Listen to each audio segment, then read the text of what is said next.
rise beyond greatness and reignite the star. Come then, embrace the struggle.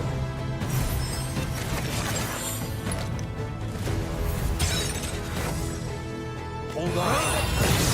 Let it become your strength.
자,焼き尽くそうね。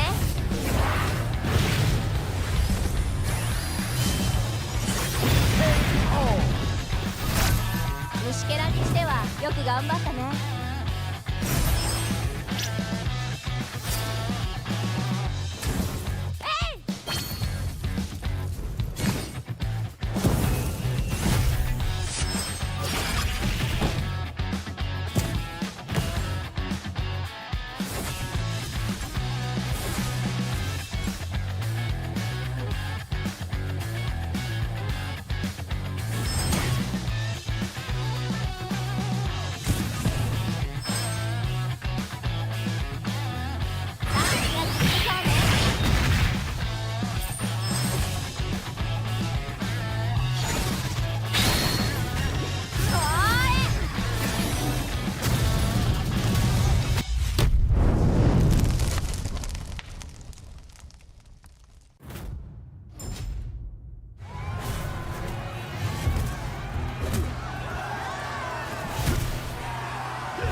rise beyond greatness and reignite the star. Come then, embrace the struggle.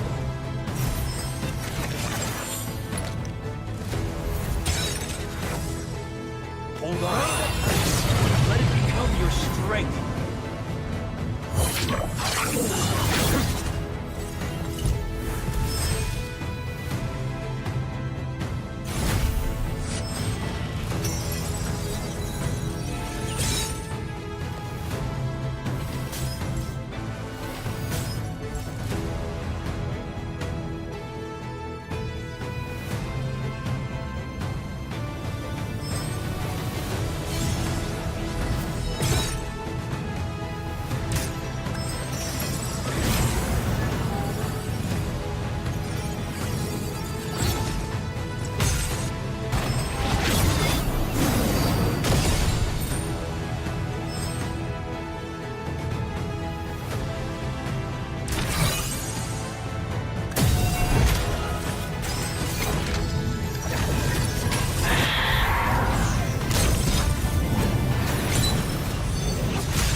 焼き尽くそうね。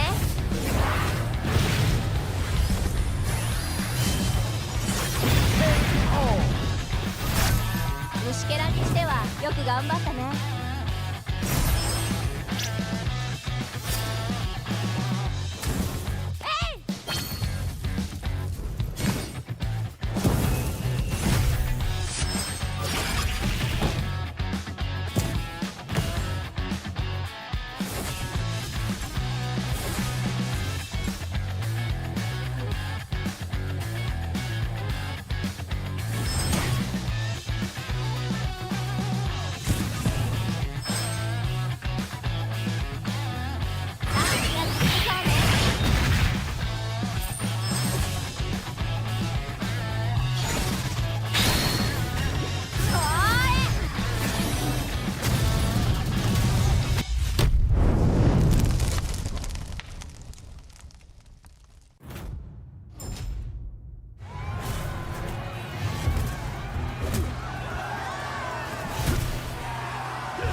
rise beyond greatness and reignite the star.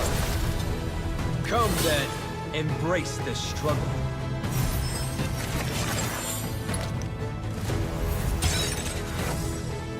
Hold on. Let it become your strength.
焼き尽くそうね。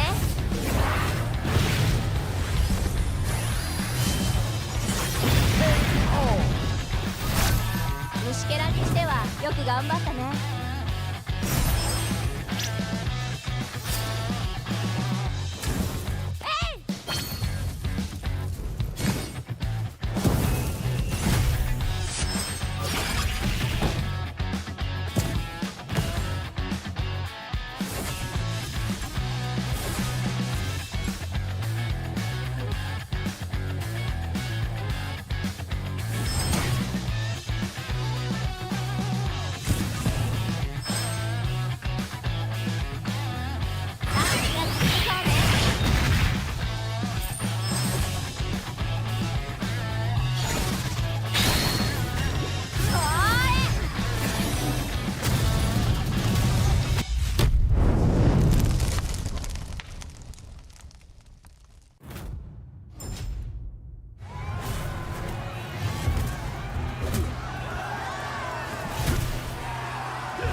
Rise beyond greatness and reignite the star.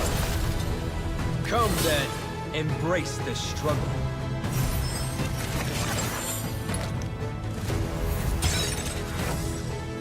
Hold on.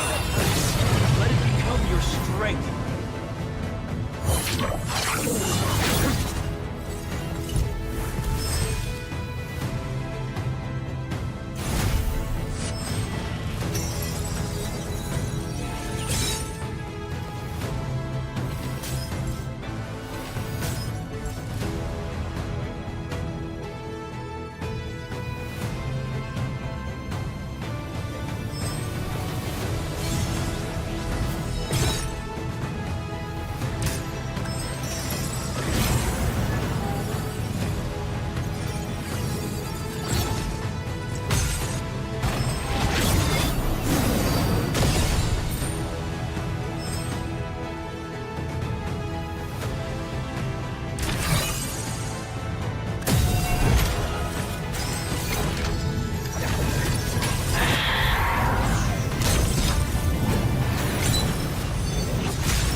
焼き尽くそうね。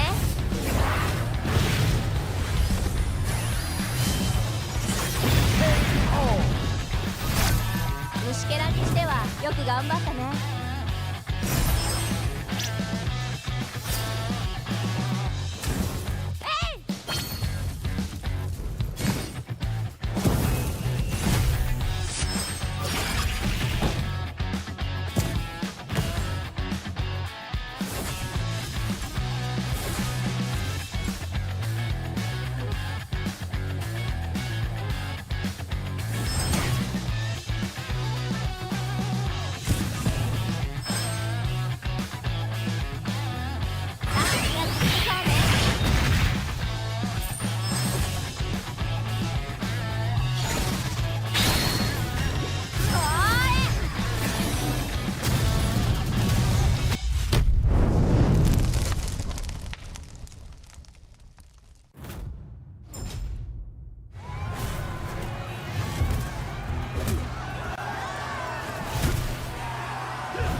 Rise beyond greatness and reignite your star. Come then, embrace the struggle.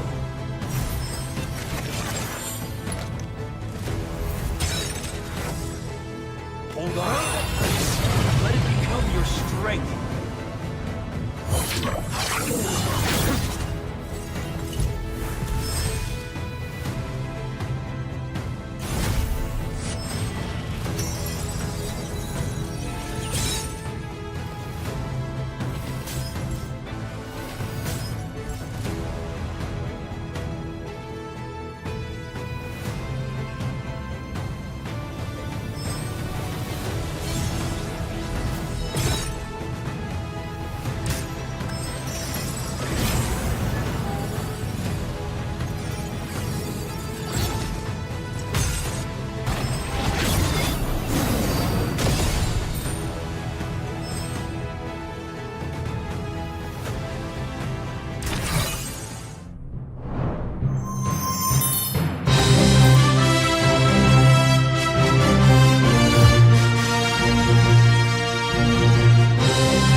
What is up, ladies and gentlemen? Good afternoon, good morning, or good evening from wherever you are. Welcome to the Magic Chess Go World Championship, or known as GO1 Inaugural International Championship for Magic Chess Go. We are your steam casters for this evening. It's Husky and Moman again, and we were here yesterday for the group stage, but today is where the stakes get raised. It's the semi-finals. 16 more players go up against each other, but instead of taking out 6, we're taking out 8 of them by the end of the day.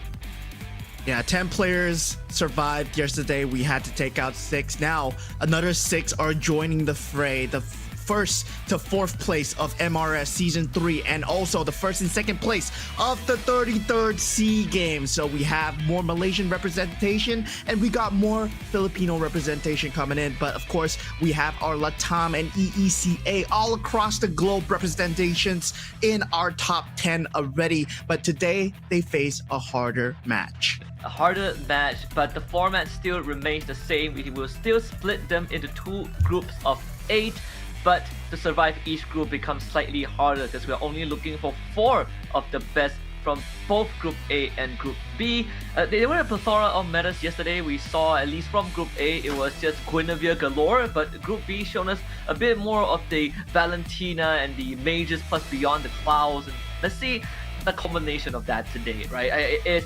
Are the contenders from yesterday able to take on some of the heavy hitters that got a free bye to the semi-finals, and will the unconventional approaches of some of the non-SDA regions, like for example from Turkey, show up big today? But before we continue, we gotta remind you guys that since you might be new to this, we want to give you guys a quick task to do. Go on Facebook to follow the global Facebook account at Magic Chess Go, or Magic Chess Go Global on TikTok, and afterwards you'll be able to be in touch with all the comprehensive news and live streams of official tournaments. On top of that, when you have time, do type in follow MCGG TikTok in the chat, take a screenshot of that, and go to the pin post on the official global TikTok account for the live stream event. Follow the event rules to participate and stand a chance to win some lucky prizes. Do not miss out on this, and if all else fails, just scan a QR code that you see on the screen. Yeah, and of course, GO1 started from the game itself, right? GO1 started from MRS, Magic Rising Stars and Mobile Rising Stars, of course, Season 3, Season 4. These players, they were playing in the comfort of their own home. So it could be anybody. It could be you going at it at Go2 as well. And of course, we're talking about the prize pool of $25,000. And it's not too hard to play MCGG. Right now, the patch is way faster than before, right?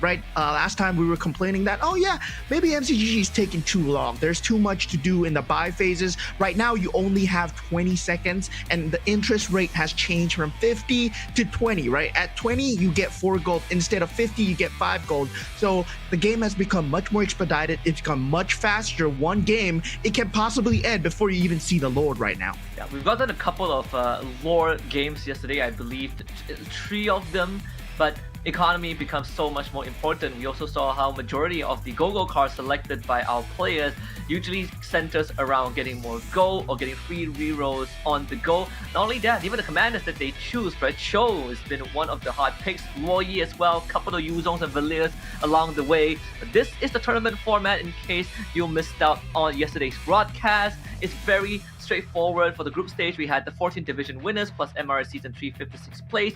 We got rid of 6 players yesterday. Today for the semi-finals, we have the 10 group stage winners from yesterday, joined by the 33rd SEA Games first and second place winners, plus the MRS Season 3 first to fourth place winner. We'll be split them into 2 groups of 8, and we're looking for the 8 best players to proceed onto the grand finals on the 25th of January. Yeah, and 25th of January, you know what day it is. It's going to be the day for the grand finals, and the 8 semifinal winners will be playing for the huge prize pool of 25,000 US dollars. But looking at the point system coming through, this is the competitive integrity of that governs all auto battlers, including MCGG, right? The first points, you get 8 score, and of course, -1 followed by third, -1 respectively, all the way until the 8th, where you get that 1 score. And this all adds up. You gotta get consistently in the top 4 to end up in that top 4 to qualify for the grand finals. And of course, all of this is for the honeypot of 25,000 total dollars in the prize pool, with the champion walking away with 10 grand, and the runner-up getting 2.9 grand, with the third place running away with 2,000, and all the way down to 200 for the 19th to 22nd place. So every single participant gets a piece of the pie, but of course you want to aim for that sweet 5-digit, and with the honor to call yourself the first ever MCGG World Championship champion. Yeah, I mean, $10,000 is what some people earn in like a few months, right? A few months of hard work. But just by playing MCGG GO1 alone, these players, they stand a chance to walk away with that 5-figure. Now, walking in is going to be the players. We got Finn, our SEA Games winner, and we got Scan Dominic from MRS Season 3, Willow Sue from Season 3 as well, Arvin Broby, we saw him yesterday, K1 just completely dominating with Dorky, Chatty, and Wisnu together in this group. What a scary grouping, because we literally have the top 3 from Group B yesterday coming into this Group A match, and of course they are facing up against one of the tournament favorites too from that SEA Games. So that is already set us up for quite an interesting first match. Again, we have 2 matches, 2 groups today, and each match will have 5 games in it, and by the end of the 5th game we will tabulate score and see which 4 from each individual group will make it into the grand finals on the 25th. But also, we are gonna get ready for the drafting phase, and it's a very good time to remind everyone how the drafting phase works. For game number 1, we will roll the dice and randomize the pick orders for the players to pick their commanders, and from game 2 onwards, the pick orders will be decided based on their previous game placing. If you place first, you will pick last. If you place last, you will pick first, and you don't duplicate commanders in a single game, and you cannot pick the commander that you have previously picked in subsequent games.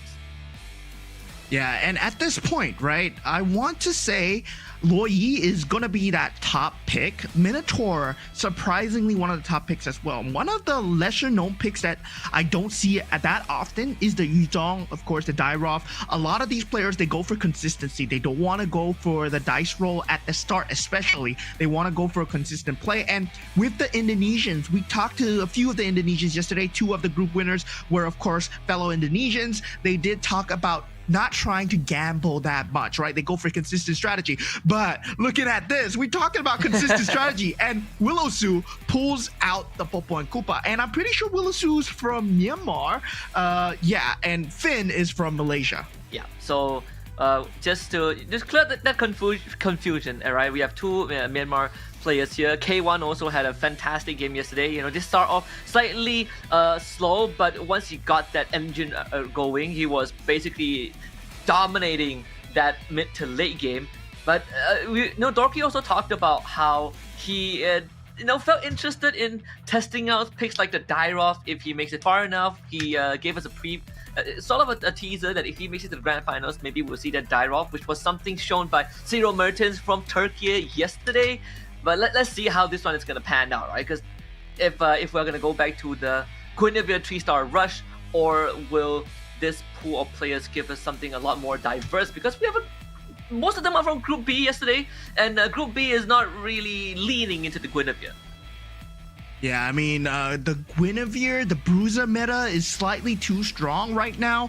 But of course, Bruisers are still melee, right? And we see the counters coming out for the Bruisers being the Starwing Stargazer as well. And yeah, the combo is there. But the max damage cap that we saw out from yesterday was the Stargazer Mage combo coming out from K1, because it was not that favorite in the pool. Not a lot of people were picking up the Kadita. Not a lot of people were picking up the Valentina. And K1 choose to go against the grain with a different strategy so that you don't go with the same pool of the rest of the players. And we've seen some pretty entertaining approaches as well, like holding pieces of the opponent. Of course, we're gonna be already in stage 1 and 2, so we're checking on the go cards that each of these players have picked for themselves. Of course, a lot of the highlight is gonna be on Finn, who had a pretty solid opening. Starwing, Defenders, and that Toy Mischief. Yeah, I mean, you can see him just going for a different strategy here, right? You get the 6 goal at the start as Valier. So with that, he does get... Oh my god, he's already at 20. So he does get the maximum interest available with that win as well. So straight away with that Moskov card, yeah, he got 2 stars already. 2 stars and a barrage with a Purify. Of course, the float that gives you that max HP alongside with AoE damage in every interval. So Finn, again, solid opening. We saw a couple of aspirants coming out as well. K1, Dorky, and Wisnu, who only has aspirants running, so we can expect some of that lose streak being part of the strategy. Same, yeah, there's this talk about Wisnu. Here it is right now. Up against Dorky, will have to take that L. Not really much going on here. Might just have to play that lose streak to get that item prio. Yeah, we got Scan Dominic going up against Chatty. Chatty will take the upper hand, but these early game skirmishes, they don't matter too much. It's all about the economy control, right? And keeping your HP in check before the first carousel really is much more of direction. Which direction are you going for? Are you going to lean into the aspirants? Are you going to lean into the synergy that's given to you? Or do you have a set strategy in mind that you want to reroll for? And you don't really want to reroll at the start. You want to keep your interest a bit high, especially at that either the 10 or 20 mark.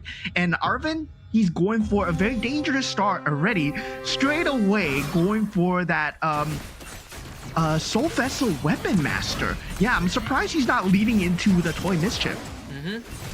And even for we looked at how the development has been, right? Especially when we talk about some of these players. Of course, for Finn specifically, we look at the 5 games that he played in the C games. His lowest placement was 5 points, and I believe he got like first in 3 out of the 5 games as well. Something important to note, and that consistency that he has brought in so far still hasn't lost a single round. Again, he had an incredibly solid starting line. So it's him and K1 at 100 so far. And Arvind.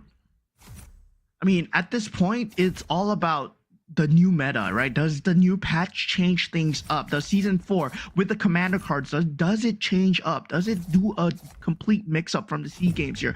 Now, with the carousel round, Dorky going for that golden staff, and we see Chatty going for the Freya, actually.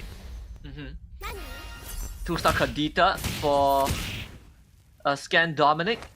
And even getting the Stargazer Blessing activated on the Kula too. So 1 more piece will bring him to 4. But having the Kadita too with the Retribution does allow him to really do some significant burst damage. But instead, no, I thought he's going to feed it into the machine. Going to run that 2 mages instead with that Drusin for that extra oomph. Did have the Holy Crystal now on the Kadita. Yeah, but you know, placing the Kadita in front might not be a bad idea here, right? You get the Rough Waves procs, and you want more of the Rough Waves procs as well. So that Holy Crystal is gonna deal a great bunch of damage, but can it stand up to that Bruiser? It does. Dorky, right now, he still don't have that Bruiser synergy that he's looking for. Dorky going for the cut and standard, the meta, the Bruiser meta right now. And yeah, as we can see, it gets countered out by Stargazer because of that skill usage very early, but you need to have the correct heroes. The Kadita is the perfect choice against the Bruisers. We also saw the K1 with the Claw Theft device, and not only that, having that Golden Staff and the Oracle too, so wanting to have a more solid front line, but primarily relying on that Layla and Obsidian, who both are still at 1 star, so sadly, the damage output from the backline is not really in the place that it needs to be at, and makes it worse than having them lined up in front of a Baraz and a Xavier, so Finn should be able to take this round unless this Ruby can hold, but it's a Ruby 1 star as well, so Finn can easily just move those through the front.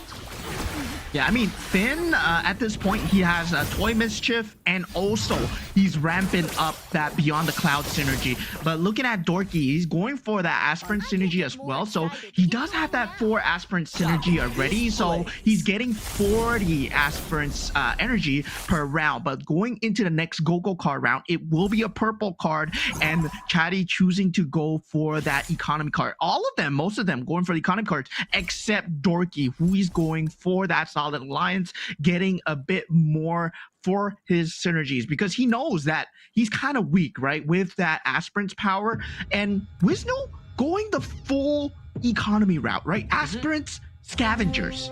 Yeah, Aspirant Scavengers. For Dorky, it does open up possibilities for him to pivot into the Zero Metro if he wants to, with the extra synergy buff. Of course, Arvin, B-Rob, and Finn haven't decided on theirs yet, as Glittering Jewels, 3 rerolls, 13 of them for Arvin. Let's get picked up. Finn's still waiting on his, but is already sitting at level 8. The only player so far at Commander level 8. So really having plenty of access into that role. Gets a Kadita 2 in the process.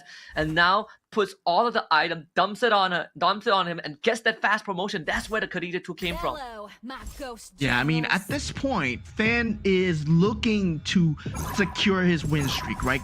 Because he does have a lot of synergies right now. He's either rolling for more Luminexes or more Metro Zeros, hopefully trying to roll into that X-Borg. And once he secures that, he does make use of all the synergies across the board. But the Kadita is going to be carrying him for now with the Enchanted Talisman and the Feline Blade, which is able to lock one of the characters up. So Finn just destroying the boards at the moment. Not to mention having the extra healing reduction with the wand too. So consistently getting that win streak going. We are going to be in 2-5, and Finn looking splendid with the line that he has created. We finally get the Guinevere on the board for Willow Su, 4 Soul Vessels and double defenders, but mostly backlining all of them just to split up attention, having the Sicilian as that bait as well. And a lot of it is going to be hinged on this D Jung with the DHS and the Sea Halberd.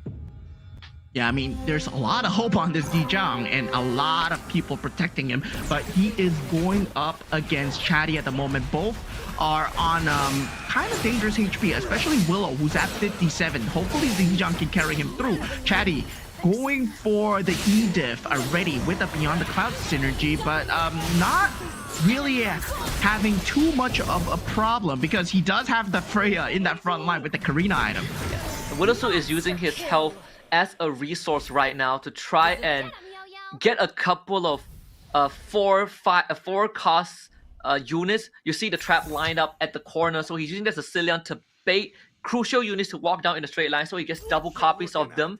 But it also comes down to the luck of the draw of who walks down that path. Just now we saw him get 2 Freyas from his matchup, but he had to trade 11 health for that. So there isn't really much more room for Willow Su to continue gambling. He has to solidify his line in the next 2 rounds. Yeah, I mean, Chatty is at this point, he does have that Star Wing into that Freya synergy with the Karina, but the only thing that's carrying him right now is the Karina item with the Karina synergy and the Karina hero skill, right? With that, it's enough to carry the mid game, but he needs to find a late game direction. Doesn't go for 6 Star Ring because Weapon Master is not a good synergy by itself. Usually it's paired up with something along the lines of a Bruiser, something along the lines of the Stargazer, where you do still need the main battery.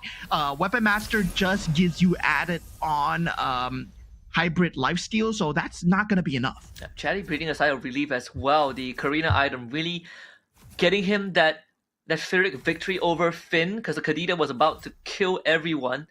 So that execution threshold made the slightest of difference. He will get himself that golden staff for the Freya. Finn cashes in on his first 5 cast. I mean, it's just a 10 health, reduction. So Finn's still very, very comfortable at the top. Wisnu currently sitting at 49 gold at the moment, hoping to level up into that threshold of level 9. He went for that full economy build, right? The aspirant, we don't know how much he cashed out at, but right now he's leaning into the Toy Mischief and the Bruiser, and you can start to see him starting to build up the Guinevere because he's given the chance to. The Winter Crown, Feather of Heaven, and being able to dupe herself at low health too. Very solid position to be in as well. The Masha won't be able to stop this Guinevere for long. So this should give Wisnu a bit more of that comfort. As long as they deal with this Akai, shouldn't be a problem. They also has the Iori as well, the Cloth Death device giving the perfect item for the Iori to access that backline. So Wisnu gets his win at the cost of Dorky. Meanwhile, this 3-star Allers, I believe, from K1 also starting to go to work. 5 fighters, weapon masters, and 4 Toy Mischief. Yeah, I mean, now the builds are starting to come online, right? You do see the 3 stars coming out from Arvin Bro, but also at the same time, the Toy Mischief synergy together with the Guinevere is going to be a problem because you're going to have 2 Guineveres split up and then starting to just wreck your entire board. So you don't want to give the Guineveres to Wisnu at the moment because a 2-star Guinevere is enough to carry him through this entire synergy. Now, Arvin Broby, he went for that Toy Mischief into Weapon Master, which doesn't really synergize well together, but at the same time, the Owlus is the only one that's going to benefit, and that's his only 3-star at the moment. Yeah. That should keep him in a solid position for now, right? All is pretty hard to melt through. And not only that, the 5 Weapon Masters, plus all of the items dumped onto the Allers. I believe he also has the Face Warper, courtesy of the Loyi. So you have to put in some extra resources to take down the Allers, who can reposition himself, regain some health, but also has that innate extra damage from that enchantment. Yeah, currently we are at the semifinals, so this is still game 1. It is a marathon, not a sprint, like we said before in yesterday as well. There are 5 games to be played. You don't want to show your full hand right now, but at the same time, it's all about getting that early points. We saw how Yerej from yesterday, he did get a lot of points at the end, but at the start he got bottom 2. That could have costed him the position, but luckily he qualified in the end. And for Finn too, right? Again, still holding on to that final Gogo card selection. We're seeing the full Beyond the Clouds along with 4 Stargazers, so a lot of it dumped onto the Kadita for sure with the Thunderstone enchantment. We did see him take a second loss early on with another 10 HP reduction, but now back to his winning ways and has access to some pretty nasty items. As we see like another Holy Crystal, a Garden Helmet for Scan Dominic, also having 4 mages to boot.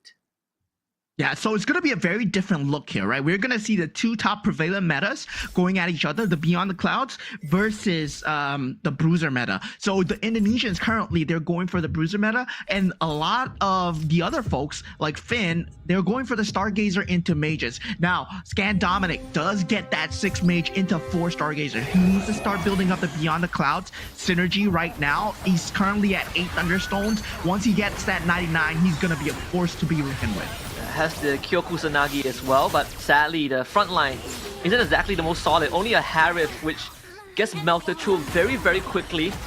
Chatty having the Edith and this Freya 2-star also wreaking havoc as the Freya cleans up house. Finn taking another loss. That's a 21 HP reduction. This Allers 3-star that's just split into 2. We are starting to see the main carries come online, and so far they have all been Weapon Masters. Yeah, now going for the Stargazer Starwing synergy is going to be Willowsu, but he needs a very good front line for this. Currently, he only has the Freya. He's still trying to copy traps because he has 32 HP to work with. And Scan Dominic, well, I gotta say, him going up against Dorky, that was the worst round to go against Dorky because Dorky had 400 to 500 aspirants energy, and that was his cash out round. So he cashed it out, and Dominic just instantly lost his win streak. So great move by the Indonesian Dorky there. We also saw Willowsu checking the shop as well. Kadita basically out of stock.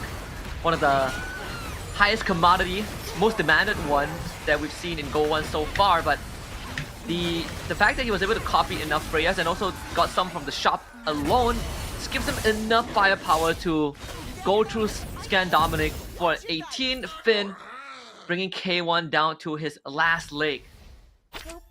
Yeah, I mean, at this point,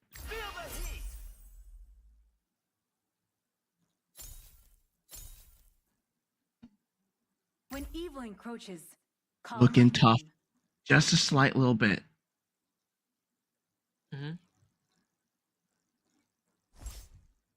10 hero slots here on the board for K1, I believe. That's a Guinevere 2 for Chatty.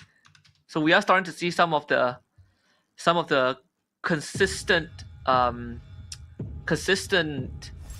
patterns show up already. But K1 again on his last legs needs to survive this round. K1, 10 HP, representative from Myanmar here. He will survive this fight right now, but he still doesn't have a 3-star to work with. But luckily for him, he does have that 2-star Claude that is carrying so far. But looking at Chatty and Broby taking a lot of damage. Willowsu also on the ropes, taking 25 from Wisnu at this point. And I'm very curious to see what's the Guinevere count from Wisnu at the moment, because we saw him going for bruisers very early on. He gets to call dips on the +1 hero capacity, so him and Scan Dominic can definitely benefit from it, especially Scan Dominic, who needs a front line to really enable his 6 mages to come online. The 6 mages or 6 stargazers, but again, last time we saw it was just a Harley and that wasn't enough. And Finn, again, continues to bolster his damage profile with the Enchanted Talisman. And Willowsu having the extra slot. Let's see who he rolls into. 28 gold to work with, another Freya being picked up. Getting dangerously close to a potential Freya 3-star, but I don't think he will have the economy for now to get there unless he just fully commits to the roll down, which he will do. Yeah, I mean, he is on his last legs. He's hoping 14 seconds left into the there round. it is. Gets the 3-star Freya. He needs to sack a unit, and he does so now with the 3-star Freya, hoping to get that synergy. He sacrifices his 6-star wing synergy. Oh no, he actually manages to place it back on. The last unit bought just in time. Yeah, he got the Harley at the 11th hour, and this is gonna give Willowsu exactly what he needs. And Chatty, unfortunately, one of the charitable contributors to this Freya 3-star, having his Freya walk down the aisle of the double Popo and Koopa trap, and it has finally paid off. We talk about Willowsu using that trap, using his health as a resource, and he has just enough to make it work out, and now he's able to start building into his 5 cars. Another Edith and Vexana brought, gets himself a Saber along the way, and now this is truly dangerous territory. Yeah, I mean, at this point, Scan Dominic being taken out by Finn, K1 as well. Scan Dominic, the Bolivian representative, just not having a good performance in game 1. But of course, anything can happen here. But now, looking at the top 6, they're all sitting at dangerous levels of health. Chatty, Broby, and Willowsu next on the chopping blocks. As Finn and Wisnu, I mean, they're chilling, right? There's no amount of damage that can actually take them out of the game yet, so they're feeling free to roll for their prime end game boards. Now the biggest question is who gets to face off against Willowsu, and that's going to be Finn, who is on a win streak. We'll see if that Freya 3 is enough from Willowsu to take the win. More importantly is for Chatty, his Guinevere needs to do a lot of work, and it seems like it might be enough to do with this Aulus. The Face Warper has already triggered, but still is sufficient to take care of this 2-star Guinevere, as Finn takes a flat 20 to the face 2. Willowsu with 3-star Freya really putting in the work. Yeah, I mean, at that point, Arvin Broby just not having a good time right now. And Scam Dominic was one of the players that was running the Guinevere. So with his elimination, there's a lot of Guineveres back into the pool. I believe he had a 2-star Guinevere with a 1-star on the board. But looking at this, right? Finn has yet to pick up the last Go-Go card. So he's been saving it for a rainy day because he sees like they're usually the blue Go-Go cards, they don't give you very good economy. But at the same time, there are cards that give you synergy, there are cards that give you shield, so he's probably holding on to shield or HP card. Yeah. And has an item round to become the buffer too, Widow Su. I love the feeling when Now can really just try to bolster that Edith, right? Like the Edith, he has a double of Exiles in the back. It's all about doubling down on making sure that your Freya gets to do the work. And not to mention, Wisnu hitting the Kadita and the Barats from the shop as well. The Guinevere at the same time. So we see that fat roll down from Wisnu as he's starting to look for as much of that forecast as possible. A Claude tree is going to be on the board very soon. I think, yeah, he's going to check in the shop too. Got it. The hero library, yeah.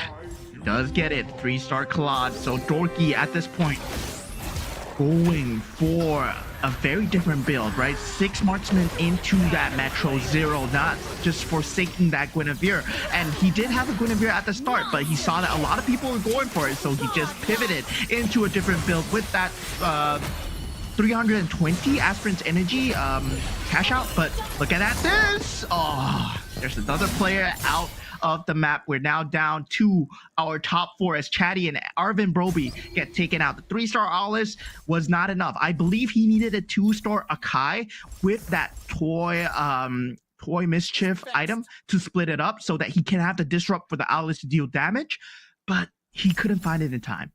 Yeah. And let's protect the future. even for I think even right now for Wisnu, he's looking for another 3-star tree cost. He's able to find himself the Guinevere 3-star. Wisnu, oh no. Toy Mischief together with the Toy Mischief items. This Guinevere is gonna split into 2, boy. Yeah. And Finn finally cashes in on his last Go-Go card. That's extra 20 Commander Shield, so buys him enough time for 1 round, but sadly, he will have to win the next round to get into the carousel, and he's not able to hit his own 3-star. And this one's gonna hit 27 from him, and I believe everyone else has at least a 3-star to work with, so whoever Finn goes up against, it's gonna take him out unless he gets the perfect roll. Yeah, Finn, he saved that shield card for that final round. So he had 21 HP, and then he used the shield card right before the start of the final round. And we saw him saving the Go-Go card, so he secured himself more points. So this is how you secure yourself more points. Now, you see the mentality of a SEA Games winner compared to the rest, right? The rest are just coming in from Season 3 and Season 4. This guy has competition experience. Yeah, and it paid off. He finally gets his Valentina tree. We'll see if that's gonna be enough though, because now Edith becomes a huge contention for the remaining 3 players. 5 more Ediths in the pool, and the main person that wants it is Finn. He's gonna be up against the mirror of Dorky. So for Dorky, if Dorky gets taken out right now and Finn loses, it's gonna be an auto win for Wisnu. Yeah, so it's gonna be Wisnu with that 3-star Guinevere and the 3-star Barats just laying the damage, laying the board down. All he needs are these 2 boards, 2 characters that are alive. The KO comes through and Finn gets taken out. Wisnu automatically goes to the top. 3-star Guinevere once again proving to be a rapid menace here in MCGG. Right off the board, 8 points for the Indonesian to start it off. And again, the Group B reps from Indonesia really having an amazing start, right? They basically got first and second, with Finn coming in third. But either way, incredible opening. We saw the Popo Koopa strategy actually sort of working out, getting a 3-star Freya. We have some great rolls down the road, but Finn really is demonstrating that that experience that he got competing in the earlier days is what's making the difference. Yeah, I mean, the difference between that top 4 slot to top 3 slot to top 2 slot is like 2 points different, right? So with that, he does get an extra number of points to secure himself, more points to secure himself that top 4 ending in the semifinals here. So right now, we have to remind you guys that we're eliminating 4 players today. So in this group, you see there's only half of them that are going to make it to the grand finals on the 25th of January. Yes, I think that's 6 points for Finn. So only puts himself, puts himself in 3rd place at the start of Group A. But again, it's breath of fresh air to see some of the ideas coming out from this player. K1 sadly not able to capitalize on the early snowball, but Finn, because he did go for the Moscow Go card, was able to get an early barrage to get some early economy going, and that's why we see him having so much health to eventually hold on to his final Go card before he has to commit to it. Either way, Wisnu, the moment he hits that 3-star Gwyn, it was lights out for everyone else. Yeah, it's going to be a hard matchup here, guys, because everyone is going for the meta, right? Everyone is going for the Stargazer. Everyone is going for the Bruiser. And you can see that, you know, in the ranked game, maybe you can get away with it because, yeah, you get lucky or whatsoever. But right now, imagine all 8 players are thinking on the same wavelength. How do you deny away that Guinevere? And Wisnu somehow still managed to get that 3-star Guinevere going just because of the eliminations. And we see his strategy start to come through, right? Because he did build up Toy Mischief first to get the win streak, to get the economy. And when we look at the highlights too, Wisnu didn't exactly have the best start, right? We did see him go for the early aspirants and going just full on committing to getting an economy built up at the cost of his health, but that also allowed him to always get priority on the carousel. And then he finally started building his line out at around, you know, below 40 health. By keeping carousel priority, and at the end of the day, it started paying off. Gets into the Guinevere, and other Guinevere users started getting taken out. Yeah, I mean, he arrived at the pool very early because he managed to get an Iori from the carousel as well, right? And Iori is a much needed bruiser because there are only 6 bruisers in the game, and Iori is the 5 cost bruiser. So with that, he secured the final bruiser that he needed, and all he needed to do was roll down from the Guinevere. And him being a Cho, well, he can roll down as much as he likes because he's been saving up that loot streak goal. Yeah. And that's going to be 8 points in the opening for Wisnu. Again, Bruiser Toy Mischief. Very classic combination. And because he is running his health bar down for economy, the counter action was the perfect Go card to go to. And then he started building his health back up with the healing fountain towards the end. Yo, his strategy was based off of his opponents being good. He went for PNK's power, so he does get the copy trap. So he was hoping to copy direction from the opponents, right? And the Guinevere landed into his lap with the PNK's power. So yeah, that was just pure mind games here. This guy's playing chess. Everyone else is playing checkers, man. I mean, he's playing a different game. He's playing the Popo and Koopa against the Popo and Koopa, who ended up with a 3-star Freya. So again, just very it's a very interesting opening to this match one. Yeah, so this strategy really is like you trust that your opponents are good, so they will choose a good lineup, because in a ranked game, you get, if you choose PNK's power, right? If you're playing PNK's power in a ranked game, you're gonna get a plethora of units because some people are running different things. Like you're gonna get Starwing, you're gonna get Swift Blades, you're gonna get Shadow Cell out of nowhere.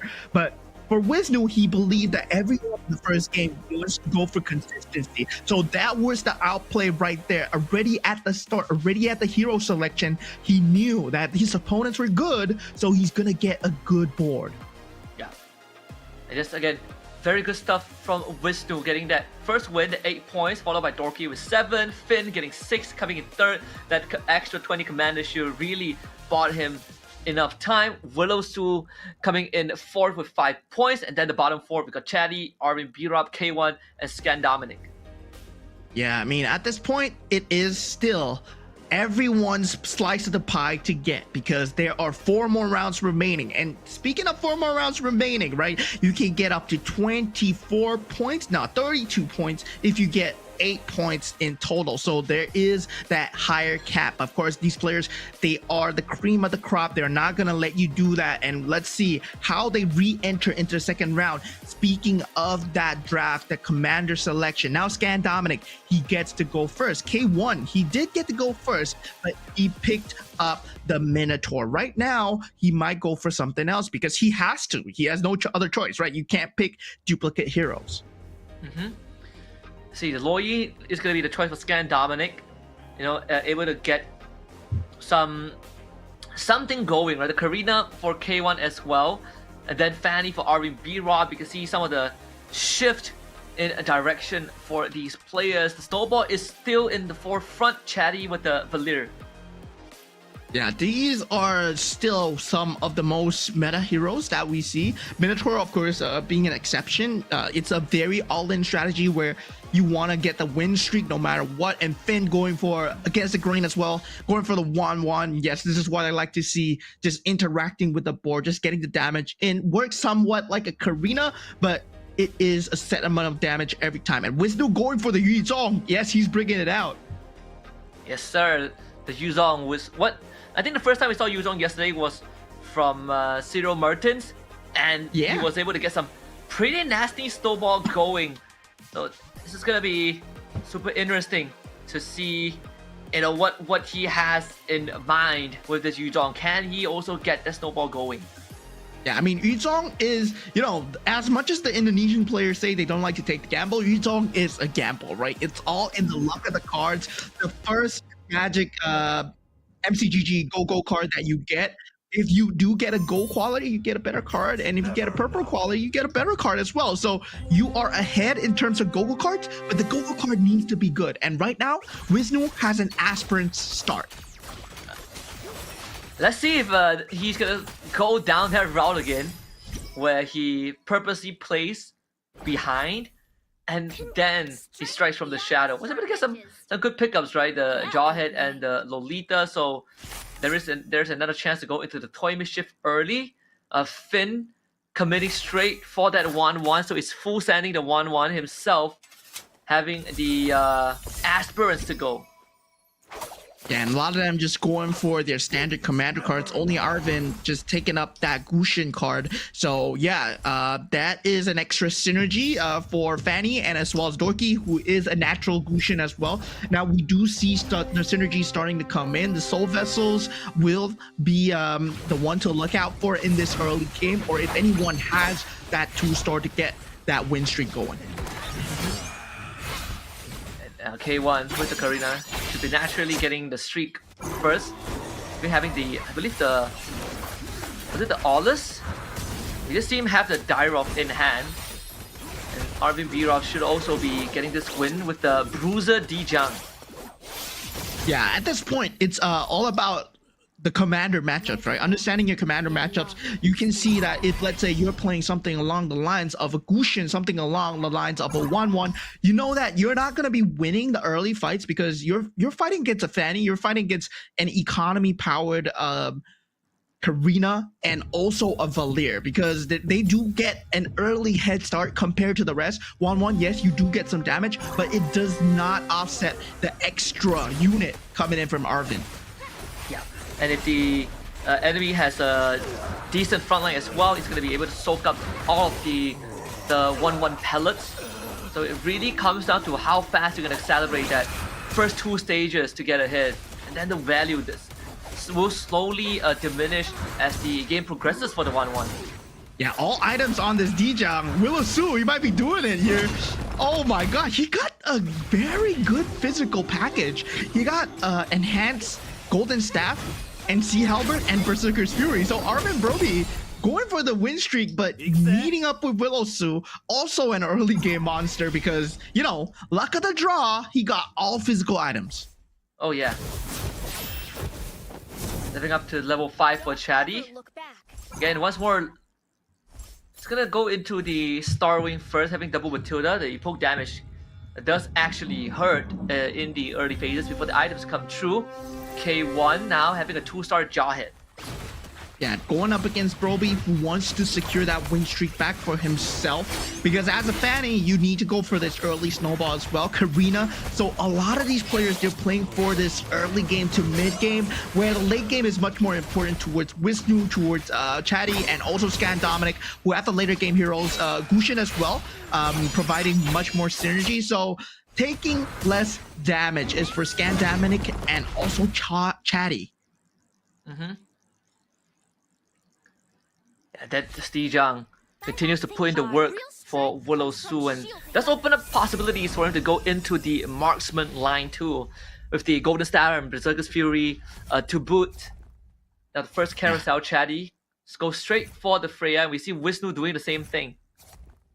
This would be very good on an Aerith though, but too bad. First carousel, of course, there's no 5 costs, so only 4 costs. 2 Freyas have been picked up. And nobody going for the Feline Blade here. They're going for more defensive items. They know the physical capability coming out from Willow Su. Everybody has scouted it out. They don't want him to give him too much of a win streak. So you do see the Guardian Helms, you do see the armor pickups, and of course, many people going for defensive, knowing that, yeah, especially for K1, because he wants to soak up the damage and gets the execution off.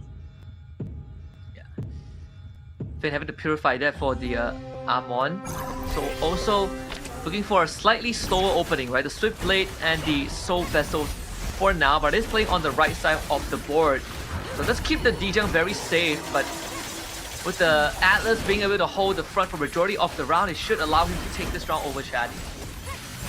Yeah, the Dijang, can it do enough with the Demon Hunter Sword? Yes, sir. Finn, he just crosses the threshold. And yeah, 1-1 damage, still good in that early game. Yep. Dorky also at 6-2 as the level 6 starts to come true for these players. There's a Carmilla up, so Scavenger is available as Wisnu pivots into 4 Weapon Masters right now. Yeah, at this point, it's all about the next Go-Go card for Wisnu. It seems like he's taking a substantial amount of damage, already at 76 HP at 2-2, right? Round 2-2 here. But you can see the next Go-Go card that's coming. It's purple, so he will get that orange card. He will get the Legend grade, and it will be good for him. Let's have the Roger too, so might be looking at a 6 Weapon Master or Zero Metro line. The Freya is going to be the priority here with the Dauntless Crystal on top, but does need a Freya to really start making it work. So Chatty is going to be taking a bit of L's in the process as well with the Wisnu. But we've seen what the Indonesians are doing, right? Like these early losses not only gives them priority, but we also see how they sort of come back with those 3-star 4 costs as the rest of the competitors start to fall off. The pause. Yeah, but carousel priority is only important if the carousel is good, right? Sometimes the carousel doesn't give you what you want. So, yeah, sometimes that strategy might not work out for you. Now, we do see other economy cards coming in. The free rerolls as well. Arvin probably going for that, Don't worry, my 4 friend. random 4-cost heroes. And meanwhile, for Wisnu, who does get the orange card, he does go for fully armed, which gives you 1 equipment on every unarmed hero. So if you don't have an equipment on the hero, yeah, you get a free equipment.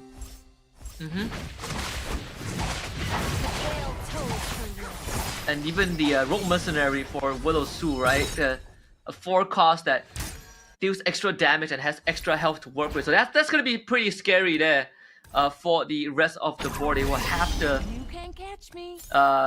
constantly pay attention to that. That 4 Yeah, cost. honestly, I mean, whatever he gets, if he gets like a Freya or a Quinn, I think that is gonna be massive. yeah, honestly, just now, I just played it, that Rogue Mercenary, I rolled into a Freya, and yeah, it was just GG, because I was playing Starwing, and yeah, it was ending out great for me. And now, you see Chatty, the enhancement is, wait a minute, is it on the Freya? I think it is. You can see the glow. You can see the slight glow. Is it on the Freya? Yeah, I think so. He did get that Freya. Oh yeah, he did. should be the Freya. So things Yeah, going he according got- to plan. He got the enhanced Freya, so chatty. Yeah, all according to plan. They don't like to gamble, but the gamble comes out, and it comes out true. Yeah, Freya again, hot commodity. 9 more in the pool out of 14. K1 so far having a great game. Of course, the Karina, the Twin Blade still on that Jawhead with max stacks. Those rockets allow him to not only do more damage to multiple targets, but it also triggers the Twin Blades, but also has a 2-star Granger with the starring buff in the back line, and allows himself to also lean into the Freya for more starring synergy. Yeah, looks like he's leaning into the Freya, but at the same time keeping his options open. He still has that Toy Mischief out if anything goes wrong, so he's keeping that Toy Mischief synergy, but he will take his first L to Willowsue, who managed... Wait a minute, this Granger battle. But yeah, we there's just more items on Willowsue at this point. Yeah, more items on the Granger. I'm surprised he didn't put the Twin Blaze on the Granger himself, right? I felt like that would have been quite a difference maker there for K1, but it's okay. 93 health, still in a very comfortable spot. Scandominic getting that Vexana at level 7, so rolling into that 1% and locking 4 mages, 2 stargazers, and having the Beyond the Clouds now slowly building up. And we saw this. We saw the damage cap coming out. Especially if you're able to get the Thunderstones on the Vexana and you are able to build up that Kadita and also possibly the Doosin. He does have the Luminexus synergy already, but he needs more mana items, right? Currently, the Winter Crown is the only thing that's given him a bit of sustainability. That Guardian Helm is there for the Edith, but he does not have any Enchanted Talismans or Ice Queen Wand whatsoever. He does not have any form of spell damage or spell vamp. But that Edith that he got was the perfect front line, and having the Guardian Helm too, so the Edith survived longer than usual. Wisdom will go for that +1 cap. Dorky, Enchanted Talisman, another Guardian Helmet for Chatty, and Finn actually going for the Swift Blade. Yeah, Vishnu getting that +1 cap, as you said, but 2 of the members going for the Iori here. So yeah, Iori is, as we said, the key to the Bruiser build, right? Because the 5-cost Bruiser is very hard to get, it's very hard to find, and 2 of them appear in the carousel, and 2 of them were instantly snatched up. But Wisnu, he does get the +1 cap, but he is at 26 HP. He is 1 off from getting outed from this battlefield here. Yeah, Wisnu is actually not having a game at all with this Yu Zong. I honestly thought that this is gonna be the round we see if we can snowball with it. Sort of pose the question whether he's gonna start playing slow just like game 1, but there's a lesser way to come back if you're running Yu Zong who wants to get ahead. As Dorky will take an L from Finn. And who also has the Edith Swift Blade with the DHS, so a damaged Edith coming through. Yeah, but Wisnu taking that 13 damage. Right now, he's at 13 HP. Like, he's just 1 off from the L here. And yeah, this is what a way to go, right? Top 1 and might be top bottom 1 here, but still, he has 39 gold to work with. So there's a lot of opportunity here for him to pivot, pick, and choose. He chooses the 6 Dauntless, 10 seconds remaining on the clock. He does level up, gets to level 8 with that 9 capacity, puts in a Toy Mischief, and this will be potentially his final round. Has to start win streaking from this point onwards, and unfortunately will face off against Finn. This Guinevere will have to go big. The 1-1 is already expended all of the pellets. It might just be enough though, because this Guinevere, the 6 Dauntless shields that he get at the start of the round, they have to do with this Edith. This Edith is basically zapping everyone to death and takes out just enough unit to survive another round. Yeah, Wisnu, 11 health loss, now 2 HP. He's still trying to find his direction. He knows that he's going for Bruiser. He picked up that K. I mean, he picked up that Iori, but right now the Bruisers aren't appearing on the board, but we do see him starting to sell off units. He's going for the roll down. He shakes his head. I don't think he got it. Yeah, his hands on his forehead. I think this could be the end of the road. He bought himself enough time to get to the third go-go card. Finds the Akai. But yeah, Guinevere still stuck at 1 star. There really isn't much going for Wisdom. Sadly, this could be the final round for him.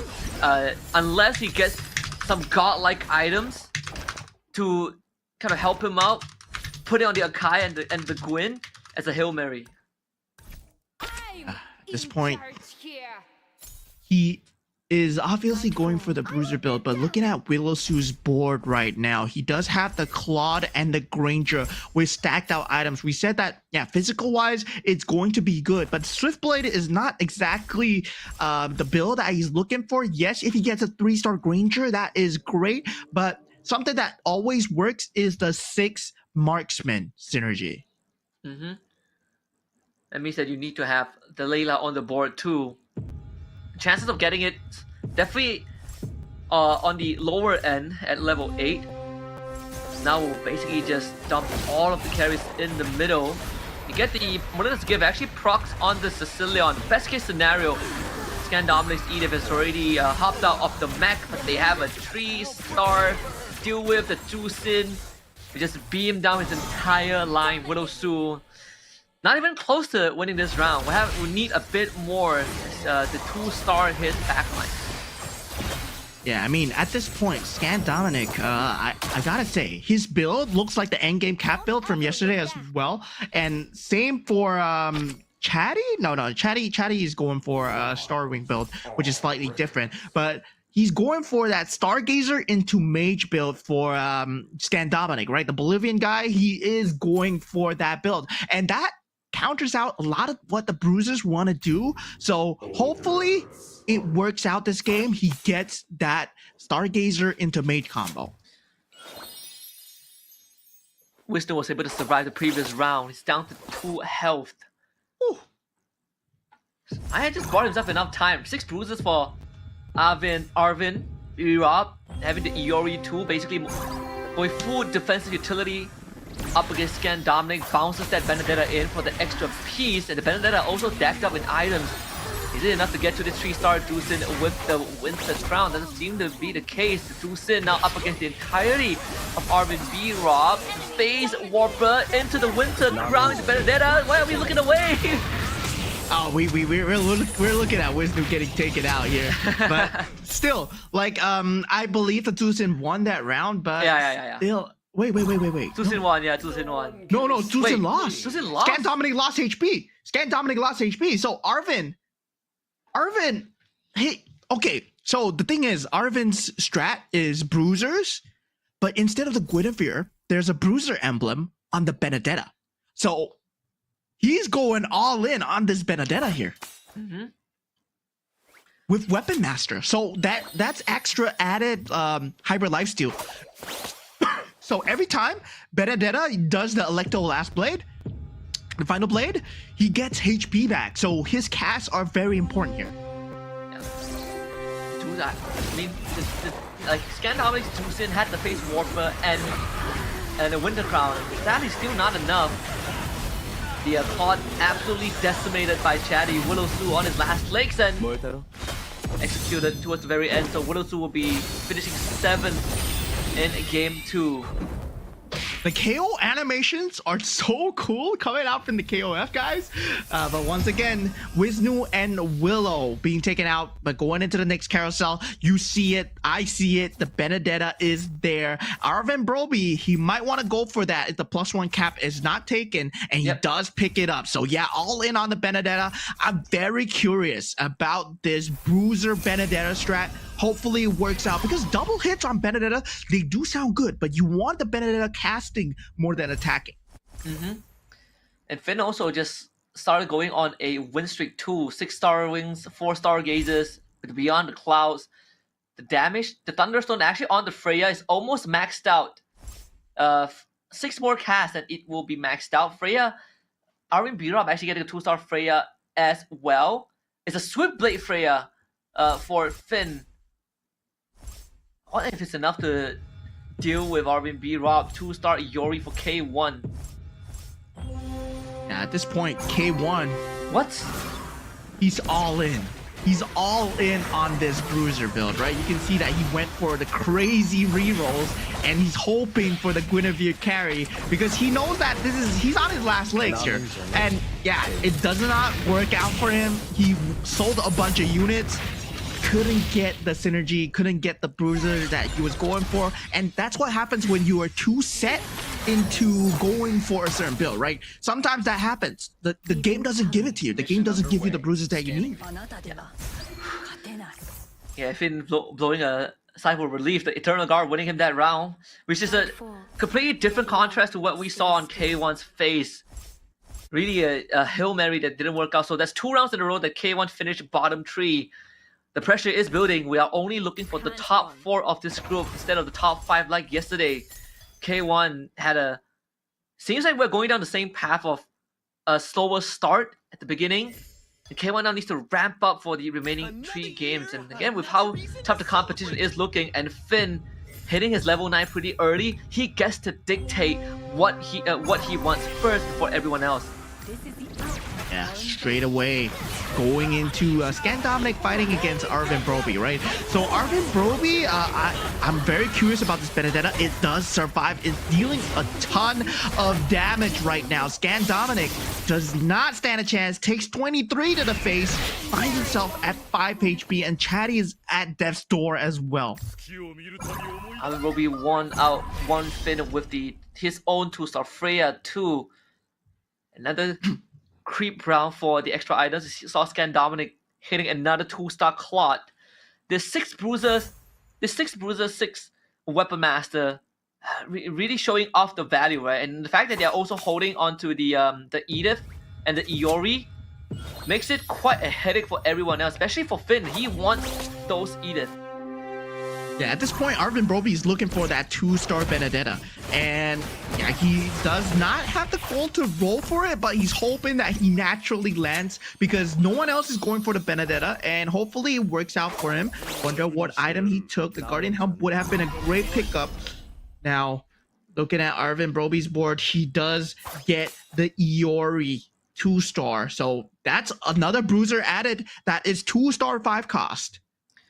Dorky hitting a 3-star Valentina. Finn, we saw him roll into a couple of 2-stars, but has already missed the window, so Valentina no longer an option. It's also a Valentina who is a defender with 6 mage, 6 stargazers. So it's not only a Valentina that tanks, but it's a Valentina that also slaps pretty hard with the shadow strikes. Yeah, the casts are going to hurt here, and this is the end game boards, right? It's going to be bruisers versus stargazers once again. And yeah, really, the meta has been to go for bruisers when you are given it, but if you're not able to, Shadow Cell I think still works, but we have not seen people lean towards it. Now Arvin Broby taking out Scan Dominic here, and he is falling extremely low, actually takes damage. Scan Dominic on 5 HP manages to find a lineup for himself. The Akai does pull through for him. Scan Dominic takes his mirror beats Arvin, but also he survives. He takes out, I believe, Chatty in the process. Benedetta Tuna out for Arvin Broby. Finn also losing out against Dorky early on, who did hit the Valentine 3-star. Another top 4 finish for Finn. Let's see if he can edge out and end top 3. Because Scan Dominic, he's 1 round away from losing. Same for Arvin Broby, Arvin Bro, but he does have the 2-star Benedetta, so that could be the biggest difference maker. Yeah, I mean, at this point, representing 4 different regions here. These guys are going at it. Kadita dealing a lot of damage. So is the Valentina. But will that be enough? Yes, it will. I mean, at this point, Dorky might have found a very good lineup for himself here. Because I believe he was going for a completely different lineup. And now, given the Beyond the Clouds and Stargazer and the mages, he just leaned into it. Sometimes when the game gives you stuff, you gotta lean into it, right? Even though you might not have been playing it before, but 3-star Saber coming out for Finn. That might prove to be good if you can target the Valentina or the Kadita. So it's all on the chess piece RNG here. Where do you place your chess piece? Is it on the left? Is it on the right? As long as the only target within 3 units of the Saber outcast is the Valentina, that's going to be what he needs. Even just now, the 2-star banner almost killed off the Valentina. If only he got another cast off. Oh, placement is slightly off, so the Saber won't be able to hit the Valentina in time, but he's actually bulldozing through the backline. Can he make it there? The Valentina does have to win a crown. He's going to pop right now. The Saber gets distracted. The Valentina cast needs to go off right now, but a bit too late. Finn beats the mirror of Dorky. As Scan Dominic did lose to Dorky's main body, we're down to the final 2. Finn with another great finish. Yeah, a huge shout out to Scan Dominic. He was going for a Stargazer build, but he swapped out to a Metro Zero build at the end, right? He was just given the cards and he went for it. And sometimes, you know, as we said, the game does not give you the direction that you want, but you got to lean into whatever that's available. Donkey rolling is not the solution unless you're hunting for a 3-star and you're only one final piece away from finishing up your board. +1 capacity for Dorky, so I just get a synergy that works out. Ends up with the Shadow Cell and I believe the Glory League of this Alucard. But for Finn, he did go for the Winter Crown, and that Winter Crown now might just be what gets him through the finishing line, right? Places it on the Saber. Looks on the Valentina, who's going to be in the middle, but if the Saber starts cutting through the back line, he's going to reach the Valentina in no time, and that's exactly what's going to be happening. The Saber right in the face of the Valentina already. The Winter Crown's going to come out first, but the Saber has 3 targets to go to. There's number 1, his Winter Crown. Prox dodges the Kadena Rough Waves, kills the Valentina, and he's on the board. Kadena Rough Waves? Right at the end is Dorky with the finisher, and Finn will settle for 2nd place. Oh my lord. The cast nearly came through. The Kadena on point, man. This is just some crazy things that we're seeing. What a finisher. What a nail biter of a series. Dorky. Man, Dorky. These Indonesians are proving to be the cream of the crop here at the MCGG semifinals. Their strategies, they've been proven to be consistent. They know how to swap into different builds if required as well. And we see a different build coming out from Dorky this time. Yeah, I mean, Dorky having a fantastic game, fantastic day so far, right? And again, it came down to the wire. The 3-star Saber, we sort of knew where it was going to go with the Winter Crown pickup. And even with the positioning of the Valentina, we talked about how the Saber just needs to get the first cast and you got the ball rolling, but it was those iframes, man. The rough waves that got dodged by the Winter Crown. It really felt like you're playing an actual game of MLBB, but even this auto battlers, it was able to replicate some of those nail-biting actions. Yeah, I mean, at that point, the AI is doing it all for you, and you just gotta wish and hope, right? You gotta wish and hope that Kadena does the rough waves at the correct time, but well, you can kind of control it in a way where you put the correct items, and the itemizations on the Kadena was also on point together with the Valentina. He swapped a bit of the itemizations. He saw that the damage out from the Kadena was way more than the Valentina, given the state that they were in, right? The rough waves, you were dealing damage to the back line. Meanwhile, the Valentina was sat in the back and dealing damage to the front line. So you want to deal more damage to the back line, especially when you're going up against a Saber. So very good micro adjustment coming out from Dorky towards the end as well. But of course, a huge shout out to our top 4 and a very good pivoting from whoever that played just now, right? We saw Scan Dominic going for Stargazer into Mage build. Then suddenly he just swapped out, go for a Metro Zero, and that landed him into the top 4 slots as well.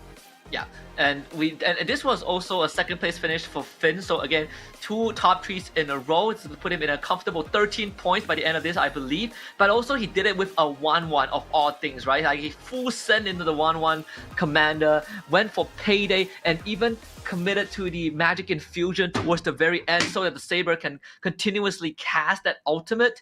So I think that there's nothing to be disappointed about. Finn, if he keeps this consistency up, he is almost guaranteed a grand finals appearance by the end of the day. And sad for me, my Burmese representatives, K1 and Willisu, not performing too hot in Game 1 and Game 2.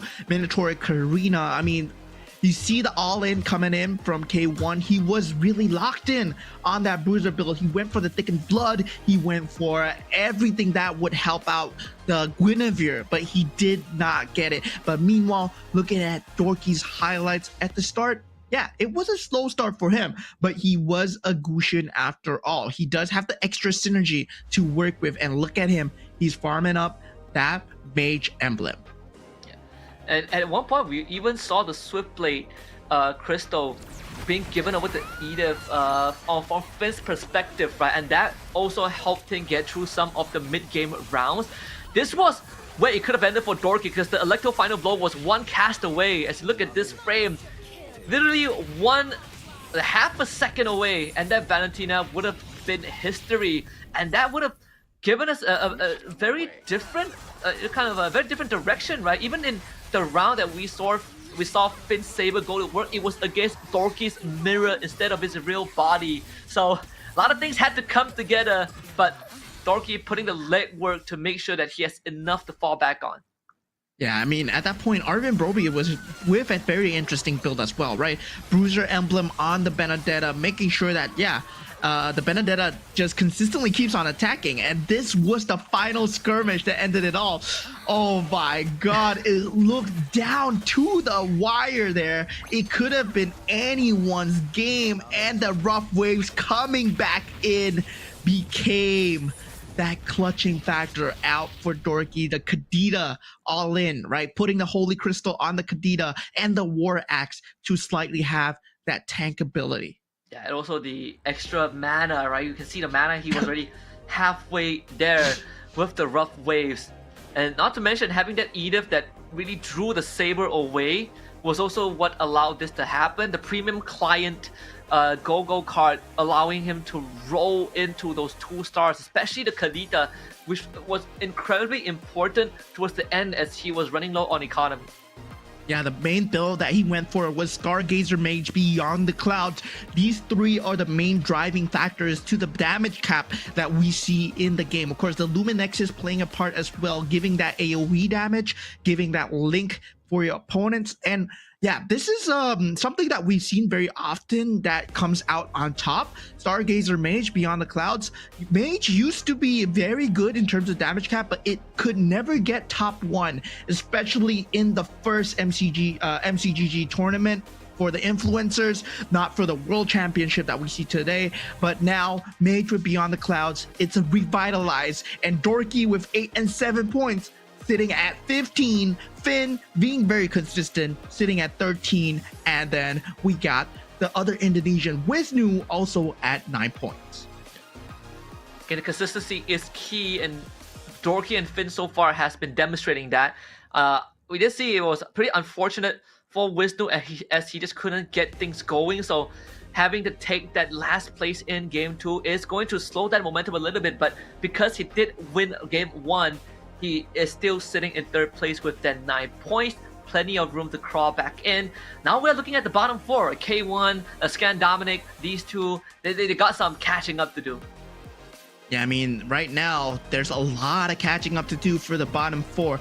Yes, there's still an option to get more points, right? Their top 4 slot is still wonky because the top 4, I believe, Arvin Broby, he is sitting at 9 points. So yeah, sitting at 9 points is not a position that you want to be in. So for Arvin Broby, he wants to get even more points. He had a very good idea, but the execution was slightly off because Arvin, with the Benedetta, I felt that, yeah, you still want to go into the Soul Vessel no matter what, right? You need the tank ability in the front line, but still he lent into that bruiser build. And right now, drafting phase, we're gonna see I believe Wisnu go first, and he picks up the Gusion. Yeah, he needs to find a comeback angle because finishing 8th on the Yuzong is definitely is something that you don't see often, because usually Yuzong will at least get you into the top 5. 1-1 for K1 as he sort of still stay on course with what he wanted to achieve with the Karina, but now with a more aggressive approach. Fanny for Chatty. I wonder what Finn gets his hands on, right? Him and Dorky being the first and second. Loi for Willowsu, Minotaur for Arvin. Karina will be the choice for Finn. Yeah, Finn now going with the Karina. We see what Karina can do, but Dorky. Oh, we were just interviewing him yesterday, and we were like, man, will you ever go for this kind of build? Yeah, and he's like, it's like maybe not. What happened to consistency? Like, what happened to not gamble, to not go the gambly route? Well, he did promise us Dyrov, but Harley is another approach. Yeah, Harley is a hero that gives you a 4 cost at the start, and then you roll into a lot of 5 costs as well, especially if you go for the hero card. So depending on what hero card he takes as well, let's see how he solidifies. Maybe he's just taking the 4 costs to just solidify his start game, but at the same time, we're gonna have to find out in the battlefield as we head on into game 3, ladies and gentlemen. He must be feeling incredibly comfortable and confident. Trying to have a bit of fun here. Toy Mischief opening for K1. So some more of the solid approaches, especially if you're 1-1, the Toy Mischief synergy is gonna give you that extra edge. It's at level 4. Will be ideal if you get the Stargazer on top. He already has a Matilda. Let's look at the Go-Go card. Willowsu sticking to his roots. Finn, Wisnu, Dorky, K1, Arvin, everyone sticking to their own commander Go-Go card. Only Chatty pivots into the Z-Long and Scan Dominic into the Moscow. Yeah, so right now, Go-Go cards pretty much consistent, right? But looking across the board, there's only one early game synergy that has been picked up. That is the Soul Vessel. Oh, okay, there is the Toy Mischief as well. But Swiftly KOF, yes, kind of paper.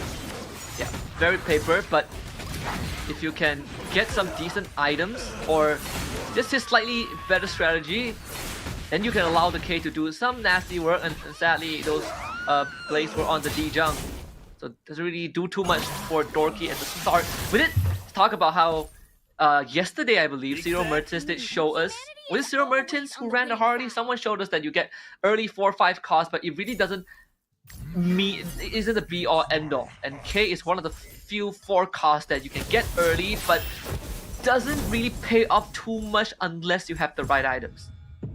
Yeah, at this point, Aspirant's early build coming in out from the side of Scan Dominic, whether or not he chooses to pick up and keep his Aspirant's combo going. Let's have the Valentina too. So we'll have some extra injection of damage. The Hawker should be to give it some work on the back line. Does take out the Sicilian in the end.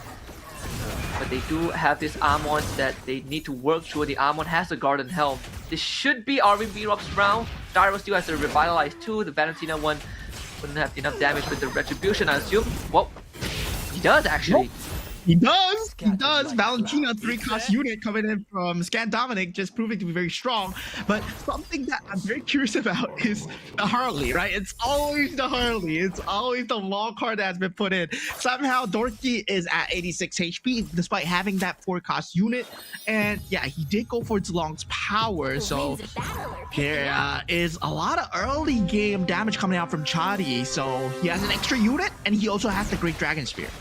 Not only that, he also has the line to go into Bruiser or just Freya. Right? The extra 20% chance to get an extra attack in is so valuable. Even the Aulus would be an option as well, since he does have the Toy Mischief going for him. Yeah, Toy Mischief, well, it's always a very solid pickup, but the Guinevere already picked up from the side of Finn. So Finn, he has an early Karina with a Guinevere already picked up, and he has an Aspirant's combo going for him as well. Yeah. See, we did see the early Valentina early on. Let's see if that's gonna get picked up. War Axe, Anticuros, the Claude for Willowsu.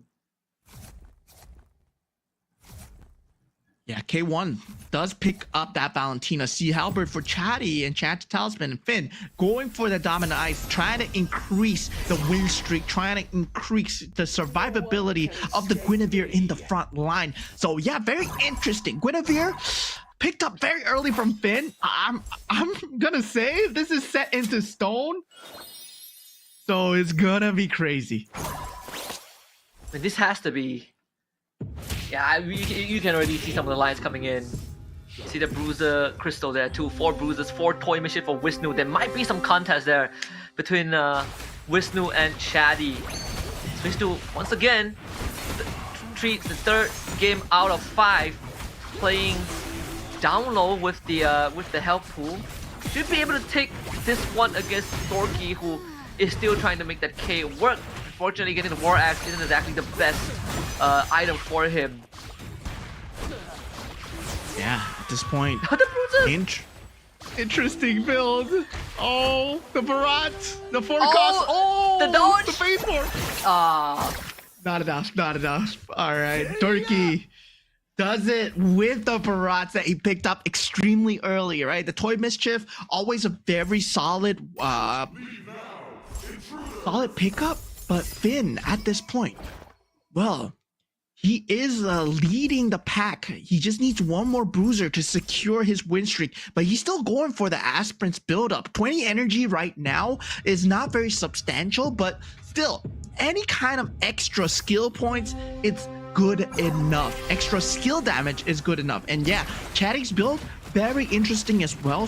The Zilong, the Great Dragon Spear, you talked about it. The Freya, if he gets the Guinevere, if he goes for the Bruiser, is going to be good. But K1's dealing a lot of substantial damage.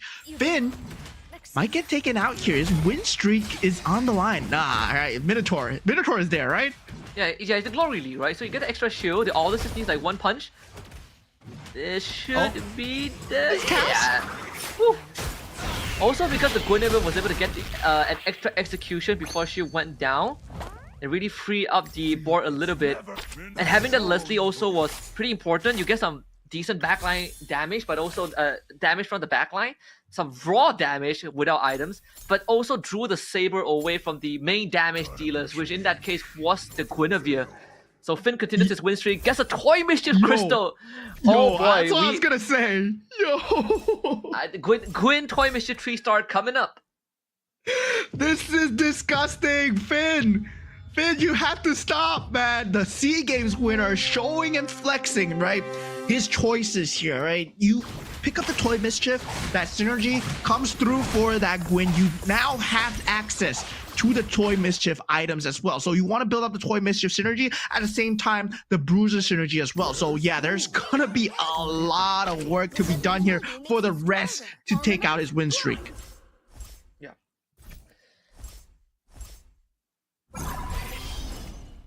It's gonna be a bit of that pivot of line 2, trying to figure out which is the best approach now. Willowsu in 7th place. Wisdom still in 8th.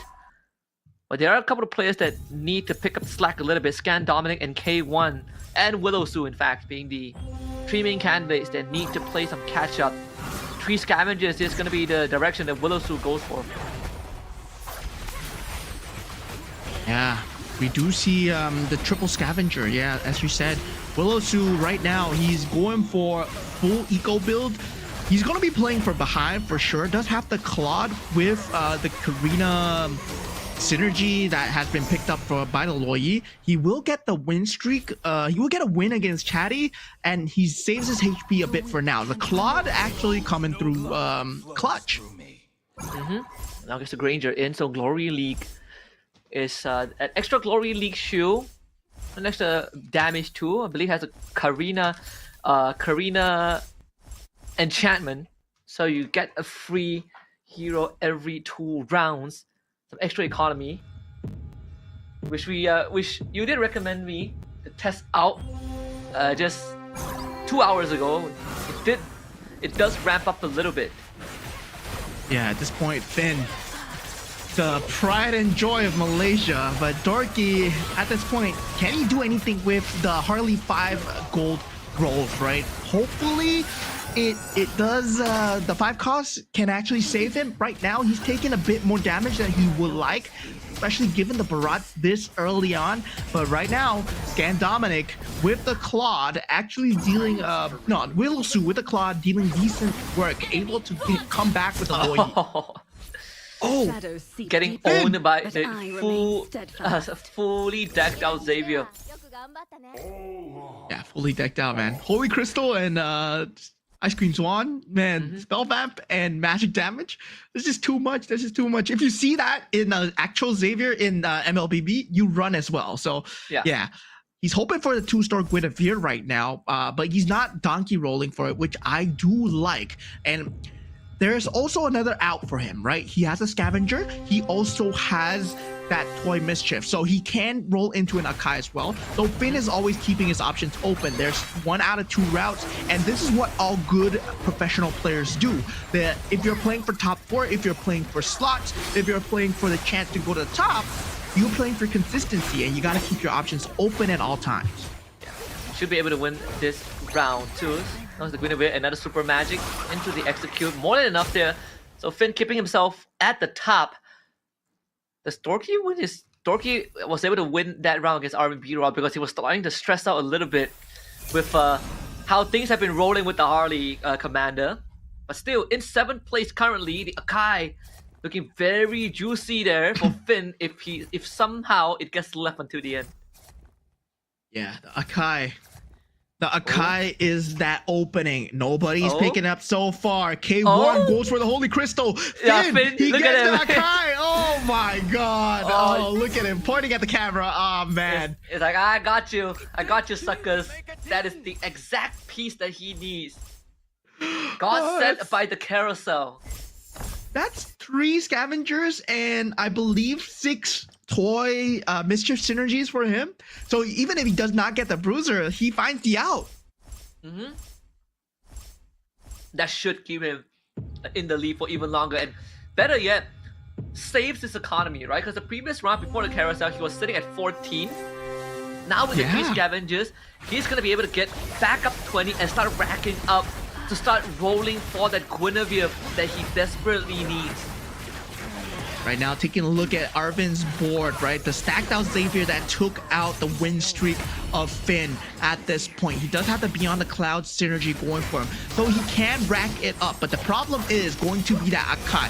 Whether or not the Guinevere is going to be an option here for Finn does not matter too much because he can now put the Toy Mischief items on the Akai as well. It is a great Toy Mischief item holder, and looking at Chatty, feels like he's going for Metro Zero at this point. He does pick up the Ixia. He needs one more piece to the board. He needs the Xborg, potentially, or the Roger. But Roger, not too good of a fit. You'd rather have the Xborg.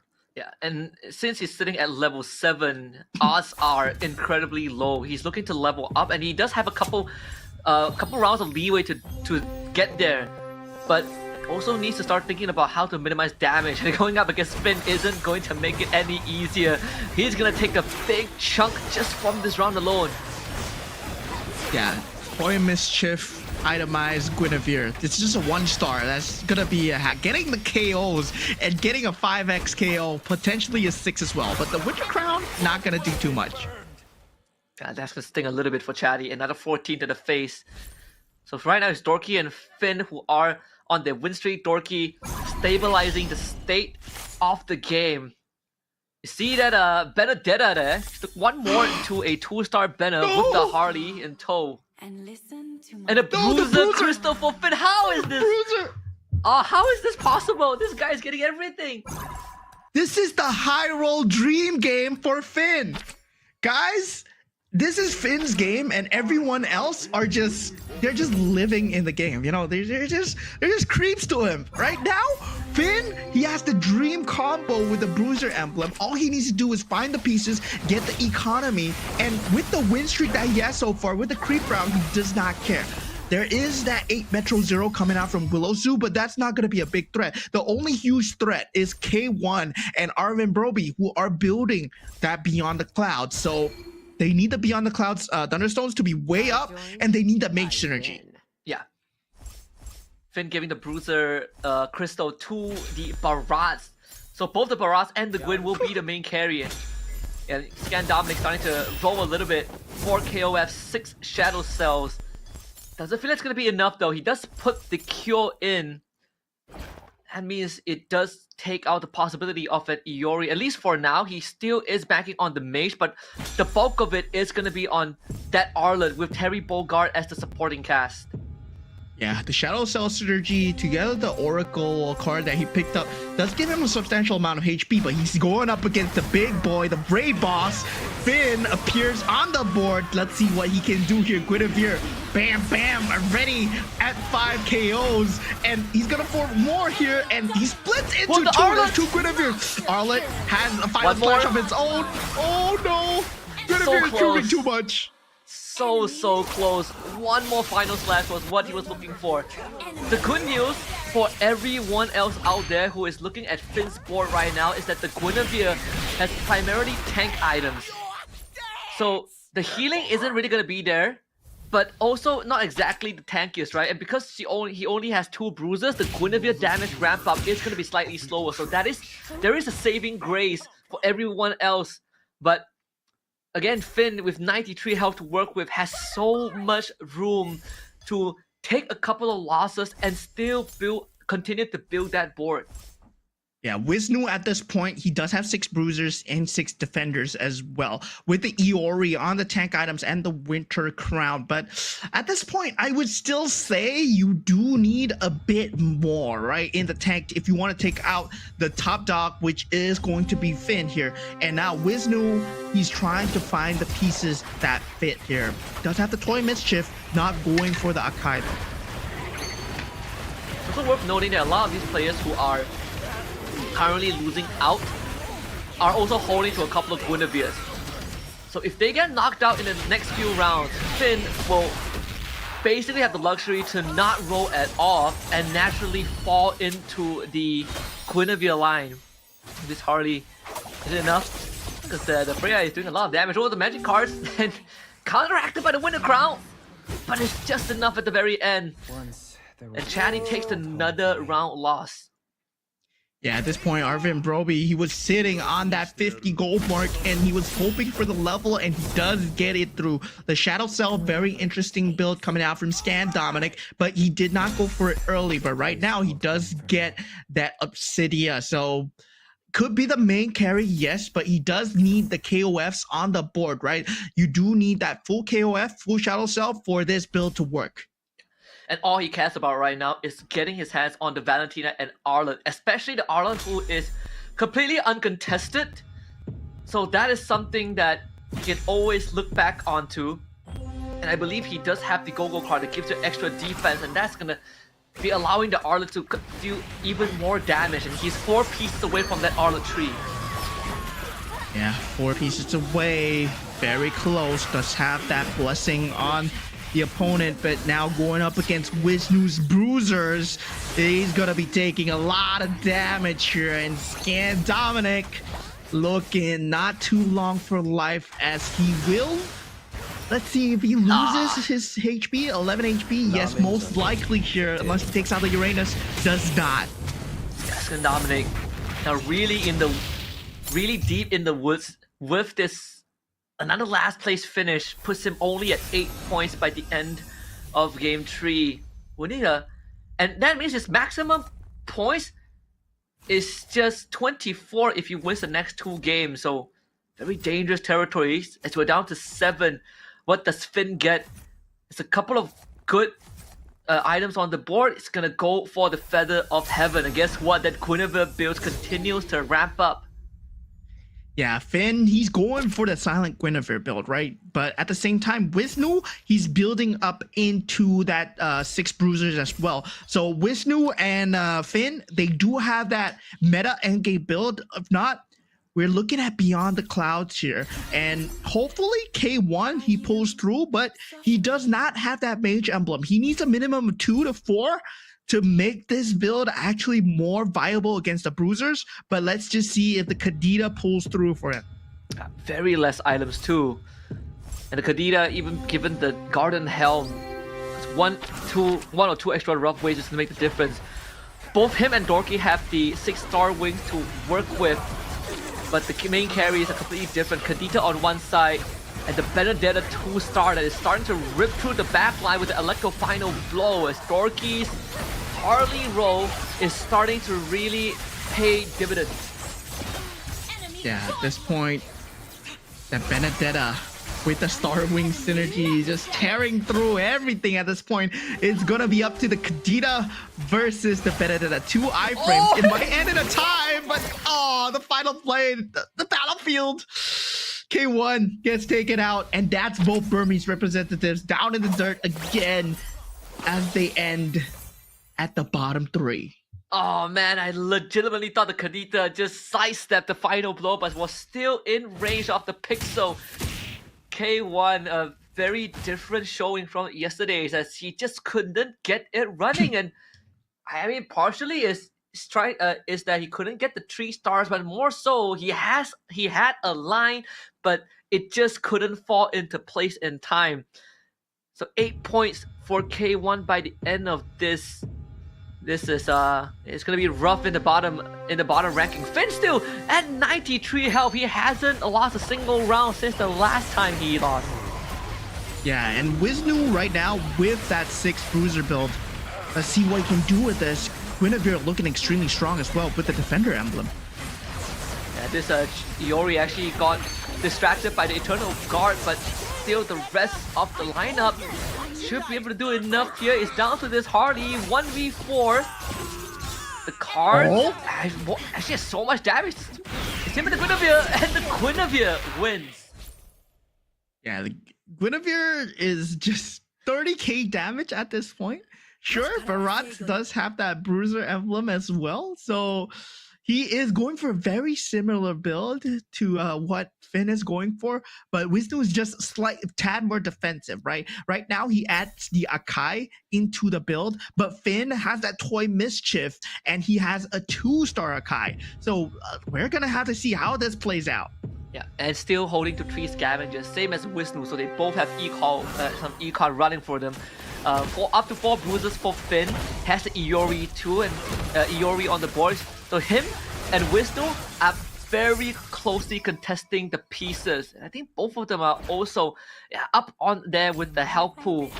It's gonna be a close 22 gold for both of them. The roads continue to happen.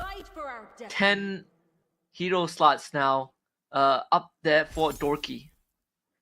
Yeah, now that the creep round has ended, final showdown will begin for the top 4 positions here. As the top 4 are secured, it's going to be Finn, Wisnu, Dorky, and Arvin going at it.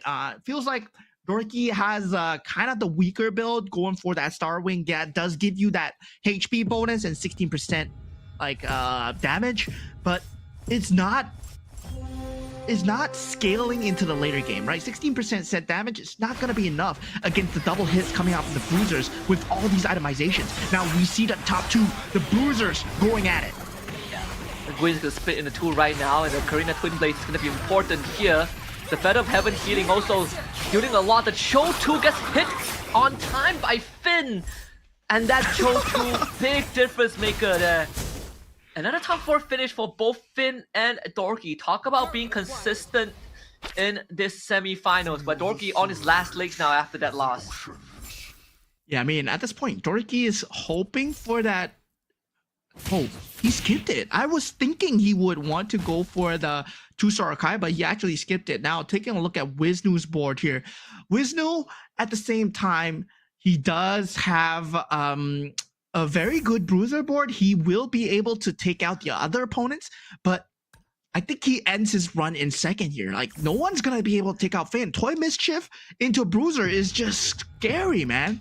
Yeah, he's stressed now because he knows that there's no way to hit a Gwyn tree. So basically him and Finn, they handicap each other in that department, but Finn still has the better line. It was proven by the previous matchup because Finn, they hit the Iori too, which basically negates a lot of what Wisnu wanted to bring to the table. This one against Dorky is also important. I think Dorky is going to be down to just a Harley and to try and make it work. Starwing Benedetta coming through just in time. One he needs more? to land one more. Oh, he dies! This could be Wisnu's way out. The Space Warper. Wisnu loses that round. Oh, Dorky, the Harley clutches through the bruiser build. Like I bash a lot on Harley. It's one of the worst 5 costs, but at the same time, it's good against bruisers because they're running around trying to catch you. And Dorky, no more econ to continue rolling. Wisnu, if he loses another round, it frees up all the Gwyn for Finn, but does it really matter though? Because look at this, Finn has 93 health and everyone literally on their last legs. When he got the second emblem, we were just saying, right? This is Finn's world and everyone else is just in his server right now. He is the game master, he decides, because he basically has one of the best builds that you could get in this current patch, state, right? Toy Mischief 6 with that Toy Mischief emblem on the Guinevere, so that you have the itemization available. Now Arvin Broby going up against Wisnu, one of them will be going out. Can Arvin win this though? If he wins this, he has a chance to get the Kadita tree. It's gonna be very close to Iori going to work. Let's find the king on the Hardy. What was that interaction? And Arvin, so close yet so far. He was one away from the Kadita, but wasn't able to find it. But not too shabby from him, ending in a top 3 finisher. As Dorky, as we saw earlier, got taken out, and his position is going to be solidified in that top 4 as the 2 bruisers still proving to be the top of the meta. And Finn, just unmatched consistency so far. He's been ending in that top 4 slot again and again, but now he takes home the cake, takes home the 8 points for himself again. Most likely an 8 point. Look at that board. Obviously, he doesn't have econ to roll, but he has plenty of rounds. Like he's doing some stretches. There's no Gwyn on the board, but I think there's still two more Barats that he can go for. So no Gwyn tree, no problem. A Barat tree now, basically done, and Finn can just chill. You know, you lose one Toy Mischief, but what the hell, right? Never mind, he gets it back. He gets it. He gets it back. Now it's just time for Finn to sit back, relax, enjoy a cup of tea, and watch his chess pieces go to work. I mean, look at this Guinevere and Barat, guys. He's gonna obliterate the board. Come on, bro, just throw some gasoline and fire. This should be a very straightforward win. The Barat actually getting a chain control. Wait a minute, it might be different. And Barat's buying too much time, even as the Winter Crown. So easy win. Finn just waving to the camera there. 8 points for him. And Wisnu will have to take a bow, as it was an impossible game for anyone else to take first place. Finn cashing in on 8 points. And this is what happens when you high roll in MCGG, right? The feeling is just crazy, but you can't high roll all the time. But Finn, he's shown that even when he doesn't high roll, he's always at the top of the leaderboards. He's always top 4. He makes the best decisions with whatever that he has. But this time he was given the best possible decision, right? That early Guinevere on the Karina into that Toy Mischief emblem. With the Toy Mischief already activated, he actually leaned himself into the luck, because actually to get the Go-Go card, you have to get a certain number of a synergy. You have to hit a certain threshold to activate the Go-Go card. So you need to know the conditions beforehand as well. So Finn played his cards perfectly. Yeah, and you know the effort, the game saw his efforts and decided to reward him with all the possible best permutations, I'd say. I think he's been top 3, right? In top 3 in all the games that he has played. You know, came in second in game 1, third in game 2, and now first in game 3. Just a very solid showing. As we look at the match overview, this was impossible for Finn to lose. Yeah, I mean, it was Finn's game to lose, yes, but at the same time, we got to talk about the bottom 4 as well, right? Scan Dominic, not showing too much of a good showing here at game 1 to 3. Our Burmese representatives, K1 and Willow Su, just not doing too hot, right? It feels like the Indonesians are very consistent when it comes up to finding the strategies. Yes, K1, he did manage to get the Stargazer coming through, but the stars, they weren't enough. The combo, the economy was not there for him to get the star up in time. But Arvin Broby, he's been consistent as well, and he's been proving to be top 4 contender material. Yeah, very exciting Group A so far, but we are starting to see some of the competitors pull ahead of the pack. Finn definitely one of them, but even for Dorky, right, he finished 4th this game, but he was able to kind of recover using the Harley towards the very end. We saw the Star Wing Crystal being sort of the savior that gave him that 6 Star Wing, which he placed on the Benedetta, but it was quite a roll of the dice when he decided to go down this route, because he was taking a beating in that early game when he got given the K, which wasn't able to give much impact in the early to mid. Yeah, I mean, at that point, the Harley, the Barat start was completely ignored by Dorky as well, right? He knew that with the Toy Mischief, he couldn't lean into the Toy Mischief because Finn, at that point, he was already leaning heavily into the Toy Mischief as well. Yeah, I think Finn having a very chill game.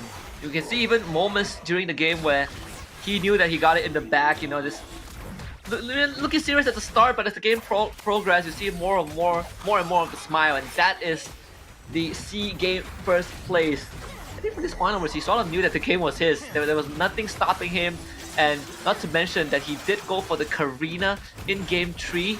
So if the snowball wasn't already strong enough, him landing on Toy Mischief and Bruiser Crystal solidified that.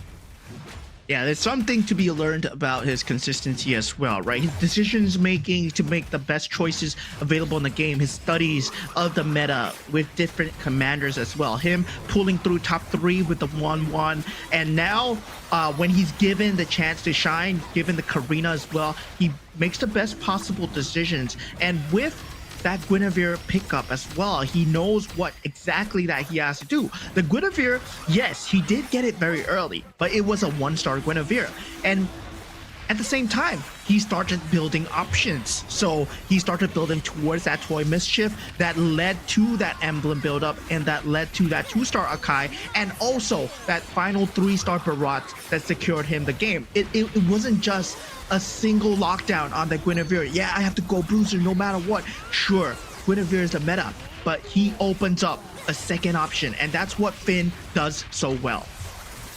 Being gifted the Akai too, right, really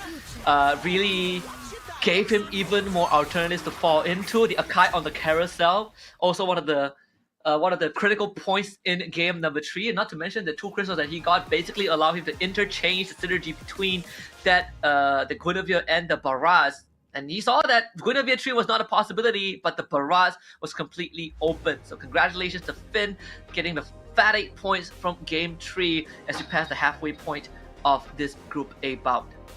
Yeah, you show any MCGG player these stats, and they're like, yeah, take the stats away. This is disgusting. Because honestly, he got the best possible combination, and he got Toy Mischief's badge and a Bruiser's badge with an Eldos and also a Uranus as well, right? There's a lot frontline, there's a lot of damage to back him up, and yeah, this is the best possible outcome for a Karina. If you're playing Karina and yeah, you're playing Toy Mischief into Bruiser, this is the best possible like combination that the game can give to you, and that was crazy. Finn got it. So looking at the standings coming through, I believe Finn is going to be on top at 21 points. Dorky, very consistent as well, with Wisnu falling close behind, and Arvin Broby lands himself in the top 4. But looking at the bottom 4, it is getting dicey for them. Yeah, Chatty, Willow Sue, Scan Dominic, and K1 having a lot of work that needs to be put in, especially for Scan Dominic, 2 last place finish.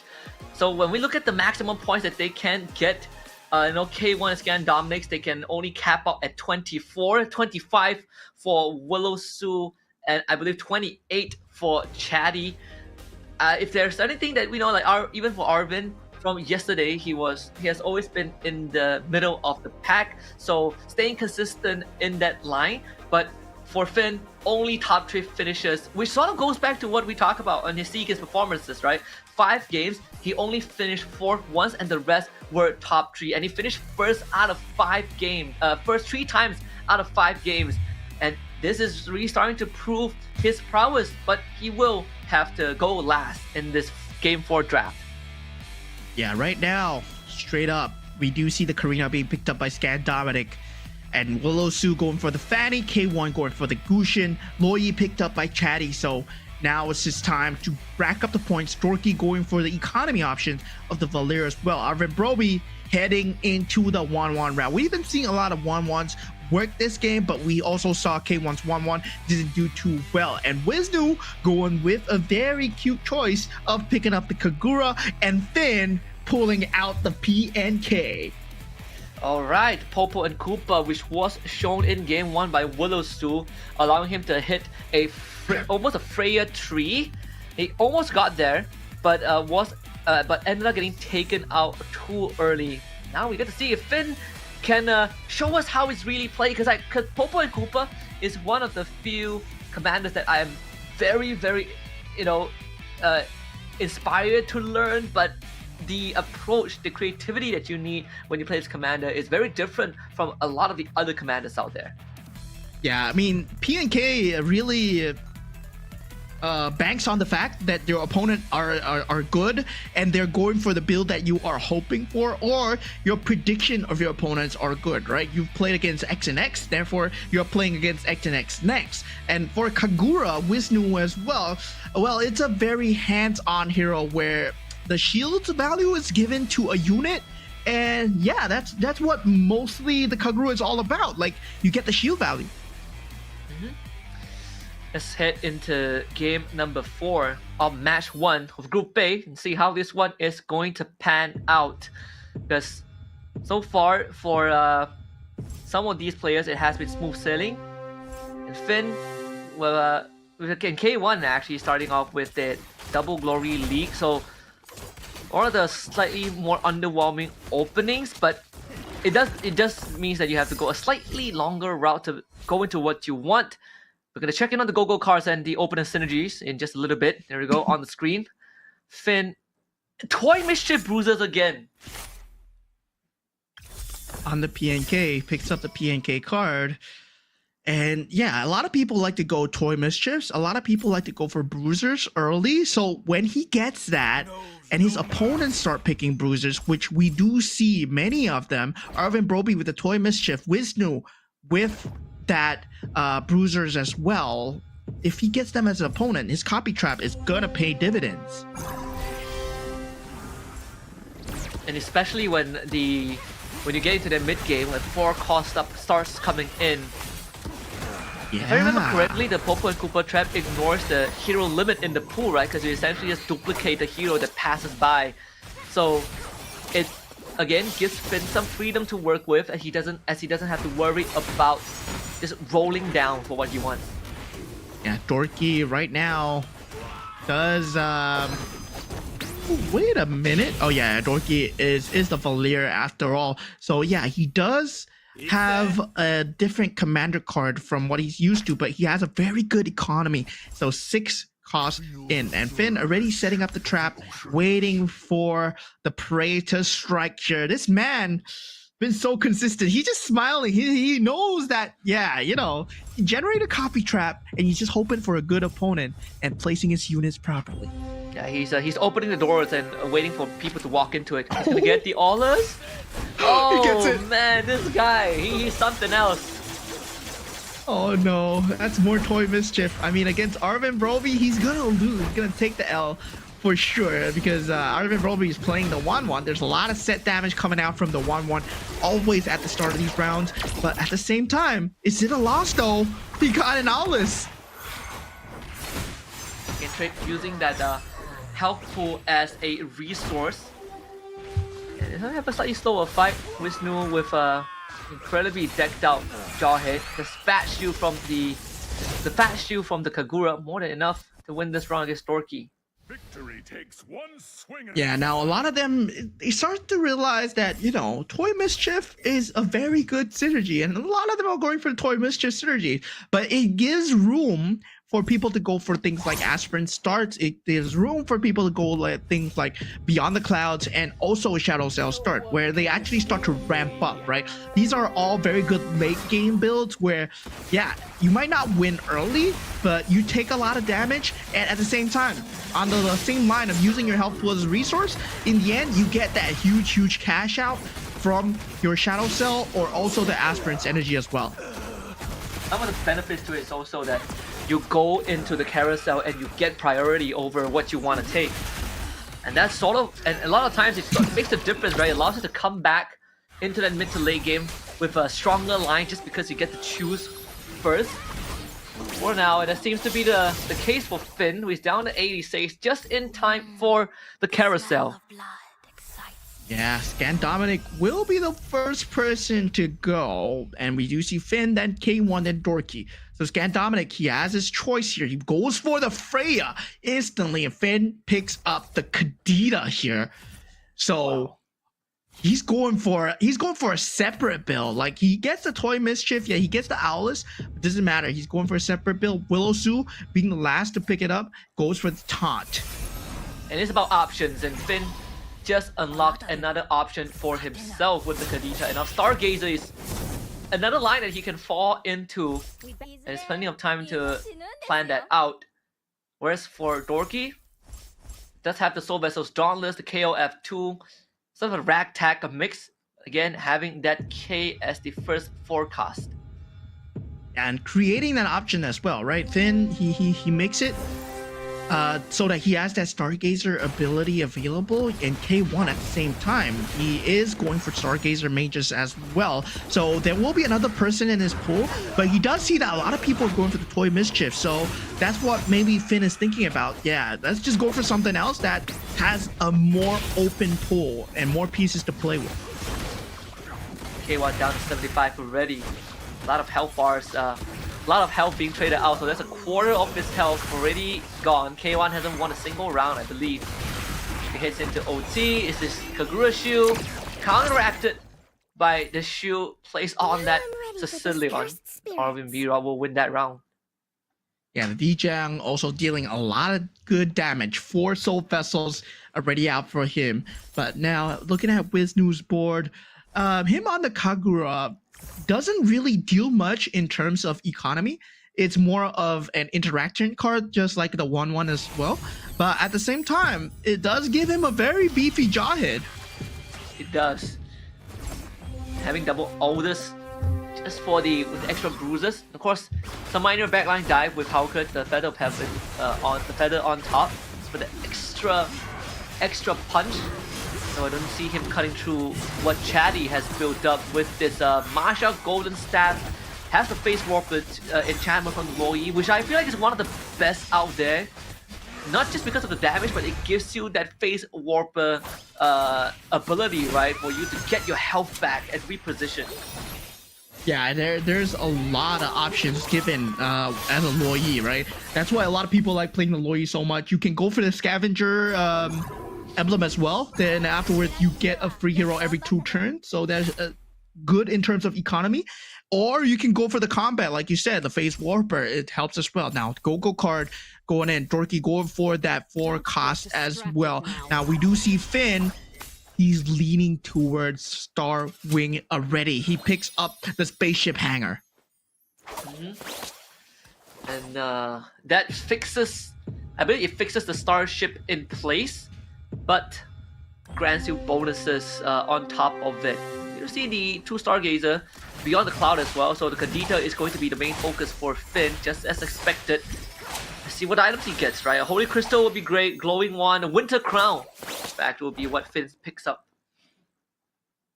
Yeah, we're looking at the most consistent players so far, but looking at some of the wildcard players, right? Wisnu with the Kagura, he has consistent placements. He is the top 3 at this point. But this Kagura, well, you do have the Kagura card as well, which greatly buffs a unit. And he's hoping for, I mean, with a Kagura card, you're hoping for a physical unit, right? But he has not been able to find it so far. So we'll check in on Willow Su. This Fanny will be bouncing the Leona in. So does have the Stargazer line going for him, but Scavenger is what matters. The economy is going to get built up at 32 gold. If he wins this round, it's going to be some extra gold on top, but does have to deal with the Jusin and the Kadita of Finn. And they still have yet to go through the Winter Crown as well. Is this going to be enough? One more rough waves, that's sufficient, and that's a big win for Wolosu. He needed that 46 gold, and now instantly levels up after selling a couple of pieces. What doesn't kill Yeah. you makes you stronger. Now at this point, it's all about who has that late game build going into the next carousel. K1 already building up that 2-star to Sin. So yeah, you can see that he's leaning into the Stargazer build. He went for the build early in the previous one. It didn't work out well for him, but this time he has an earlier build up to it. Whether or not he can find the Beyond the Clouds in time, that's gonna affect the rest of the game. Here for Dorky's side. Another trap copy. I believe he copied the Durov. Not really what the Finn wanted, but the Saber actually also gets duplicated as he went for the backline. That's what he needs. That's what he needs. He wants a Saber.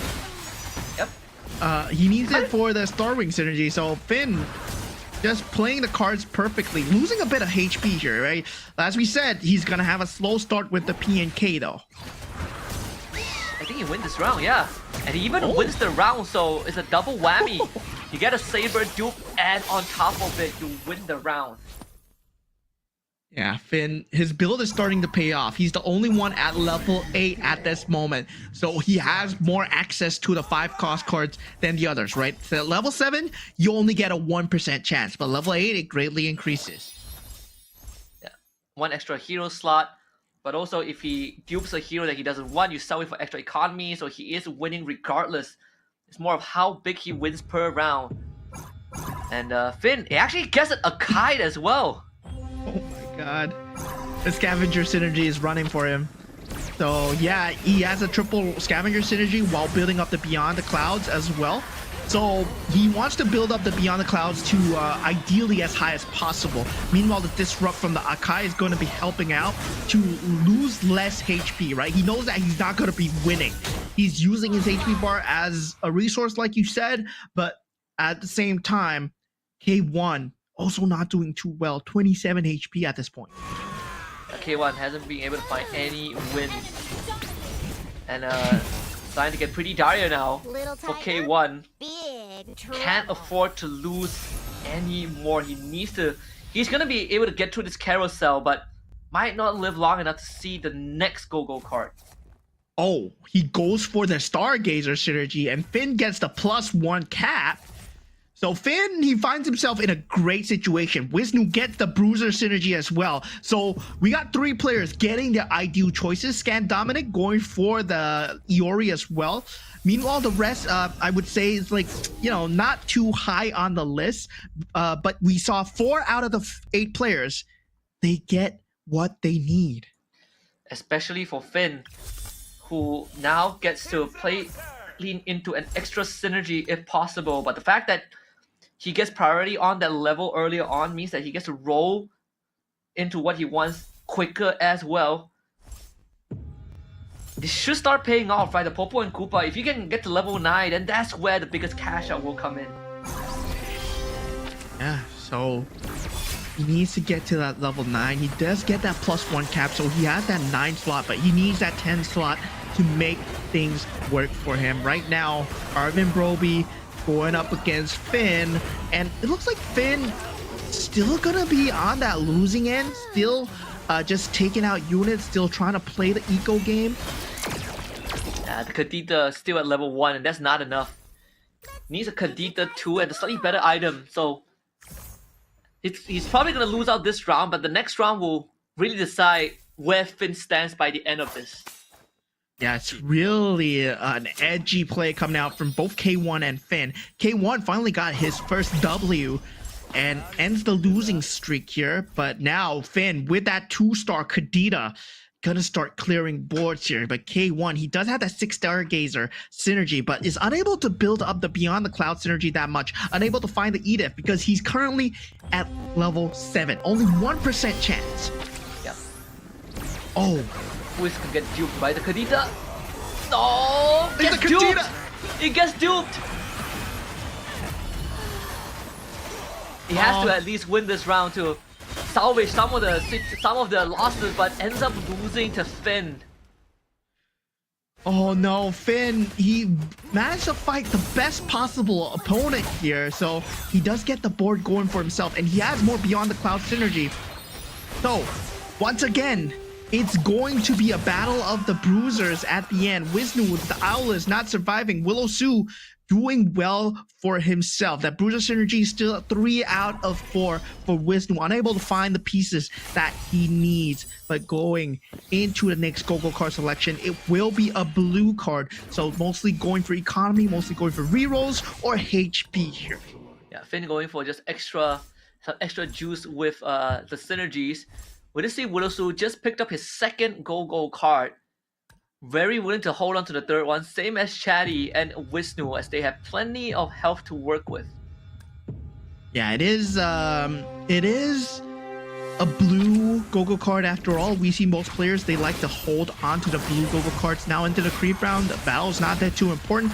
Taking a look at compositions as well. A lot of scavengers across the board, but looking at the bottom 3, right? They're all going for that same Stargazer build, but Dorky leaning more towards that Swift Blade, just trying to buff up that Saber.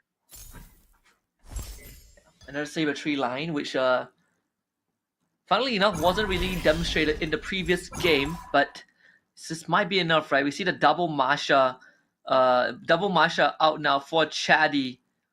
So it's safe to assume that the Loi has been giving him the Mashas, but Masha tree not really the ideal carry that you want, but it will do for now, right? Let's have the Haas Claw. He did get the enhanced Haas Claw, so there's a lot of value that you can get from quad bruisers with that Masha.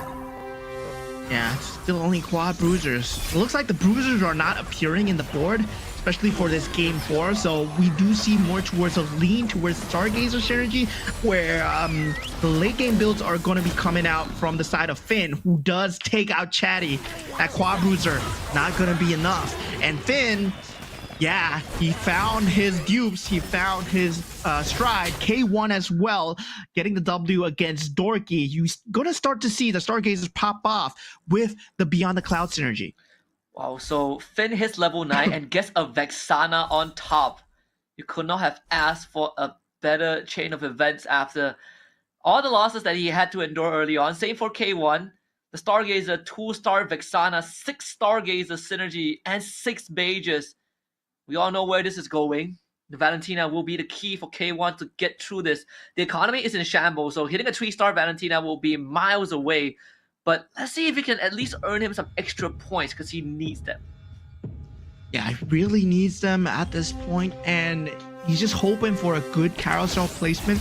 Also to get the good pieces, hopefully gets the pieces that he needs. But Arvin Broby now up against the mage synergy of this Valentina, gets taken out, and K1 not enough. Yeah, that's gotta be frustrating, because I think his chances of making finals might have just been extinguished with that loss. Only 9 points, so virtually impossible to get enough to qualify in the top 4, because the maximum points he can get if he finishes first is 17 by the end of Group A. But a lot of these players are gonna get past 17 points pretty soon. With a couple of candidates who are already past 17. So if Arvin and Wisnu, Wisnu is guaranteed 17. So it's down to Arvin and Chatty, and when one of them gets past 17, K1 will have to wave goodbye to his qualification chances. Yeah, K1 not showing too hot of a show today compared to yesterday. Yesterday he was fire, but today couldn't find the builds that he needs. Times this on MCGG, but still the consistency being shown by Finn and also the Indonesians, they've been unmatched so far. Right now, Dorky, he is at the threat of death, and he goes up against Scan Dominic, who does have that Akai with that split synergy, and Dorky will be taken out here. Executed by the Gwyn too. The first bottom 2 finish for Dorky in the entire Group A match so far. He finished like first, second, and fourth, and now finishing last. But it's okay. I think he's in the safe zone for sure. Finn just won his earlier round and gets dibs on the carousel because K1 is already out and goes for the Lumen Nexus. Now he's gonna get 2 Lumen Nexus thanks to having the Kadita on the board. Yeah. So with that, he actually lost to Willow Su. So I'm very curious to see what Willow Su's board is about. So that puts Finn at 8 HP, right? In a very dangerous zone. He's going for that Starwing Stargazer synergy. Does get that Luminex's crystal. Now pulling off that 6 Starwing as well. So now he's hoping for the 3-star, but he's not too hard about donkey rolling. He does get the 2-star Harley here. So yeah, Luminex's 2-star Harley, Stargazer. Are the itemizations enough though? There's only a Winter's Crown and the War Axe that he has so far. Needs to get through the next 2 rounds, but since he faced Willow Su, he won't be facing him for quite a while. He just needs 2 wins. Wisnu going for the extra 20 Commander Shield to buy himself some extra rounds to work with. The next 2 rounds will be important for Finn. He needs to win to get to the item, and that might just be the turning point. This is round 1 for him. So 1 step closer to a better finish. And in the meantime, Chatty and Arvin also losing their matches down to potentially their last legs. Yeah.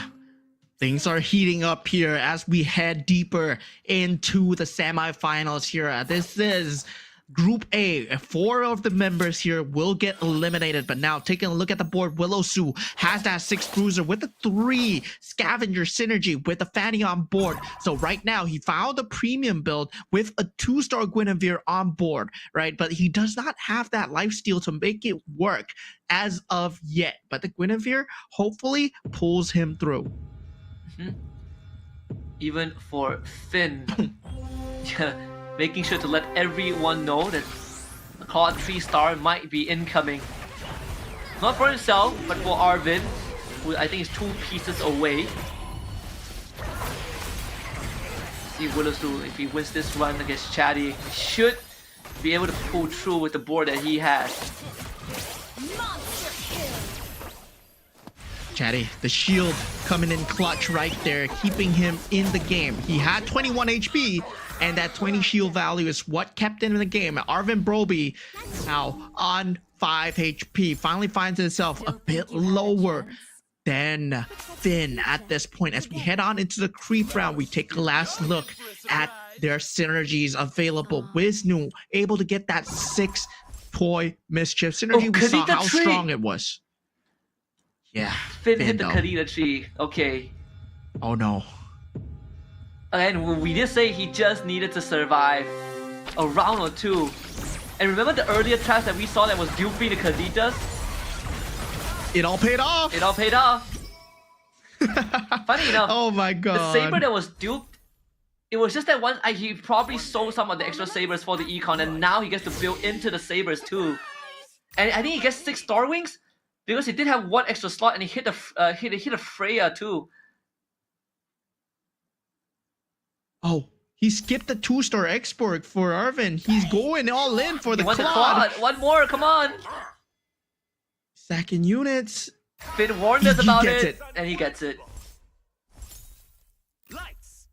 So Metro Zero, 6 marksmen with the Claude, only 1 Berserker's Fury on it. No, he manages to put the Sea Halberd and the Haas Claws on it as well, with a 2-star Hanabi with the Demon Hunter Sword, and he cashes in the Aspirant's points that he has, which is a mere 20, but this might be his last round against Scan Dominic. But that with that 3-star Claude, I don't think he's just gonna go out of the game just yet. Yeah, Winter's Crown does prop from Iori, but yeah, the 3-star Claude is too much. Scan Dominic will have to take the L. Chatty also out. Finn finds another top 4 finish because of that. And Willow Su finally takes his first loss in a long time to Wisnu.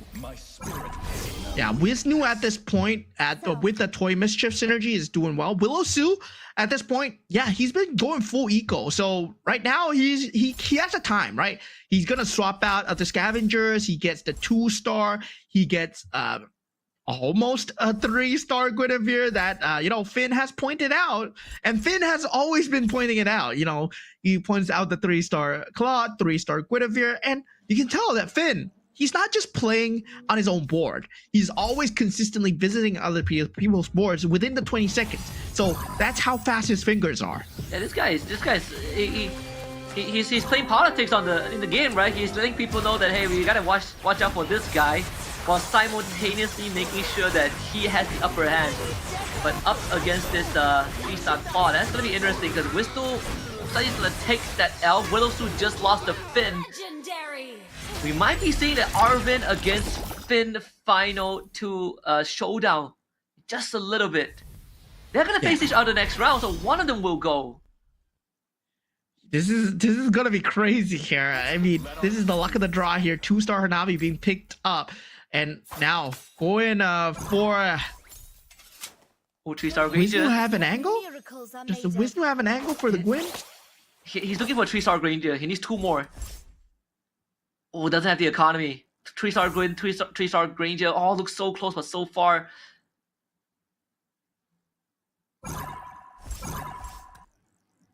Yeah, we'll have to settle for it.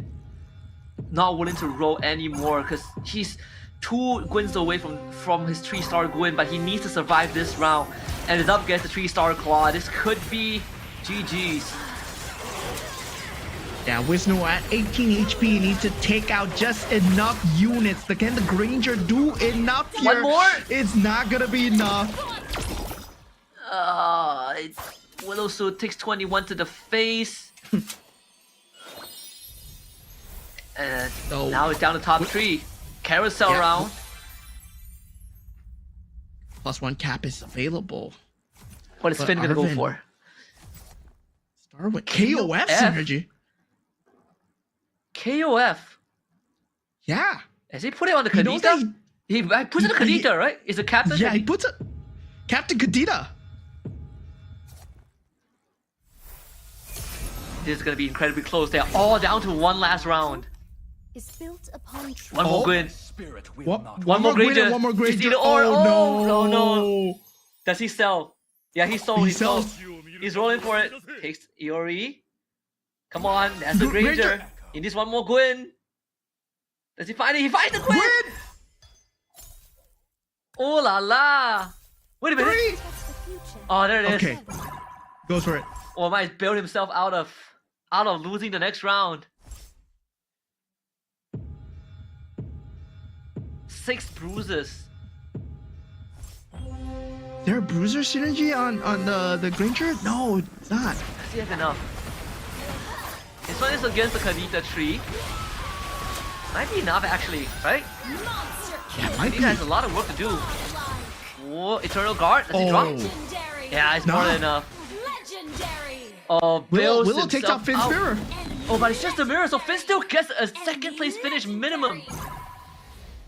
Yeah, it's still second place. Finn is just extremely consistent, but Willowsu, finally a Cinderella story Yeah. here. So proud. Yeah, this is needed for Willowsu, right? We just say that he needs the perfect game. Now Finn is gonna, Willowsu's gonna finish off his board with the Benedetta. I think Finn also pretty much out of gas at this point. It's up to the pieces position. Can he disrupt the Gwyn enough? He did hit the Kate and Terry Bogart too. So 6 KOFs with a Captain Kadita. But yeah, Finn, yeah, he's ready. He's ready for this final round. Yeah, he's choosing between left and right, trying to guess the Claw's location, and it's at the right side. So the Vexana Eternal Guard does not land on the Claw here.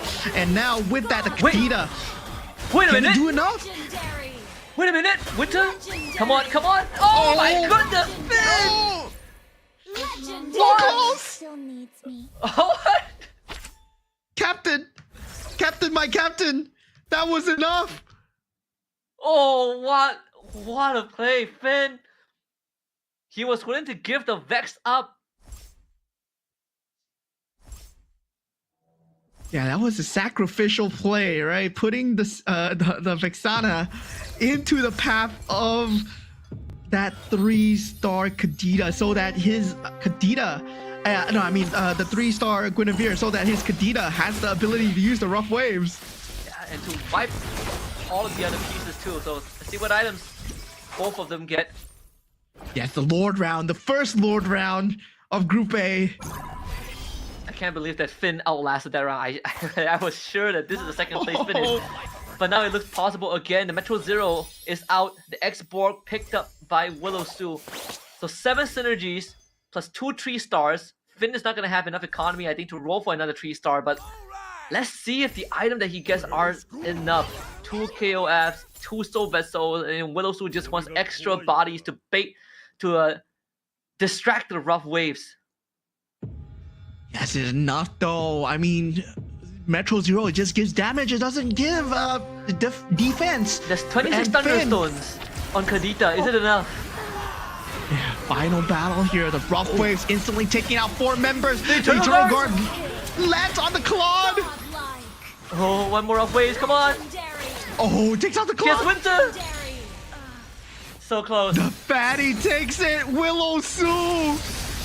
He will be the champion for game number 4, but a hard-fought battle. That Metro Zero coming in clutch, The skies and belong Finn, to me. what a hold on. We thought he was top 3, but no, he ended up in top 2, and it was the luck of the draw at the last part. But very consistent performance and a Cinderella story coming out from Willowsu, who does clutch it out, finally gets a win for himself at game 4.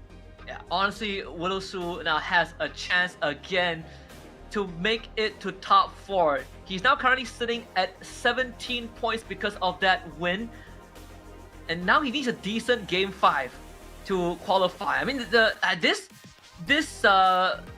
current standings has now been completely shaken up because of that. We know that Finn guaranteed to make it to the grand finals, but for Willowsu, he has one more chance, right? One more game is all it takes, and it's not much. I think a top 4, top 3 finish would be enough to push him over the edge.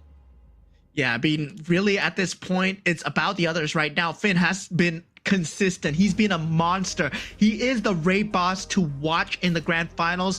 And of course, we are going to choose 4 from this group here. And Finn is definitely in it to win it. And he is a monster. He won the SEA Games. And everybody's just looking out for him, looking like he's the man to beat here. Yeah, 100%. Let's take a look at the overall match stats from game 4, because this game took a lot of turns. We've already established that some of these players are not going to make it through to the grand finals, but they still have a chance to ruin the chances of other players. So if you are supporting any of them, like K1, don't be disheartened. I mean, semifinals is a tough spot to get to already. But Willowsu, with the miraculous comeback towards the end, not only having the 0 Metro, but also having that extra synergy with the Go-Go card, the extra buff that he gets with the synergy towards the very end. I think Finn wasn't able to activate that Go-Go card because he didn't have enough in the end. KOF, Stargazer, Luminexus, Beyond the Clouds. I think he has 5 instead of 6. But either way, was able to make the Starship Hangar play out in the late game. And that itself is a hard thing to do. Yeah, Willowsu, I mean, he had a very dominant start, right? I was very curious to see what build that he was going for. He did get an early, not Soul Vessel, he did get an early Toy Mischief into Scavenger. Yeah, that was not his perspectives, yeah. So with that Scavenger build, he started building up the economy, started building up the synergies as well. But meanwhile, Finn, he had a very rough start, right? You saw that he was biding his time with the copy traps, making sure to copy the Kaditas, copy the Sabers. He even sold off some of the Sabers to get the Starwing synergy. But meanwhile, for Willowsu, taking a look, eventually building up into that 6 Bruiser, into that 3 Scavenger. And you know, Scavengers are not a build that you want to keep towards the end. So it was time for him to pivot out, and he found the perfect pivot on top of the Bruisers, and it was extremely well done, well executed, especially in the late game. I would like to see Willowsu more in these late game scenarios, but it's going to be the last time, and it's going to be the last game. Yeah. One more chance to make it. Willowsu really putting the rabbit out of the hat towards the very end. Had to essentially play, sort of play from the middle of the pack. But hitting that Gwyn and Granger tree was the game changer, because it was looking pretty grim. He wasn't willing to sell any of his pieces prior to that, and he had to survive the subsequent rounds. But he did take up enough pieces to survive the round loss against Finn earlier on, and that was everything. And look at Willow Sue's face as he goes for it. And yeah, emotionless man, dude. He's like, oh, I won. It's like, not bad, not bad. I won, I won. Man, it's ice But cold, taking- man. Yeah, taking a look at the winner stats. Looking at his build, right? Last moment changing into Metro Zero, and the same time, Starwing being swapped out from the other side into KOF as well. So yeah, it was the perfect move bringing in the Metro Zero, because the damage actually pokes through the commander way more than the Starwing, because Starwing, it gives a set amount of HP. Meanwhile, the only the commander gets the HP for the KOF. So very good pivot coming out from Willow Sue. And yeah, the all in on the Kadita with the purest power, it gives him just enough. And again, the 20% hybrid attack, not to mention, and again, it's a very close, a hard fought match for all of them. Let's take a look at the standings. Finn, solid first place so far, 28 points, only top 3 finishes for him. Dorky coming in second, as he did finish 7th in game 4, followed by Wisnu with 21 points. Arvin is 20 in 4th place, and Willowsu, he's catching up. Him and Chatty, these two are looking for that one final opportunity to make it to the grand finals. Yeah, I mean, at this point, Willow Sue and Chatty, they are very close. But Scan Dominic, K1, are they still in the running though? I don't think so, right? Even if Scan Dominic gets the best possible option of getting the 8 points, there is no way for him to enter or break into the top 4. So sad for them. But this last game is going to be a consolation prize in terms of placements and trying to get a better prize pool for themselves. Yeah, the current bar is set at 20 points. Let's go into the draft of the final game. And this time, K1 gets to call dibs on it. Again, we did talk about how today was a very rough day for K1. Just couldn't really get much going. So he will go for the Amon as the commander for his final game. Yeah, Loyi coming out for Dorky as well, and the Guinevere for Chatty. Meanwhile, Scan Dominic going for his final hurrah, which is the Fanny, and Wisnu pulling out the Karina, and Arvin, we see the Angela. Oh man. So Pulling out the Angela now. We did talk about if the Gwyn is gonna come out, right? So now we get to see the Gwyn once in the Blue Moon, and the Yuzong for Finn. I mean, the only time we saw Yuzong early on was by Wisnu, and unfortunately he finished last. Let's see, man. Finn has been on the ball when he gets ahead, and now he plays Yuzong in game 5. Yeah, I mean, Gwyn is like the ultimate gambling character, I would say. I mean, Indonesians, they're saying like, oh no, we don't like to gamble, we like to keep it consistent. But Gwyn is like, 14% chance for one free hero to appear, 24% chance for finding free heroes. It's all about the gamble. And Chatty, he's going for the gamble at the end here. Arvin as well, he went for the Angela as well. So that's a very interesting pick, right? Angela, it does give a hero to protect as well, giving the mana regen and HP and also shield, right? And that's gonna mean like a very good early game for the Angela, very good mid game, and in the late game when you build your hyper carry, if you're going for like a Guinevere, once again like a Kadita, you want to see that hyper carry mentality come through. Basically going aggro at every given chance. Let's see Finn, Soul Vessels, and the Shadow Cell going all in on the Yuzong. Let's see who pivots. Wisdom actually goes for the Moskov Go-Go card, but everyone else sticks to the same. Willowsu going for the Paquito instead. I mean, he picked the Valir one and he randomed into Paquito because Valir gives you a Go-Go card that is Valir. You get 6 gold and you random into something else. So he randomed into Paquito, which is not too bad. The boxing gloves actually gives you an option to copy a hero as well. So that's going to be something that he can look forward to do. So now the benchmark, the bar set is currently 20 points by Arvin, but he can raise the bar depending on his placement, so it's constantly moving. But at least for all these players, they are looking at 21, right? Because even if he finishes last, he will still get that 1 point. So 21 is what we are looking for qualification into top 4. To be safe is 22, depending again on our Latin representative's placement by the end of this game. Yeah, at this point, it's all about getting into the top 4. The potential breakthrough coming in from Willow Sue and also Chatty. Chatty going all in with that Guinevere, really just playing into the luck of the cards. Meanwhile, for Willow Sue, you do see that he is going for the Valir here, but he is getting a slow start compared to the rest because he is on a Valir after all. Yeah, Willow Sue gracefully takes that. With a smile, he knows that he's going to be off to a slow start. Again, here for Dorky, I mean, pretty nasty having a 2 stars marksman at the very beginning. Does have the, I believe that's a Jawhead enchantment on his Obsidia. So you get that bruiser, benefit on top of it. Yeah, at this point, to have that Toy Mischief combo that he can go for. He does not go for the Jawhead. Actually chooses to sell it out. Wait, did he Yeah, keep does the not go Jawhead? for the 2-star. Huh. Yeah, I He thought sells and buys it. I think he wants the blessing to go on someone else. Now he buys it. Oh, okay.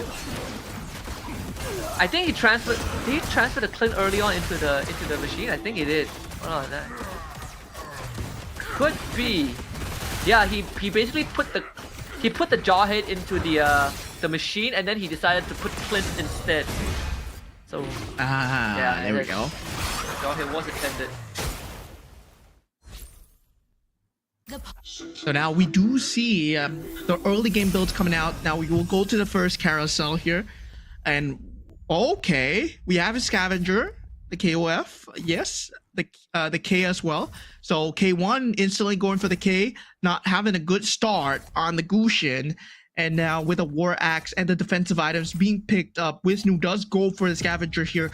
Golden Staff being picked up by Scan Dominic, and Dorky going for the Berserker's Fury. That offensive item. So not too many game-changing pieces, but they start to build up towards their eventual endgame boards. Willis was actually getting the Aulus 2-star. Weapon Master Blessing activated early first for Arvin. It was, I guess, puts the Angela on the Lolita too. So it's just trying to power through with sure bulk in the early game. He's also looking for his first win so far. Hasn't won a single round. Up against Findo, who has 2 more pieces than him. It's not going to be easy with the Beyond the Clouds building up for the Xavier. Yeah, looks like he's going for the Beyond the Clouds again. That does have that 2-star Hellcurt, but this time the Alucard is going to come through, right? He does have the highest power, and the defensive items actually coming into play. The Shadow Cell slowly starting to build up economy for Arvin Broby here. So it's going to be another loss for Finn, 11 to the face. Over time, this Minotaur healing not enough there. So Dorky suffers his first loss against K1. Yeah, K1 finally getting a bit of a breather here with that 2-star K, that Gushin hoping to keep him in check for the next few rounds. Scan Dominic on that win streak on the Fanny, but not for long, right? Fanny scales off in power, especially in the mid game, because you are invested in pieces early, but you lose out in economy in the mid game as well. Yeah. Look at the essence core, right? We did talk about it does grant you damage, but on top of that, the face warper repositioning when your health falls below a certain threshold. Everything banked in on this Minotaur for now. We does do some pretty nasty damage on top of the healing. So the game drags into OT. The Minotaur can actually pack quite a punch. Not against the Marksman though, who does shred through defenses pretty early. Not to mention having the Leona that dodges physical attack. Still the Valentina to go through from Scan Dominic. One last cast. Should do the job. Yeah, Scan Dominic having that golden staff on that Valentina as well. Really going for that win streak, and also going into the creep round right now. I'm surprised that a lot of people that, especially during the last round, right, they lean away from the common synergies at the start, the Soul Vessels, the Bruisers, Students know the the Toy rules. Mischiefs. No, we're not seeing any of them this round. They're going for what they're comfortable with. We see more of the Marksman build coming out. We're seeing Shadow Cells coming out. And yeah, you get to see them in their home ground here. Finn starting build up Shadow Cell together with the Beyond the Clouds very early, already 12 Thunderstones. And important to note is also the go-go card that he went for, right? He decided to go for extra interest. So now his interest is capped at 8 instead of the usual 4. He gets an extra injection of go.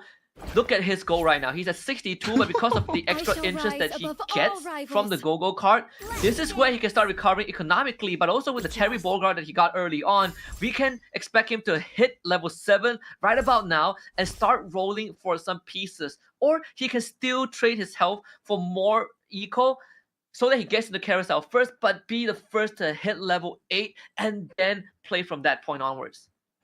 Yeah, I mean, he can even go for level 9. He's at 63 HP at this point, but still, HP as a resource, if he wants to go for it, then yeah, the 18 gold injection with the extra interest gonna deal a lot of economical damage later. But now looking at K1 with that Gushin on that 2-star, can it do enough with the Holy Crystal here, as there is a 2-star Obsidia on Scan Dominic. He does not want to lose this win streak on Scan Dominic. He wants to keep it as long as possible, and Scan Dominic does get the 6 win streak. Then loses another round as suspected, but every round that he wins is only going to accelerate his late game build. For now, willing to take that L is a very small price to pay for what he is currently going with the Yuzong. Currently, Soul Vessel 4 being built up over here. That 2-star Dijang, yes, with the blessing on the Clint, but it's not enough to carry you through unless you are going for that Benedetta in the end for Chatty here. Still, he is on that Guinevere. He does get a free hero in the shop. Like, there's a percentage chance. So he's going for a gamble here. And now he does buy the Terry Bogard with the Guardian Helm on it. Wilsu having the Granger too. Casual blade armor on top with thanks to the Claw Theft device. He is running the Valir, but he gets the, I think, enchanted Claw Theft device, so an extra punch for the Granger. Obviously, he's looking for the 2 stars. Kadita can't hold a candle to Dorky, so Finn, another 11 to the face, down to 42. Yeah, I mean, at this point, we know the game that he's going for. He's going for that lose streak. He's going for that gold. He's going for the economy. He's already level 8. So, yeah, Willow, Scan Dominic, currently at level 8. But Finn has much more gold to roll and play with. So, he has 34 gold at the moment. Right now, you can see that he's rolling in the shop. And he does get the Harley here. Yeah, and this is his game plan all along. We talk about his economy and how he's been able to build it up early on thanks to the gold injections. He's gonna be looking to get to 9, and it will probably just sacrifice his entire bank just to get there early, depending on the result of this round. If he gets the win, then he gets another leeway to save up, but with the Kadita still alive, there is a chance. The round wave doesn't go off towards the end though. Is it gonna be close? It's him against the K. The K has the Holy Crystal and the Revitalize. Should be able to kill off the Xavier. The Ixia is just a 1-star. So Finn, close call. Yeah, it takes minimum damage though. It takes 8 damage, so he knows that he has one more sliver of life to play with, barring a complete hard death. But now with that, the rest of the players also falling low. Going into the next carousel, Finn will be having first dibs. Has the Vexana and also the Kadita up for grabs, but he goes for the +1 capacity. Chatty picking up that Winter's Crown. RV Broby now picking up that Golden Staff as well. Stargazer Synergy picked up by K1. We know what kind of strats he's going for. He's going for his tried and tested Stargazer Mage. I am the abyss. Look at the Shadow Cell. This is what we saw. 3 stars. Arvin B. Rob really full sending it only at level 5. So he's not looking for the big pieces, but will have a lot of catching up to do. Yeah, Arvin at this point on this Angela couldn't get the win streak that he wanted at the start. Instead, the Fanny and Valir dominating on Willow Sue and Scan Dominic. Willow Sue on track to try and qualify into the top 4, but as of this point, it's still anyone's game, and the next Go-Go card coming is an orange card. So still, it is still up for grabs now. Wisnu going up against Finn. Finn might be taking another L here, but has the Harley up. So yeah, does not matter. Does finally get his first W as he puts 11 damage onto Wisnu. That is great news for Finn again. Gets to build up on that interest. Perfect scenario to be in as well, right? If he hits level 9, I think he has the capacity to go level 9 pretty soon. I hear you. Yeah, he's going for more options, right? He picked up the +1 cap, so he had the ability to go for Stargazer. He had the ability to go for Vexana. There was a Kadita on the board, but no, he does not want to lock himself into that Stargazer build because he has the gold to go for anything, and he has not. The only 5 cost that he has is the Harley. So if he gets an Akai, it opens up something else. If he gets something else in the Go-Go card, he gets something else. It's still round 3 too. The Go-Go card has not been activated. So Finn is keeping his options open, and he's doing such a good job of it while winning games at the same time. So Arvin Broby with the 2-3 star. Let's see whether he can hold on.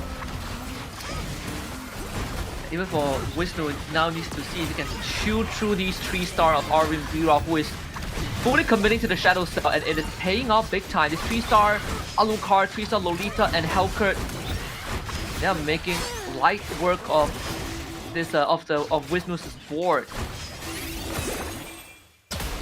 Yeah, Finn takes 13 damage. Blue streak still now at 21 HP. He will fall to the lowest, but still, he knows that he has to creep round just for a mere reprieve. Going into the cards, going into the Go-Go cards right now. He does pick up the Starwing synergy along with the Enchanted Talisman. Now, Last Resort is being given as well. So these are all golden/orange cards. We do see a lot of the people picking up the economy cards.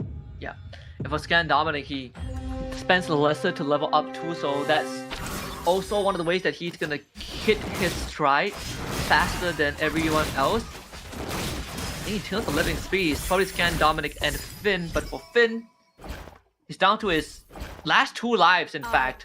The Harley has the Swift Blade It's getting Crystal, more lively. but also having that Starwing in play could help amp up the Harley just by a little bit. Another 3-star for R&B. This is 4th, and it's a 3-star Obsidia as he finally hits level 6. Must face this alone. Yeah, so he's just playing for the 3 stars at the moment. Taking a look at Finn's board, he has 10, and just now he started at 76 gold. He's rolled down to 0, looking for a unit to complete the Starwing synergy, but he's unable to find it so far, so he will settle for the Vexana. No, he does get it. The Bellaric is put out on the field. He sells the Arlet for it. Is it enough though? He's up against Arvid. 50 Shadow Cell stacks, 4 Shadow Cell synergies, but the Kadita gets enough of the rough wave off. It might give him a much needed win. He's also looking for the Kadita too, but the 6 Stargazers should be more than sufficient with the constant Eternal Guard slamming down into the front line. The Lolita needs to go. Yeah, it's like an unstoppable force versus an immovable object here. That Helkert is not going to be an issue for the backline as long as it does not reach them.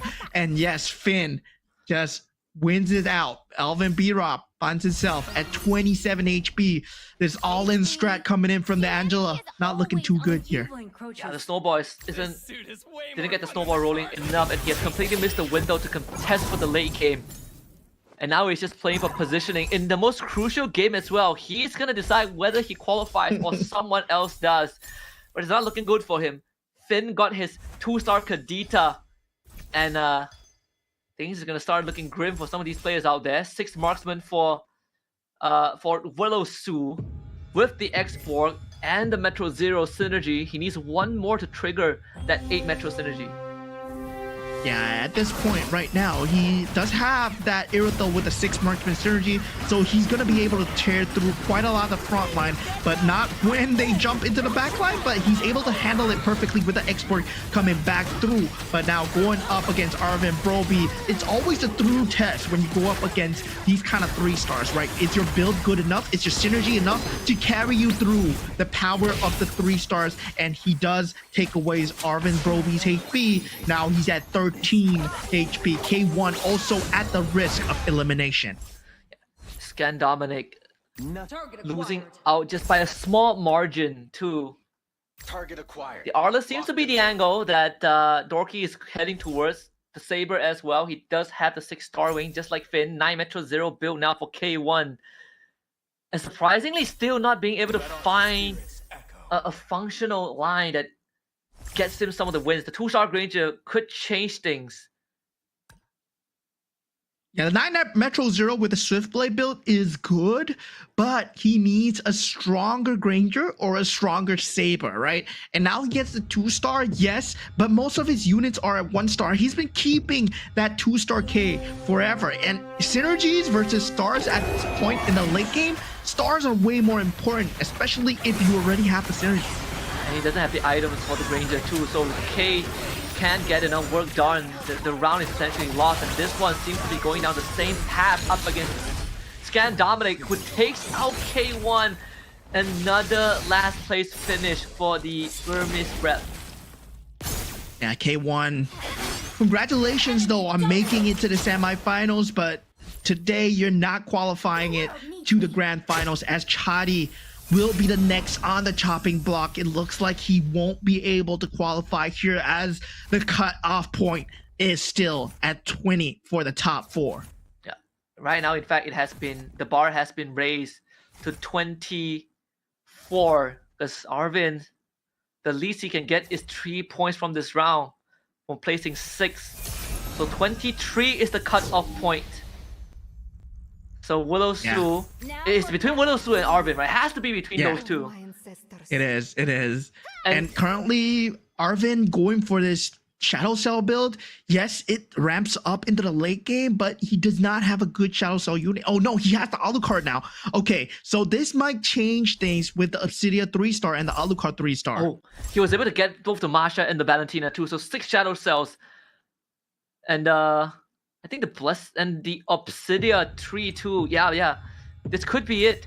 But Arvin needs to lose, I think, next for Widowsu to have a chance, right? Like if this goes into like a top 5, then Widowsu might also miss its window due to point differential. Yeah, that's true.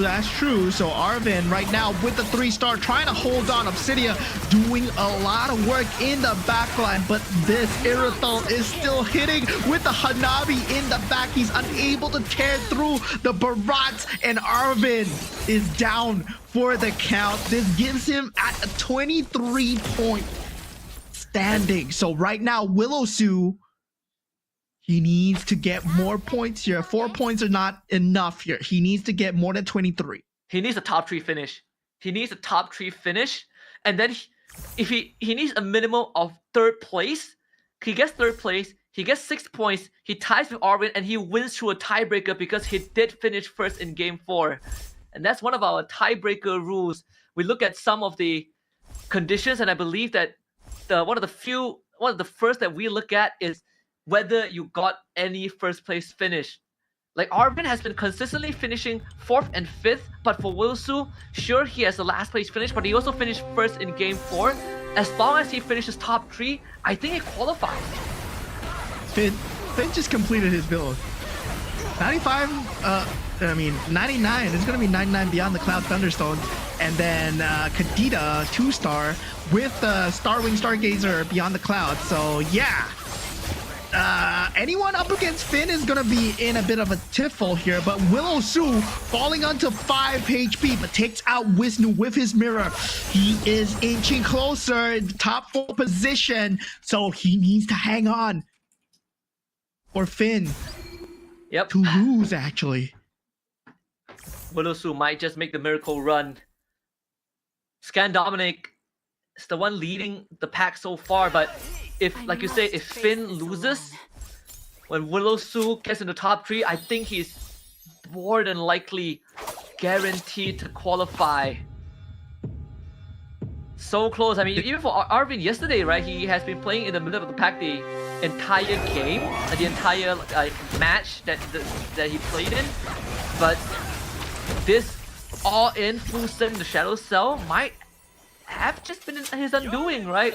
It is a very interesting line to go for because no one else was doing it. But at the same time, it wasn't enough to get him through the finishing line. Yeah, at this point, the Metro Zero coming out for the side of Willow Su. Gotta see whether he is able to find the synergies, whether he can find the star up for the Irithel, especially because that's the most damaging 5-star, 5 cost that he has. And for Scan Dominic, it looks like his build is set already. He's dealing insane amounts of damage. And taking a look at Finn, he did lose the last round. Thought he was gonna win with the 99 Beyond the Cloud synergy, but didn't pull through. Yeah. Again, just to remind everyone, the tiebreaker rules, we look at total points, and if it's tied, we look at the most first place finishes. And Willow Su has that advantage. Scan Dominic against Dorky, Finn against Willow Su, and Willow Su loses! Oh. Finn knocks him out right before top 3, and that has got to sting. Willow Su finishes with 22 points. And Arvin scrapes by with his 6th Shadow Cell still. Yeah, I mean, Arvin, 6 Shadow Cell, you might say it might be his undoing, but it helped him out. Anyway, right now, top 3, Scan Dominic, even if he gets 8 points, if he gets first place, he's not going to make it to top 4, but he gets a better placement in terms of the prize pool.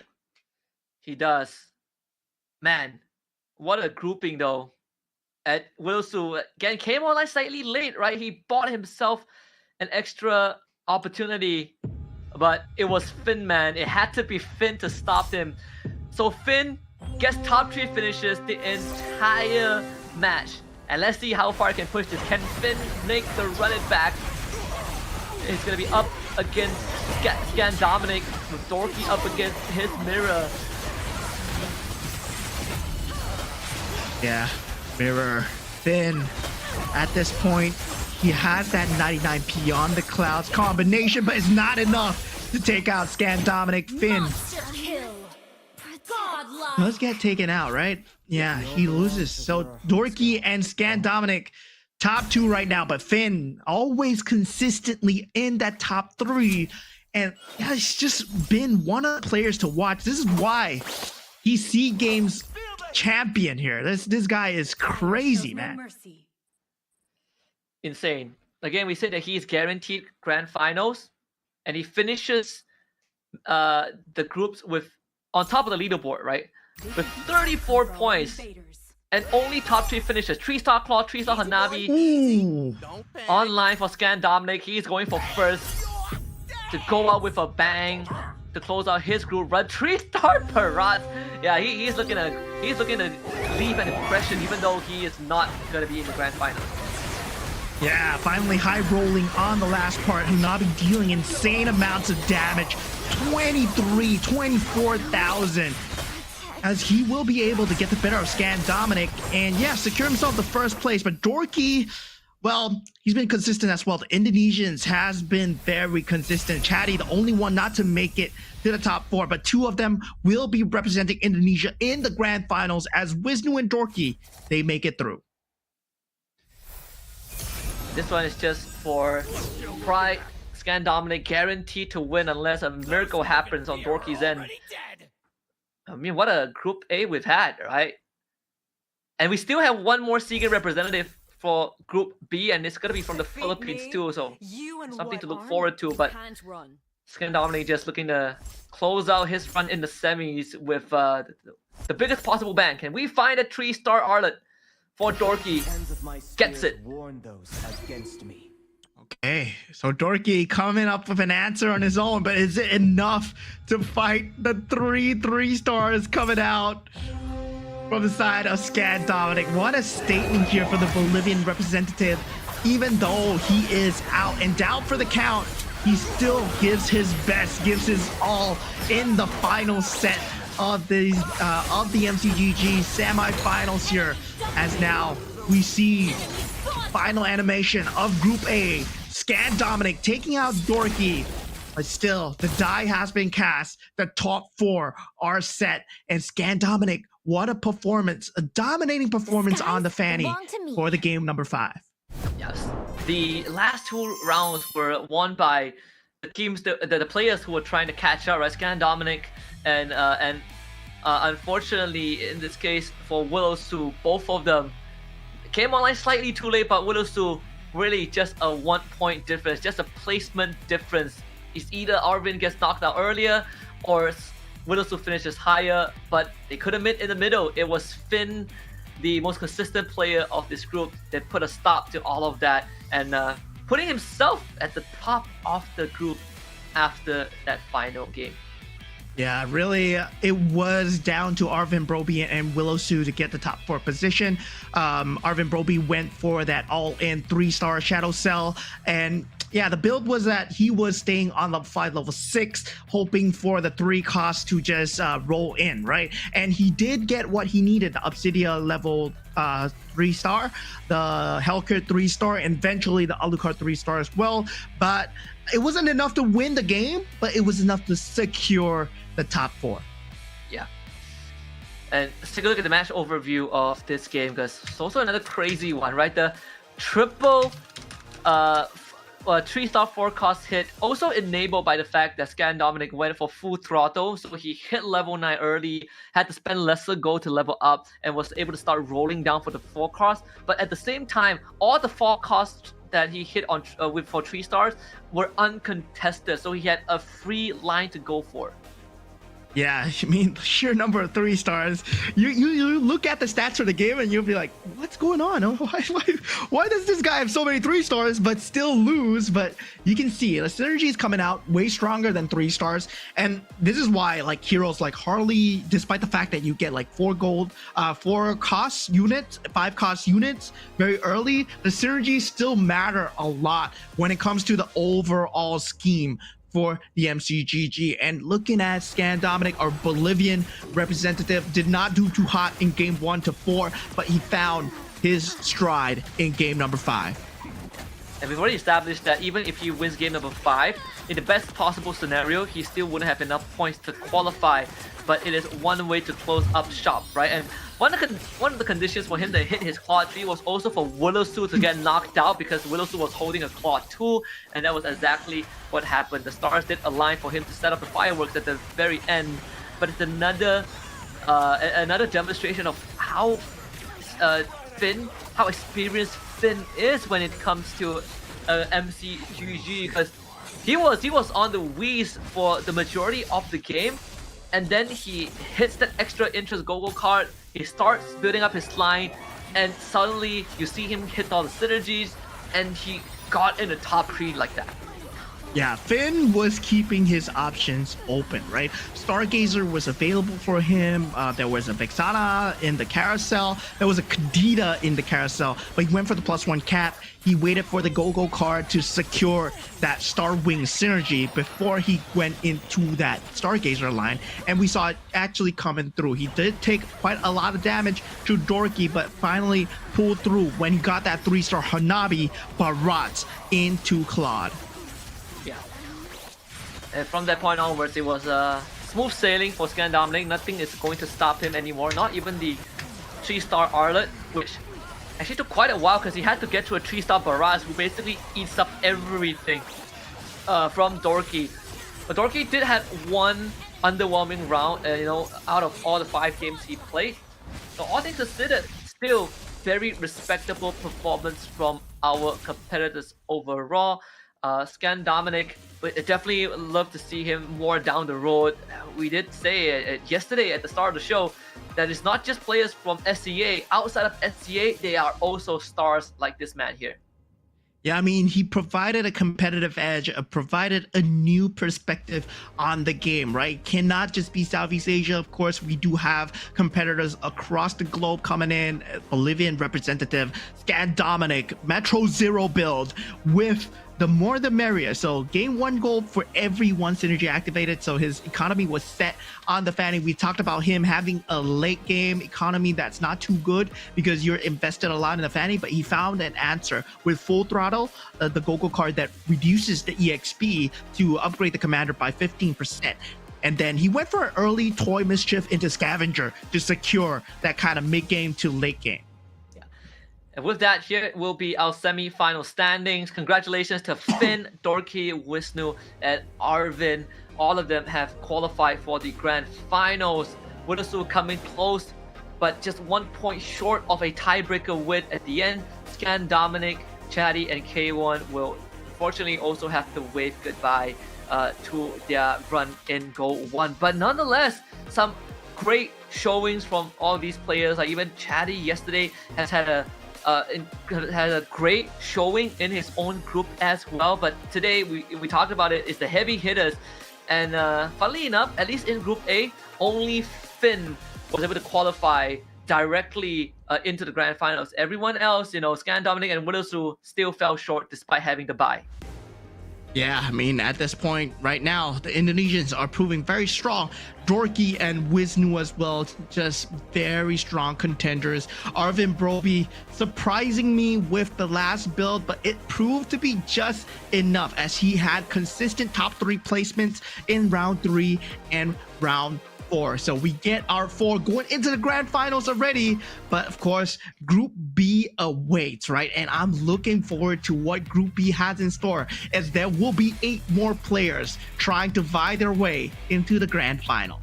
8 more players, 4 more slots, and I mean, they have shown us some great consistency in Group A, so we need to kind of have a deep dive into the minds of some of these players out there. So we're gonna have an interview in just a little bit with the winner. I would assume it is going to be Finn or Dorky. So let's talk to him and see what his thoughts are and his preparations coming into GO1.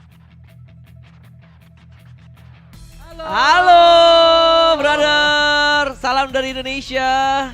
Salam dari Malaysia. Halo juga. Momen, welcome bro. Hey, Yo. hello man, hello guys. How you doing? Congratulations, Finn. Hey, Congratulations, thank you Finn. so much. Okay. Oh, so I asked the question first? All Yeah. right, guys. Finn, I have a question for you, all right? So you are super consistent when it comes to the gameplay, when it comes to hitting top 3. You were the SEA Games champion, yes, but what's your secret to being so consistent? What's your strategy when it comes to MCGG to get that top position every single time? I think the player in this semi-final don't aggressive in early game. That's why I can beat them in early game and consistent to top 3. They don't aggressive. The gameplay so predictable. Oke, predictable gameplaynya. Predictable. Okay. So, Finn, I have a question for you. Okay. You can speak bahasa Indonesia? Boleh. Boleh. Cakap Indonesia ya. Oke, di Boleh, sini boleh. kalau kita lihat di sini dari tadi memang gameplaynya memang sangat Rapi, santai ya. banget, rapih juga ya. Ini kalau boleh tahu memang kalau dari segi sebelum adanya GO1 ini emang sering main setiap hari atau gimana? Oh, aku ini streamer. Oke, streamer. Ya. Setiap hari berarti. So setiap hari aku live. So dari live tuh aku training. Aku sih udah Oh, kenal. Training dari situ. Saya sih sudah kenal lama ya dengan Bang Vin, ini juga sempat pernah top global bareng aku, Bang Vin, di season 8 ya. Benar. Wih, luar biasa sekali. Gameplaynya emang benar-benar kelihatan Iya. banget santai, terus juga kayak relax gitu, nggak panik, darahnya di bawah juga masih stabil banget. Dan Bang Vin ini juga mewakili tentunya dari regional SEA Games ya, juara 1 SEA Games ke-33 Thailand kemarin. Wow, luar Bang Jen. biasa sekali di sini. Congratulations sekali lagi untuk di posisi pertama dan langsung masuk ke Grand Final GO1 yang nanti diadakan di Januari 25 ya. Oke, nice banget. Mungkin maybe you have another question, bro, Momen? Yes, I do have another question for you. Sure. You're the only Malaysian Sure. representative going into Go1, right?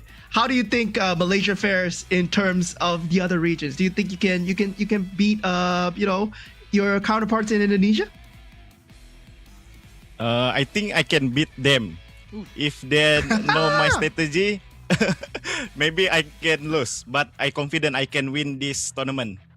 GO1 in All right, man. offline, I will meet them and crash them. Crash them ya, luar biasa sekali. Alright. Wow, luar biasa sekali. Ini PD-nya, tingkat PD-nya tuh keren banget sih dia sih. Oke. Mungkin Tapi banyak hoki sih tadi. Hoki ya? Go-kartnya bagus-bagus Oke, sekali oke, tadi. oke. go-kartnya memang kelihatan memang lagi harinya Bang Vin. Lagi juga. wangi, lagi juga wangi. bagus banget tentunya. Gameplaynya Benar-benar juga lagi wangi. bagus juga di sini. Oke, sekali lagi congratulations buat Vin. Mungkin ada dari Vinnya sendiri mungkin ada kata-kata untuk yang mungkin nanti bakal kan kita masih ada lagi nih yang grup yang kedua nih. Ya. Mungkin ada kata-kata buat mereka atau nanti ada kata-kata buat yang nanti di final.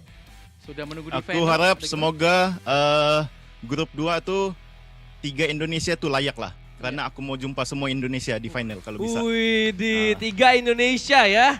Luar Ini biasa. dia. Let's go Indonesia.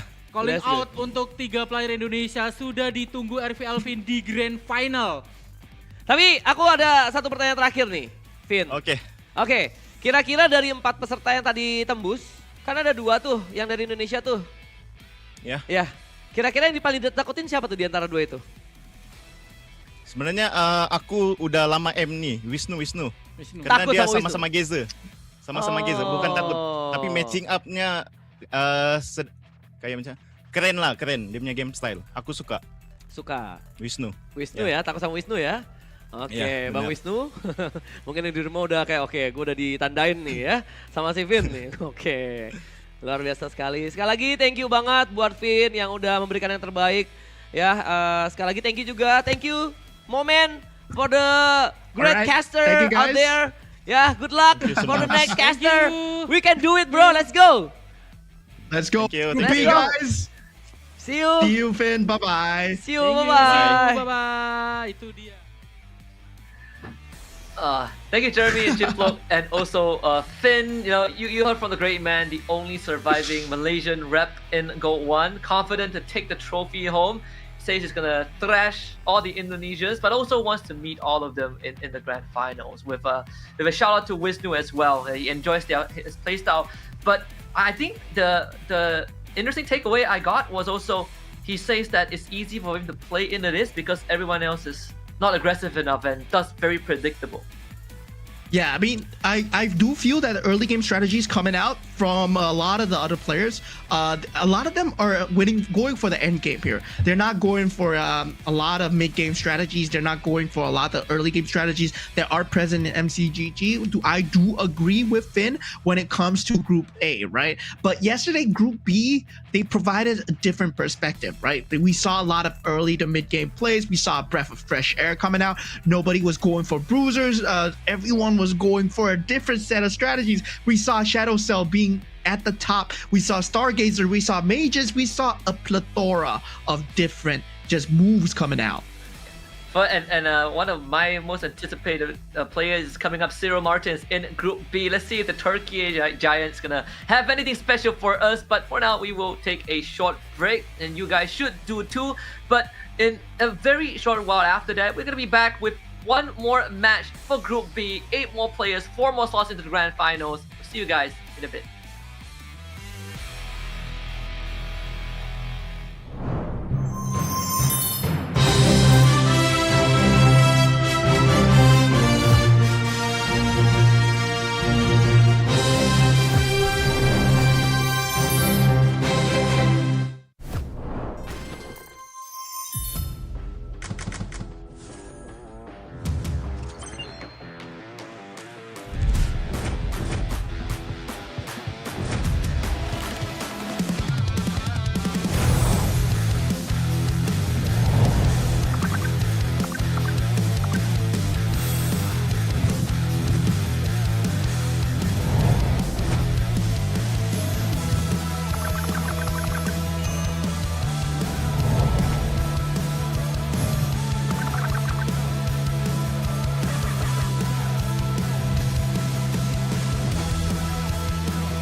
くそうね。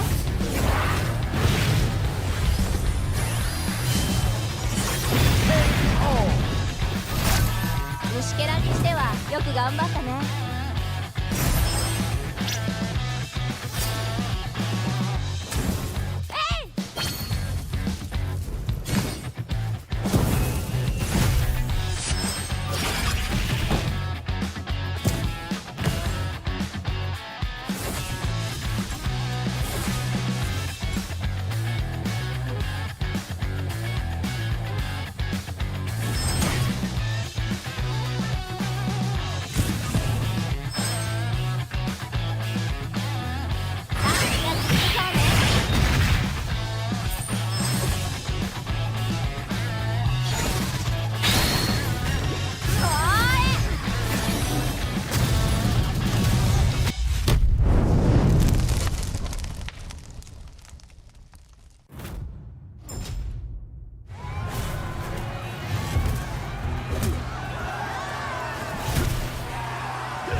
Rise beyond greatness and reignite the star. Come then, embrace the struggle.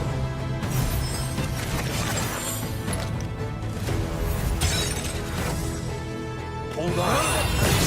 Let it become your strength.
焼き尽くそうね。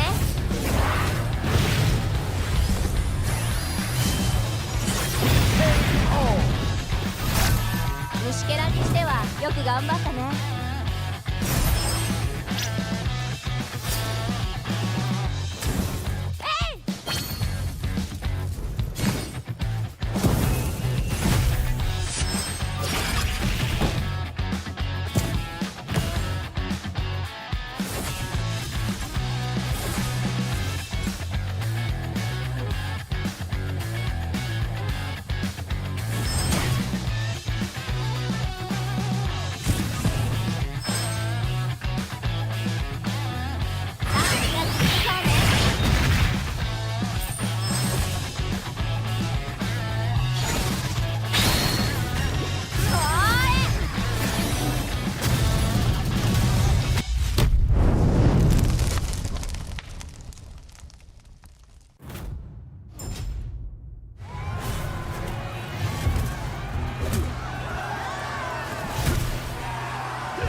Rise beyond greatness and reignite the star. Come then, embrace the struggle.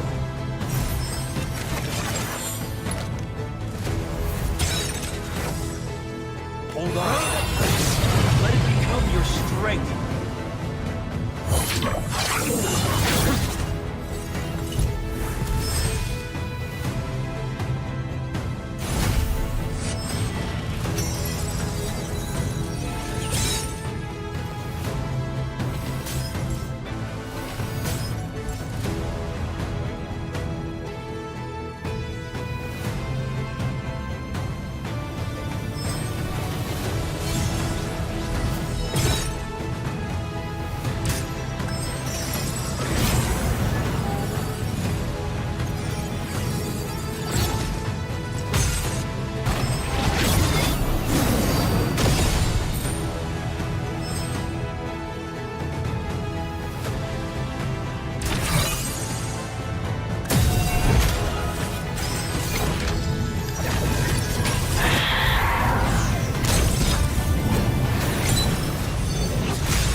そうね。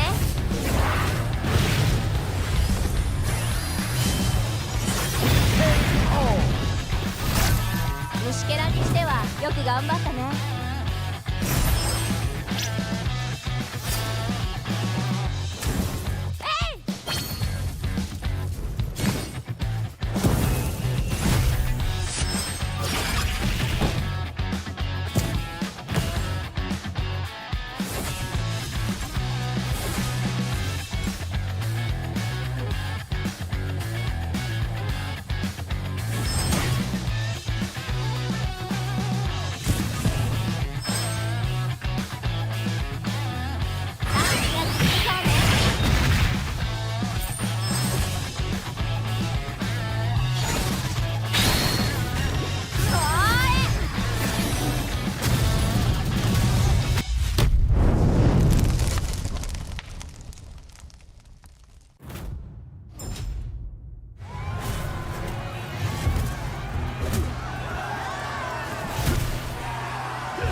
Rise beyond greatness and reignite the star.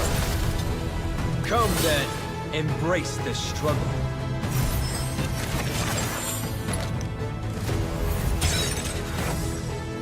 Hold on. Let it become your strength.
き尽くそうね。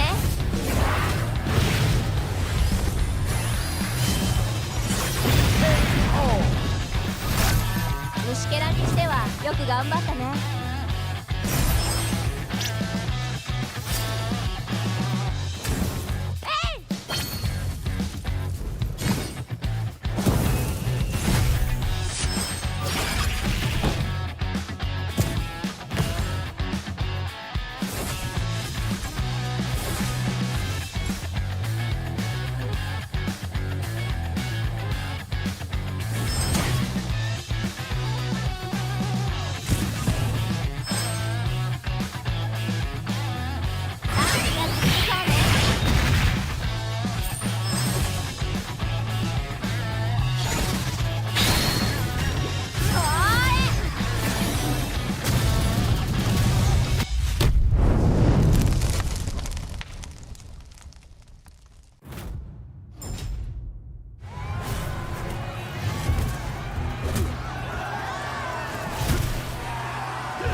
Welcome back to the Magic Chess Go World Championship, also known as GO1, where your esteemed caster is Husky and Moleman on the mic. We just got done with Group A, where 8 contenders went on with each other, and we settled for the top 4 who have made it to the grand finals, and now we're looking for another 4 to join them. This is going to be Group B, where 8 more players will play 5 games of MCGG, but just like we had before, only 4 of them will make it through.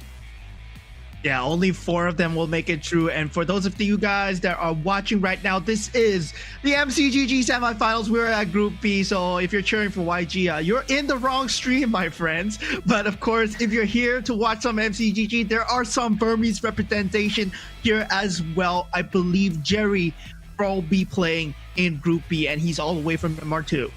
Yeah, we might have seen the unfortunate exit of K1, who was quite the character, but it's not all doom and gloom just yet for Myanmar. But also for our Turkey fans, we have Cyril Martins, who's going to be playing in just a little bit as well. Show some crazy innovation from yesterday's group stage, and let's see if he's going to be able to carry that forward to today's matches. But before we hop into the nitty-gritty, I want to remind you guys to remember to follow our global Facebook account at Magic Chess Go Go, as well as our global TikTok account at Magic Chess Go Go Global. There you'll find the latest and most comprehensive news about Magic Chess Go Go, as well as official live stream updates. You can also send the message follow MCGG TikTok in the chat, take a screenshot and go to the pinned post on the official global TikTok account for the live stream event.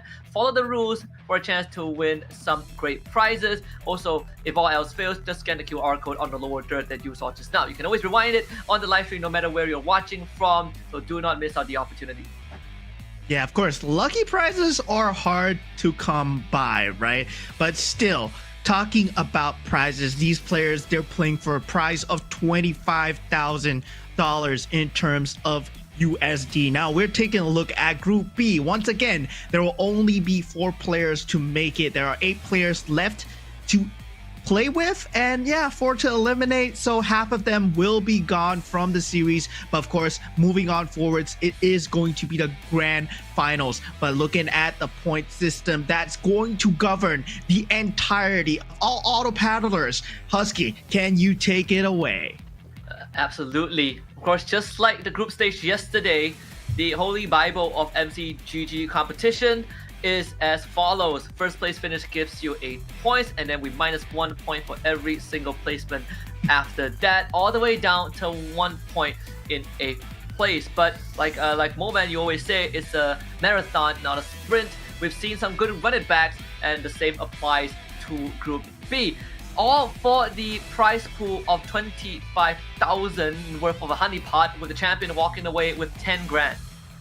Yeah, and of course, 10 grand, very different prize pool from the runner-up, who's going to get 2.9. And if you're unfortunate enough to place last place in the grand finals, well, you still get $500, and that's not too bad, right? Given the fact that GO1, you know, these players, they are playing from the comfort of their own home on the game client, on the MCGG client. So if you've not downloaded it yet, if you're interested in auto battlers and you want to compete, it could be you in the next GO2 that we're gonna have next year as well, right? Every international tournament, there is a chance with the MRS, the Rising Star competitions. It's in the game, guys. Just click on the Rising Star. You get to play your division, and if you get to go to the top, you get to represent your individual region when it comes to the GO1. But looking at the players, these are the players that will be representing their region. And of course, starting it off, we have the SEA Games second place finisher, Yaya Nina from the Philippines, followed by EVOS Oppo FXL, EVOS Chen, we have Jerry, we have Ciro Mertens from Turkey, we have Yuresh from Cambodia, with Floxy from EECA, and last but not least, Anxiety from Indonesia. So also a very Indonesia heavy lobby. We've seen what some of these players have been able to show, and it's a very good mix, right? Floxy was showing us some Mage's build, Yuresh and Jerry also some good flair, Ciro Mertens with his very unconventional approach to the meta, and Anxiety always playing on the edge. Yeah, and of course, all these players, only 4 of them will be remaining here. They're joined by 2 new Indonesians and 1 Filipino that's going to come in from the SEA Games and also the MRS Season 3. So these are your top seeds. This will be a very competitive game. Can we see Jerry and Ciro come out on top like they did yesterday as well? But now Reg going first, going for the Minotaur, straight up pick into the Valir from Oppo, and Jerry goes for the Karina.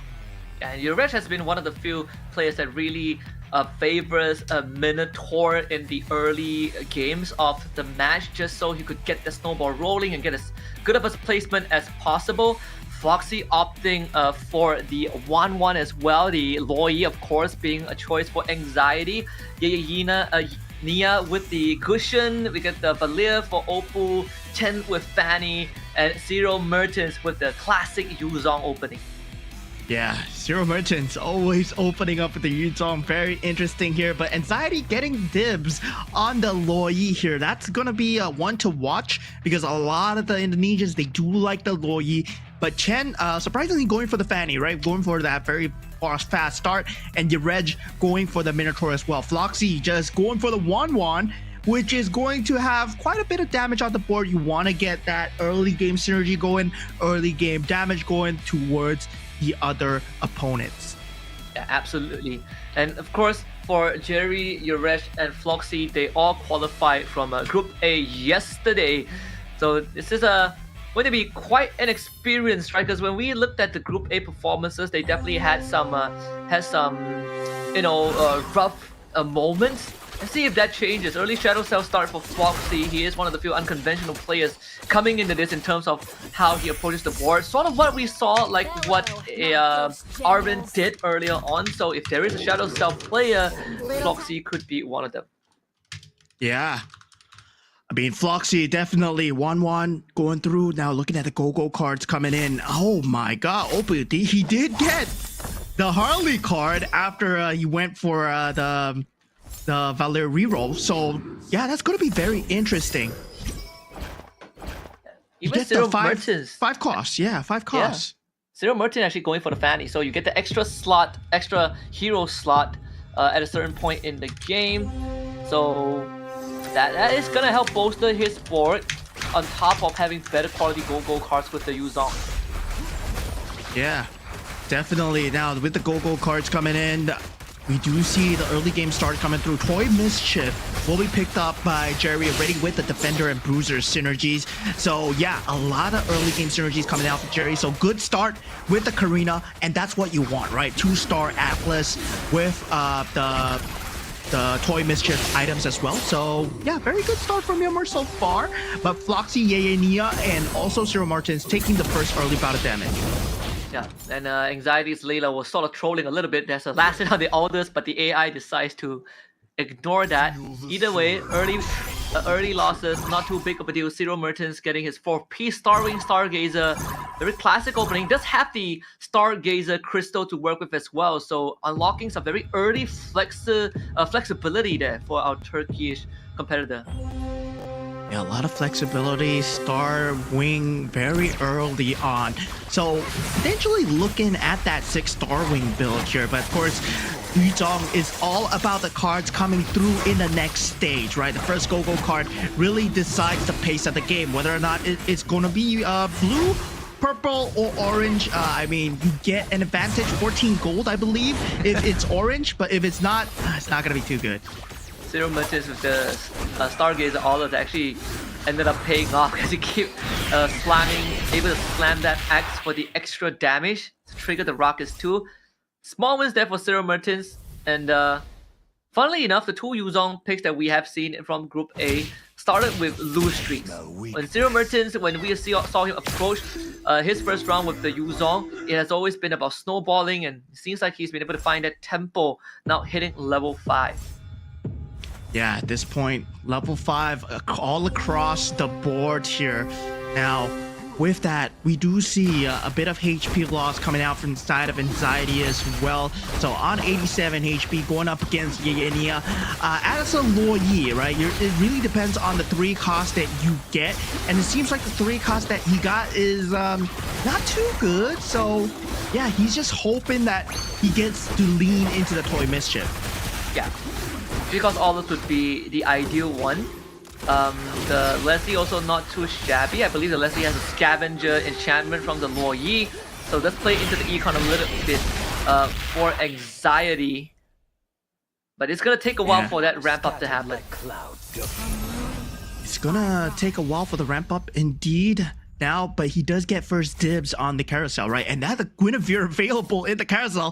Floxy instantly jumps on the Guinevere. Meanwhile, Anxiety goes for the Barati, right? He's leaning for the Toy Mischief synergy. The Holy Crystal, another option. So Merchants does take it up. Yeah. And if there's anything, you know, that we know from the Group A yesterday, it was that Guinevere is the hot cake, right? That's what everyone is going for. And it seems like the piece offered by Anxiety's Lawyer is indeed the Leslie. It opens up early aspirant angles, but also gives you raw damage even without item, as long as the Leslie gets to use her abilities. So the problem is finding a good front line to allow the Leslie to go to work. So unless you can make that happen, you are still going to most likely go on that lose streak.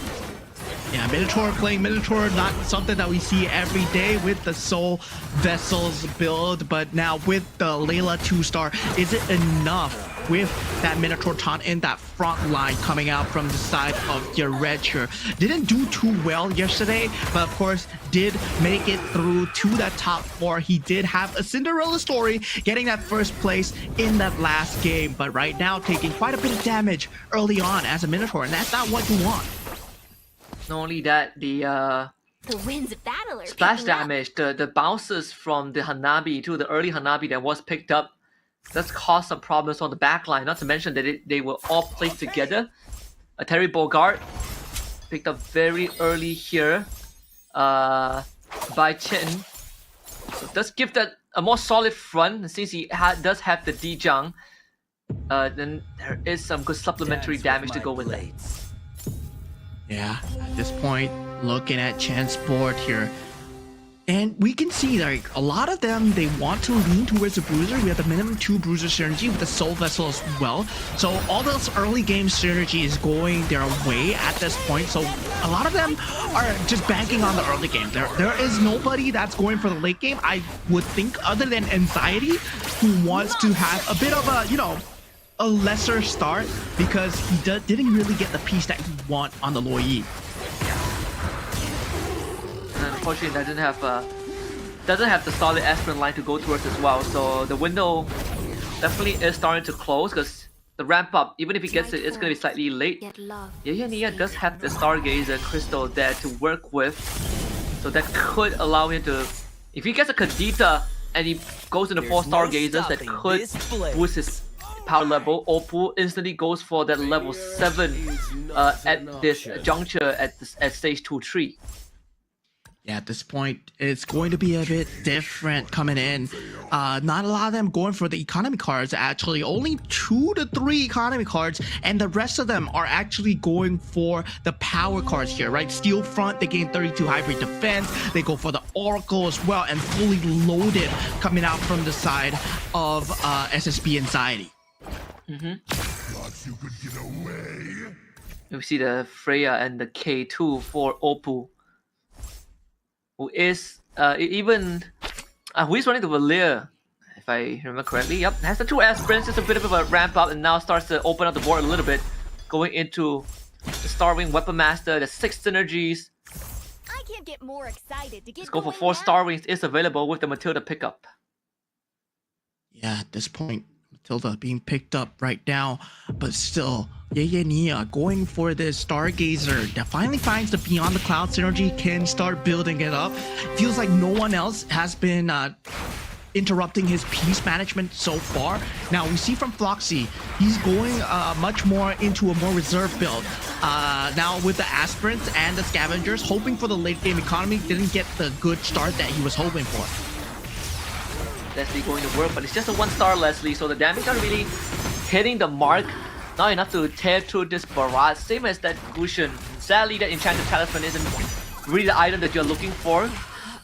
The improved cast rate actually doesn't help too much. Not against the barrage that can split into 2. Anxiety finds that first win. Yeah, I mean, at this point, it's going to be a very different game here for Floxy, because he is on that scavenger hunt and he's already at 51 HP, not looking too good at all. Meanwhile, the rest of the board, the rest of the crew, they're already at level 7. Yes, Floxy's at level 7, but it's always that dice roll for that 5 cost that really gives you the direction to go towards. Right now, for Glory League, 2 bruisers for Chen at this point. As the Fanny, you do get that unit advantage. Then bounces that Masha in. You have the D-Jump to worry about, and also the Hanabi, the glaive bounces. Doing a bit too much work for Oppo. Just clearing a house with the Masha dead. There might not be enough output from the side of Shen. This Claude will be the final hero to give them an opportunity. The Hiragana comes out, but it wasn't enough. The Claude comes through with the Granger. Oppo at this very, again, power leveling through. Now at level 8. Yeah, now at level 8 indeed. Oppo, Floxy as well. They're both powering through, right? Oppo with a win streak, Floxy with a lose streak. Now he does have the option over here to go for that Jawhead level 2. Does he want to go for that Toy Mischief synergy? It is very strong at 6 synergy, but looking at Oppo's board, still, he has opted to go for more economy given the HP he has to work with. Anxiety should be leading into that Star Wing with a bit of the Toy Mischief to boot. Let's see, does have the Berserker Spirit and so the raw damage capability goes up. We see the Arlet enchantment on the Uranus, who can not only split into 2 with Toy Mischief item, but also has that Face Warper survivability. But this Dijang having the Zilong Spear as well, so extra auto attack chances with the Inspire and DHS proved to be too much for Anxiety. It takes a loss. Jerry will ping him for 8. Yeah, YG does ping him. And now, going in the carousel, it might be part of the play all along. Floxy not given very good choices, but he opts for the Shadow Cell emblem here, and Anxiety gets the +1 cap. So yeah, Anxiety does get the best option available, but then again, Chen, he's going for that Bruiser build, so he does get the Iori. So these are the game-changing builds that you will see. Floxy potentially with a Shadow Cell, Anxiety with a +1 cap, opening up more space for Bruisers, and also Chen unlocking that Iori. We did say that if there's one guy who would go for the Shadow Cell, it is going to be Floxy, and that seems to be the case. The Shadow Cell Crystal, I'm very interested to see what the approach is gonna be. Guinevere build right now, we see right here for Floxy. He's gonna put the Shadow Cell Crystal on her, but there's no activation of the synergy. Yeah, I mean, at this side, we do see Floxy finally getting a bit of damage through, but will his lose streak continue here? That Owlus is going to be a problem, but does have that Toy Mischief itemization on it. The Harley finally able to clutch it through, able to get the better of Cyril Mertens. His first win for it. Anxiety continues to struggle a little bit, takes the L, this time in the hands of an Edith from Oppo, who is at, I believe, level 8, so here's a 5% Edith, and keeps himself in first place with 77 health. Yeah, and yeah, this is guys, though, for those of you guys that are in the chat asking where's YG versus Otic, M7 is another stream on this channel, so you might want to click on that if the game has already started. But yeah, this is MCGG GO1, and it is also part of MLBB. If you guys are watching now, a separate game used to be part of the Magic Chess. And for all the Burmese out there, yes, this is not YG, but you can see the Jerry representing Myanmar for you guys here. So in Burmese, I'm gonna do a little bit of housekeeping in Burmese, Husky, because there's too many Burmese chatters right now. Em xem đi mà hậu phú, different stream này mà, so different stream nào when mà tôi chỉ lại. All right, thank you. One moment say, yes. But yes, I again, a lot of I think Turkish supporters as well here for Cyril Mertens, who is not doing too shabby, right? In the middle of the pack with 58 health, Yuzong still going out well. Let's take a look at the third Go-Go card. Let's have the level 2 Aulus with the Blessings, 4 Toy Mischief, Glittering Jewel picked up for Oppo, so more re-roll. The Defender Badge there for Defender Badge, I believe, for This is my domain. Yuresh. Bruiser Badge, Yeah. excuse me, for Yuresh. That's Defender Badge for Yeyenia. That's really good, right? The Bruiser badge, but he's not able to get the 6 Bruiser build that he needs. But instead, Floxy with the Iori he actually completes that 6 bruiser build. So we're gonna see Floxy starting to get wins now, right? This is a creep round. Doesn't matter too much. The blue cards have been picked out, but now with the rest of the members coming through, you see Jerry, he's still at the top 71 on that Karina, but I'm very curious to see what build he's going for. But taking a look at Chen as well, he has that 6 bruiser with Iori at the top. Oh yeah. And has the max stack twin blades from the Karina too. An extra crystal on top. The Starwing crystal. Ken's gonna be putting him on the launch pad, so bounce him in on the left side. But now deciding who to put on that Starwing platform. It seems like the Masha is gonna be one of the choices. The blessings activated. That's 10 synergies. Metro Zero synergies for Anxiety. He has finally hit that line. Let's see if this Saber is gonna be enough. It's a Saber with the Face Warper enchantment thanks to the Arlet. Yeah, Face Warper enchantment, and that Saber is gonna be jumping around the map indeed, but the Kadita, always a problem to be dealt with, finally manages to lock him down. Anxiety, the Metro Zero build coming in very strong, and all players are still alive. They're playing very reserved in the first round, going for the end game build, trying to get as much points as possible. But now we see the border get red, right? Struggling to find that 6 bruiser build, has to settle for that 4 marksman instead, and just all eggs on the Claude and the Guinevere. And the Claude Bruiser of all things does get the 2 toy mischief with the Akai coming in. See what the angle is gonna be, because Yurej, he has even the starting items that he sort of got weren't exactly the best. He had to slam it on the Minotaur in the earlier rounds, and we did see that Yurej had to take a couple of L's. And now is the time for him to find that Claude 2-star, but sadly he has basically rolled away all of his economy. So he will have to take a couple of L's if necessary. Let's see if this Akai is enough. But with 1-1, this Floxy's 1-1 taking it out. It all comes out to this Claude. Iori couldn't get the roundhouse off. It's a Claude and Edith trying to work magic, but they're both 1-star, and that is just not it. Floxy takes away 15 of his health bar.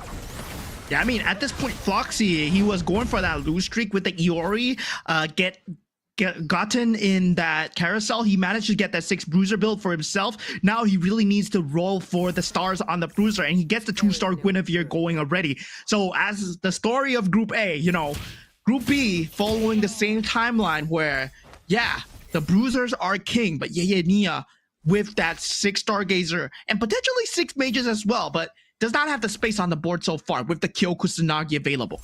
Yeah, Kyo Kusanagi is one hell of a tank melter too. Can absolutely decimate your front lines when given the 6 mage and 6, especially 6 mages. But now with 6 stargazers, those fireballs are gonna come out. And here's the KOF captain too, a 2 KOF synergy to boot. Let's see this Kyo with only the crystal and no items. Let's see how much damage she can throw out. Already pretty substantial, right? Because the bulk of it is still on the Valentina, but it does get sliced to ribbons by the Electro final blow. Jerry will have to rely on the Dijang, but it's a Dijang 3-star. Let's see the Shockwave. Does get dodged by the Kadita, but should be enough to win this round. Yeah, Face Warper too. Yeah, Dijang face warping around. It's going to be a bit of a problem to deal with for now.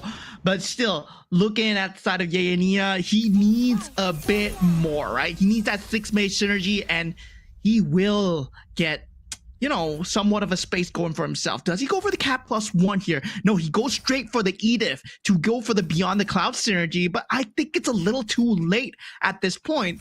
And he's just hoping that the other opponents are weaker than the previous opponent he played against. Yeah. But I mean, his best chance might be going up against Anxiety right now, but I think Anxiety also has just found his line. There really isn't much left in the tank here for Anxiety. He's really looking for any 2-star, but doesn't have room to bargain for it, so we'll have to hope that he wins the next round or clears enough of the enemy board to survive an extra round. He needs to get to that creep round for the extra items. This 10 Metro Zero build, surprisingly, even with 2 Winter Crowns and a Face Warper on the Saber previously before he puts it on the K, hasn't really gotten him the wins. Yeah, I mean, at this point, because it is more of towards a Swiftblade build instead of the Marksman build, right? With the Swiftblade build, you get the penetration. With the Marksman build, you do get the attack speed, and the attack speed just becomes way more. So yeah, it's going to be a very tough uphill battle for him, but right now he looks like he's holding his own against your red units, but he might be going out here. The Saber is his last resort here, but he gets kicked into high ground and now 3 HP, but Yeenia gets picked off. That Edith pick was not the good pickup, man. And we did say anxiety, he just needs to clear enough of the units, and indeed he did. And that's gonna get him his 2-star Granger. Let's see if that's gonna be enough. We saw the Electro final blow from the Benedetta early on. Now with the Karina Twin Blaze stacked up to max as well. 6 Soul Vessels being ran there. And this 52 stacks on the Shadow Cell, on the Floxy. We caught it. We said that if there's one guy that runs Shadow Cell, it's gonna be Floxy. And he's doing pretty fine in second place so far with 46 HP. He has a Shadow Cell emblem that he went for. He put it on the Guinevere. So yeah, that's gonna be crazy damage on the Guinevere. That's gonna be something to watch out for. Now Anxiety on his last legs. Can this Swiftblade into Metro Zero build do anything for him? He does get the 2-star Granger, which will keep him alive for now. Only a 3-star D-Jump left to take out. The Benedetta gets taken out. But that 3-star D-Jung is going to be a huge problem. Okay, he does take it out. Yeah. Thankfully, it wasn't a Benedetta 2-star, because a 2-star Benedetta would have completely decimated his entire board. So a saving grace there for Anxiety. He was able to stall out the previous round and then win the previous one. I believe he also has the Go-Go card that gives you extra health and economy. He's now up to 9 health, which I think previously he was at 3. So now he gets the item round. This could be the start of a comeback. Start of a comeback, indeed, indeed. Anxiety. Well, you know, I said it before, I'm gonna say it again. This guy always gives me anxiety, man. He always plays to the point where, yeah, you think he's gonna lose, but suddenly he comes out on top. And yeah, we were praising him about how consistent he is at always just making sure that he gets that losing streak and does a miraculous comeback. But hopefully for the other guys, not this time, because Floxy, he has a 2-star Iori Hagami right now and a 2-star Guinevere. So that adds on to the Shadow Cell Bruiser build that he already has. Yeah. And that could just be what he needs to export 2-star also. He's going to sack one of the Akai to get the export to where he needs to be. Metro Zero is the focal point after all. And Anxiety, I think he's on his way back, right? Another 3 health from the Go-Go card. Give him 3 more rounds. He might just have enough to stall out for a bit more. Yeah, getting that 2-star X-Borg might be a huge reprieve here, going for the last Insanity. Is it enough damage? Granger is still alive, but so is Claude and Irithel on the other side. It's doing a lot of damage. Oppo here, only left with the Irithel. It will not be enough. Anxiety survives for one more round, puts Oppo down to 10, and so is Chen as well, as he goes against Anxiety's mirror here. And Jerry gets taken out. The build not working out for him. Game 1 here. We do have the bottom two being the Philippines and the Myanmar representatives. Yep. Jerry sadly wasn't able to hang out until the very end, but Yurej, this Minotaur, is finally starting to pay off. You see the Guinevere. He's looking for that Guinevere tree. 6 bruisers. There are a couple of Guinevere contenders. Look at this. Guinevere with the War Axe and the Golden Staff. Oppo as well. On his last legs. Claude, 2-star Akai with a golden helm, with the Garden Helm and the Duke Machine. He needs one more Claude. He needs to survive this round. And it's against Yurej. Yeah, it's gonna be a tough call, man. There's a lot of items and it's all enhanced items on the Guinevere. Can he take it out? The Hanabi actually comes through. The 3-star Navi, right? So yeah. Oppo looking for that 3-star Claude to really end things through. Yurej with the face palm because he just realized that there was a 3-star Harnavi on the other side. So has to take that L there, finishing in 5th place. Cyril Mertens now down to 2, hits his 2-star Harley. That's the 3-star Claude out. He doesn't have enough Okay. gold. He's gonna sack something else, right? He's got a sack. He's got Is a he gonna sack. sack? Is he gonna sack? Or can he No. tough it out for one more round? He has to. It's too valuable. It's gonna be his Yeah, I biggest mean- regret if he loses the next round.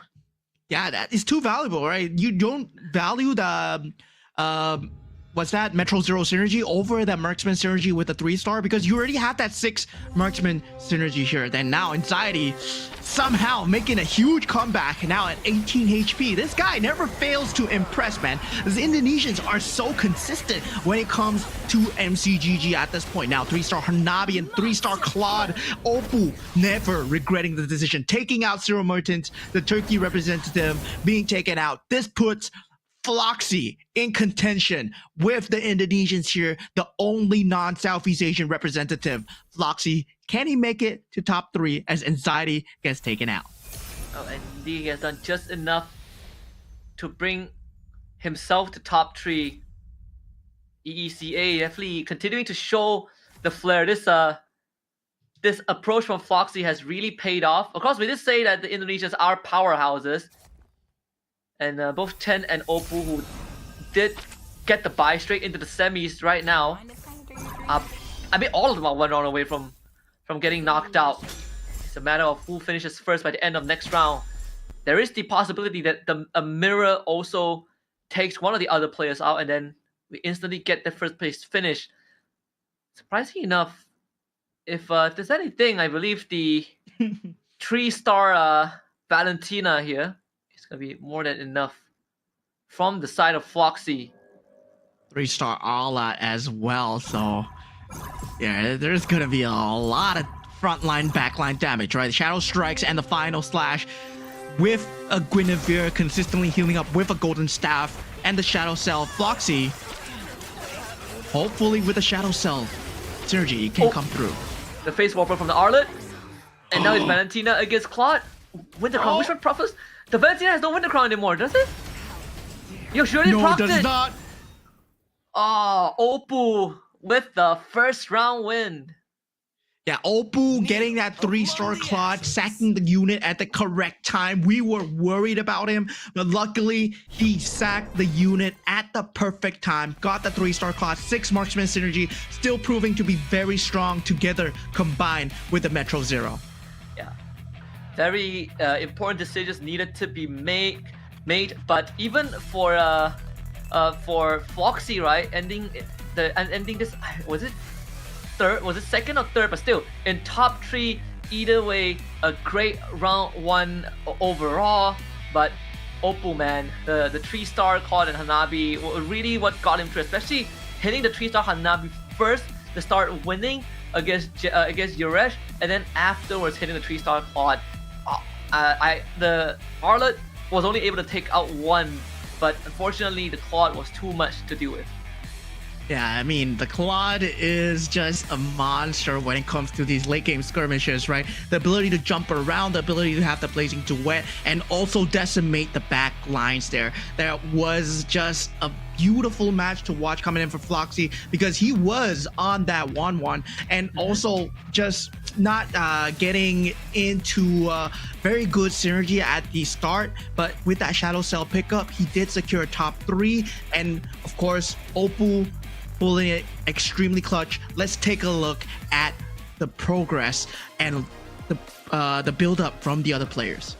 Yeah, and overall, it's just game 1 going the way of sort of how we expected it to go, right? Some of the nuances, some of the niche that we have already gotten a taste yesterday from these players being repeated. You know, Zero Mertens with the Yuzong approach, trying to get a snowball going, but wasn't really able to come through. Same as Yuresh as well, falling victim to a 3-star Hanabi. But Foxy with this 1-1, trying to go aggro, and same as Anxiety, he did take the healing fountain, but he did have enough health to really stick it towards the end, especially making the Shadow Cell work. Yeah, top 4 finish for both all three of our Indonesian representatives here. But looking at Oppo at the start of the game, he was not doing too hot, right? Did have that Freya Hanabi extremely early, given the chance that he did get that Harley card, right? That Harley card gives you a 4-cost card, a 4-cost unit extremely early in your shop. And whether or not you want to destroy your own economy by buying it, he chooses to do so, and it becomes the late game decision of a lifetime. Yeah, and I think overall, it's also a good time to bring up the possibility that we might have 5 Indonesians out of 8 slots in the GO1 finals. That's how crazy it is. 5 out of 8, yeah, I think 5 out of 8 slots, it is possible, right? Because we do have 3 Indonesian reps in this group B as well. So, if it's hard to deny that they are one of the powerhouses in MCGG, and this opening round sort of proved that, right? Like Oppo and Chen finishing top 3. Anxiety definitely having a rougher round, trying to find that line, but came too late. But overall, I think at least we are not falling back into the Group A pattern that we saw yesterday, where everyone was owing for the Gwyn. At least now, the 6 marksmen are a lot more viable. Yeah, I always thought that 6 marksmen were viable, right? Even in set 1, the marksman build does give you a lot of attack speed, and it really benefits the entire board, especially if you're going for physical attackers. Even if you're going for mage attackers, more attack speed equals more mana, equals more skill procs, and he goes for the steel front, right? The hybrid defense for the Akai, so that he can protect his back line, which is the Claude and the Hanabi, and it proved to be the winning factor because a little bit of more frontline damage, and that would mean that the Claude and Hanabi would not have that much HP to face off against a Valentina. Yeah, and I think for the Harley power, I wonder what were the 4 costs that he got right from that first auto refresh. There were a couple of 4 costs on the board. I believe Hanabi was one of it. Yeah. Hanabi was one of it, and that's sort of what he was banking on to get him through the early rounds. But being able to hit the Akai was sort of the turning point when he hit both the Akai and the Barats. Yeah, I mean, at that point, he had Hanabi and Freya. So he went for 1 out of 2. So he sold the Freya, then afterwards he banked everything on the Hanabi. So yeah, it kind of worked out because the Claude Act eventually came through for him as well. So yeah, it's Metro Zero, that synergy was enough to carry him through the mid game, and that 6 marksman synergy for that late game. And great start for the Indonesians. And let's check out the standings after game number 1. To give you guys an idea of where everyone stands. Oppo with 8, Floxy finishing 2nd with 7 points, Chen in 3rd with 6 points, Anxiety with 5 points. So again, the Indonesians finishing top 4, with Cyril Mertens coming in 5th with 4 points, Yarej with 3 and 6 points, Jerry in 7th with 2 points, and Iania with 1 point. But from this point onwards, it's also a good time to remind everyone as we prep for the draft phase of Game 2, the sequence in which these players pick the commanders will now be decided from their standings of the previous game, so which means that Yayania gets to call first dibs on who he goes for, and Oppo will go last. Yeah, and it seems to me like, the Burmese representatives aren't doing too hot. K1 and also Willow getting taken out from that Group A, Jerry being the sole Burmese representative left, and so is Yarej as the only Cambodian representative left, and Cyril Mertens came in as the sole Turkey representative. So can he do it for his country here? Floxy still getting that 2nd placement, doing too hot in that game number 1. But going into the drafting phase, let's see what commanders they go for this time. That Loi still in play for the side of Yayania, and he picks it up. Yeah, has to go for the Loi, or the more sought after ones. Minotaur now in the hands of Jerry. After Yarej has had a go with it, Jerry will now make an attempt. So Yarej instead will take the Fanny for himself, Karina for Cyril Mertens. Now, Fanny Valir coming through for the side of Anxiety as well. I mean, Anxiety really likes to go for these late game builds, all these economy builds as well. And I'm very curious to see what Opal goes for, because he's going to be the last. So there's not going to be a lot of eco units, but he goes for the Gushin, right? Gushin gives you a lot of direction in terms of the crystal available, right? The gem, the emblem, whatever you want to call it, that role synergy added on when you have that Gushin character as well. Yeah. So nothing out of the ordinary, aside from Floxy, right? The Cho for the extra econ, Chen going for the 1-1 for the early snowball.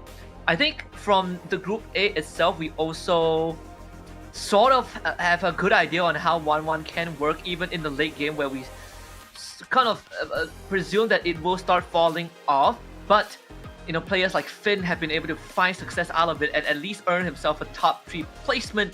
Let's see if this is going to be the same for Chen in Game 2. Yeah, it's going to be a tough game indeed.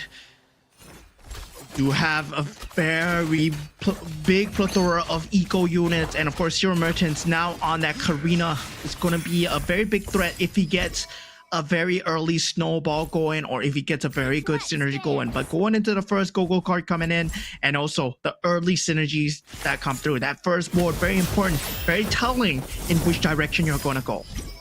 Yeah. Look at the go-go cards. Yuresh going for the Dyrov one, so you get to really start amping out some of the big units. We see the Baras on the board already, so 2 Face Warpers, 2 Soul Vessels, and 2 Toy Mischief. Yuresh hitting a strong early game line. Wait, Floxy went for the Dyrov card as well, and I believe Floxy has a Hanabi on the board right now. So Floxy might be going for the same thing here, because he knows that not a lot of people... Yep, there's a Hanabi on the board. Yep, we see it. And it also has a double Soul Vessels. If it's contrary to what Finn talked about in his interview, where at least the Group A contenders to him aren't aggressive enough and are predictable, it seems to be a different light in this Group B, and it's the non-SCA reps who are, at least one of the non-SCA reps, Foxy, trying to ramp it up. It's good to see that some of these players are more willing to just put a lot of that eggs in that early game basket, just so you could get some cushion to fall back on. Yeah, I mean, at this point, Jerry, first bout of damage being taken at the Minotaur. With the equipment that you're given, you're either playing super early game or super late game here, and it looks like Jerry's going for the latter option. Now, Zero Merchants, he does have that Toy Mischief Bruiser synergy very early, so he can't go for the cookie cutter build of the Toy Mischief and the Bruiser, right? But he does need to get a lot more tank ability, especially against the itemizations coming out from Jerry at this point. Yeah. Let's see Zero Merchants taking his first big class from Jerry. Ania also unfortunately bows to Opal. And Ania, even in Game 1, had to go on that lose streak, but wasn't able to really form that composition that he was looking for, and seems like that could be the case, right? Going into the first carousel, he will have a very good chance of getting first dibs with Anxiety, sitting at 85 HP and not really having the best line to work with. Yeah, Anxiety, at this point, you go for the Valir, it's always a bit of a gamble where you get that 6 gold, the extra added bonus economy at the start, so you do get the interest going, but at the same time, because you want the interest, you don't get to buy the units. But somehow, he does manage to get that 2-star Hellcurt that does get taken out. Now, with that group of units, the Kagura, we're waiting on that skill usage coming out. And if it comes through on the Dijang, it'll be nice, but sadly not so. Now, it'll be a Dijang versus Kagura showdown here. And we see who's going to come out on top. The Kagura slightly so, as he will be taking damage on Anxiety. First carousel coming up. Nia gets to call first dibs again. Go straight for the Freya. Anxiety already went to Crown. And we're starting to see what the idea is for some of these players, right? Floxy with the Claw Theft device, wanting to capitalize on the fact that he does have the Dyrov, so having some extra items is definitely gonna help that snowball going. Yeah, the K being picked up by Zero Merchants as well. That's going to be very interesting because he does have that bruiser into Toy Mischief synergy. Whether or not he wants to lean into the KOF as well, because he feels that there is not much people leaning into it. And Opal, you can see, right? He's going for that Stargazer symbol over there. So the Stargazer emblem is the one that's being priored for Opal. The Resh bouncing the barrage in, and this barrage is incredibly durable. Definitely a slow burner in terms of that damage output, but let's see how much work can Jayania's Alucard do to that backline. This Leslie needs to get at least one more rotation of the ultimate out to secure this round, or at least take out this Freya. Yeah, Freya's gonna be out. They should free out the barrage. Now Leslie, man, at least I learned that today I learned that the Leona can actually dodge the Leslie bullets with her ability. That's some new tech right there. Yeah, Nia with the win. Yeah, I mean, Nia at this point, he did put the scavenger symbol on the saber as well. So that scavenger symbol it doesn't do much in terms of battle, but it does give you a free unit every 2 rounds, right? So he's going for the eco route. Now he has the triple scavenger on the board. So yeah, he's not looking forward to win here. He's just looking to build up the economy while using the HP bars to just tank up as much of the damage as he can. This was the Hanabi that we talked about earlier from Foxy. Still at Hanabi 1, of course, he's only level 6. But that's why he went for the Claw Stack device to try and bolster the Hanabi. Sadly, with only 2 soul vessels, is really not enough to even get the D-Jung going. Not to mention that there is the Lumen Nexus from Ye and Mia. So Foxy losing 10 health because of that. Yeah, and a lot of aspirant synergy being built up from the side of Jerry. I mean, Yareg so far, sorry. Yareg, aka Cambodian Jerry, because Yareg is actually, fun fact, Jerry spelled backwards. So now we do have that blue cards coming in. Okay, going for the glittering jewels is Yayania, and there we do have the dimensional shot coming through from the side of Ken as well, right? So now we have a lot of eco cards coming through, which is pretty standard. Yep. And a lot of jump the guns. The item round is also going to be pretty important to see how this one is going to pan out. Ye and Nia opting for some extra equipments on the go every 9 rounds, if memory serves me correctly. And just coming at the right time where he's starting to win rounds too, so that could help him down the road. And he's at 7, right? We're looking for 8. Anxiety is the first one to hit level 8. Coincidentally being in the last place, so that could not only help him get Carousel priority with enough health to work with, but give him a heads up to start hitting some forecast.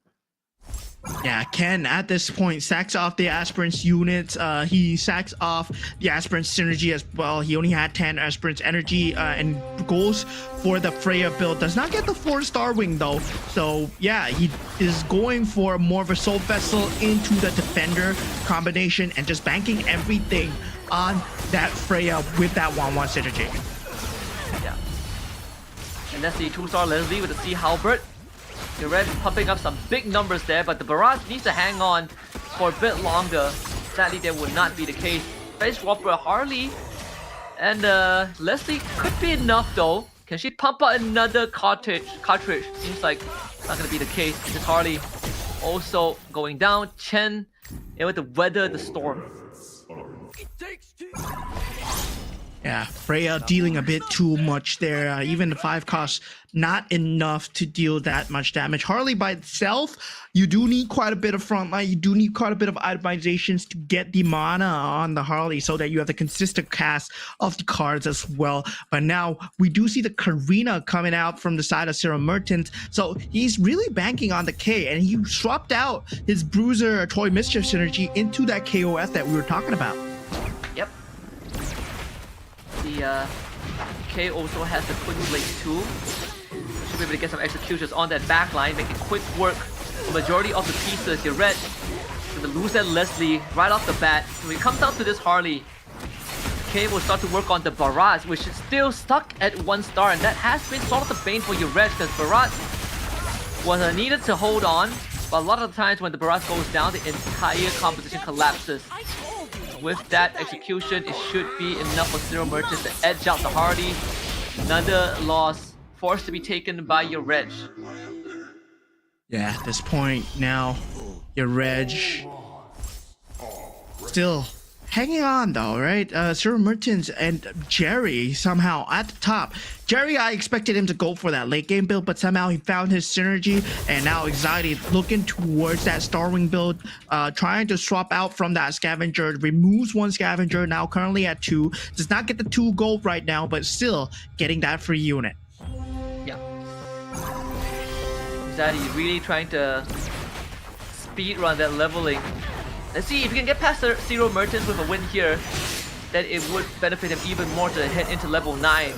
But this K is doing hell of a work with that Karina Twin Blaze. With the crown, is it going to be enough from the Freya? As this K gets the work done.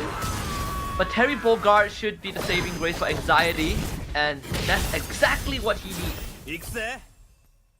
Same thing happening for Jerry, losing that win streak to Yereg as well. Now going into the second carousel here, Floxy will be the first to go, does go for the cap +1, and that KOF is available. I mean, if who's that? Zero Merchants wants to go for it. I don't think Kyo Kusanagi is the play right now, but he actually picks it up, and Yereg picks up the Demon Hunter Sword as well. Not too big of game-changing decisions, but the fact of the matter is the Claude was also picked up. Yeah. You can see the Shadow Cell from Anxiety. Again, we did say that he is speed running that level, so he's going to be the first to level 9. Let's see if that's going to give him enough on an edge when he starts hitting those forecasts. He's sitting at the bottom 2 of the standing so far. 58 health to work with, so pretty manageable. Jerry, on the other hand, with his Minotaurs, at the top with 82. Now he's going to go up against Zero Merchants. And now look at check on Floxy against Ken. Yeah, Floxy is the guy that went for the Claude actually. So he's going for the similar build, but this time on an eco perspective with the 3 Scavengers. So if he gets a W here, he is going to be very set in terms of HP, but has to worry about the opposing Claude on the other side as well. And this time, he does not have a 3-star Hanabi to save him. The Molina's gift adding insult to injury. Even the Benedetta from Floxy unfortunately wasn't able to pull through. That's the 2-star Hanabi. Just right on time. But now, I think for Floxy, he's probably going to be thinking about trying to go to level 9 first before he further develops his board. 6 Marksman though that's come through alongside 3 Scavengers. Yeah, 3 Scavengers, 6 Marksmen. And you know, Scavengers is not a build that you want to keep. It's something that you pivot out from once you get enough eco. So he's going to just try and power level to level 9 at this point, right? Trying to keep ahead of the curve. Anxiety, the only other one that's actually at level 9. Now we're looking at Floxy go against your Reg at this point. But Floxy, he's going for that same Marksman build again, but can he find the pieces to make it work? Ooh, the Claude doesn't have the items though. With the Hanabi down, this should be a win for your Red. Foxy did clear enough of the board, so only 10 damage as Yeye Nia able to find a win over on the Zero Martins with that Edith, who also has that Karina enchantment, so some scavenger buffs on top of that, on top of it for his eco. Yeah, going for that purple go-go cards coming through. Zero Merchants. He picked up the Kyo Kusanagi. Right now, he does have that Winter Crown. So, Floxy, oh, interesting pick. That could be what he needs, right, to kind of reach the finishing line. Jerry also going for a full carry go-go card, right? The 3 fully slotted heroes get 20% extra damage, but for Floxy, we did say you want to hit that forecast, and with that extra 8% increase and not carrying too much of the 5 cost, this could be where Floxy starts turning it around. Because Anxiety did hit 9 earlier than everyone else, but he doesn't have that extra 8%. So it's gonna be a race between Anxiety and Floxy.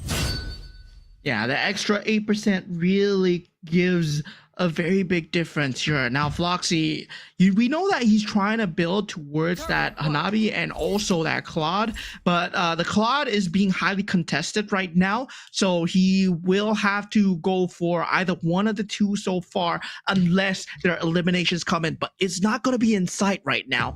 All the players are still relatively healthy, all above 50, except for Anxiety and Floxy.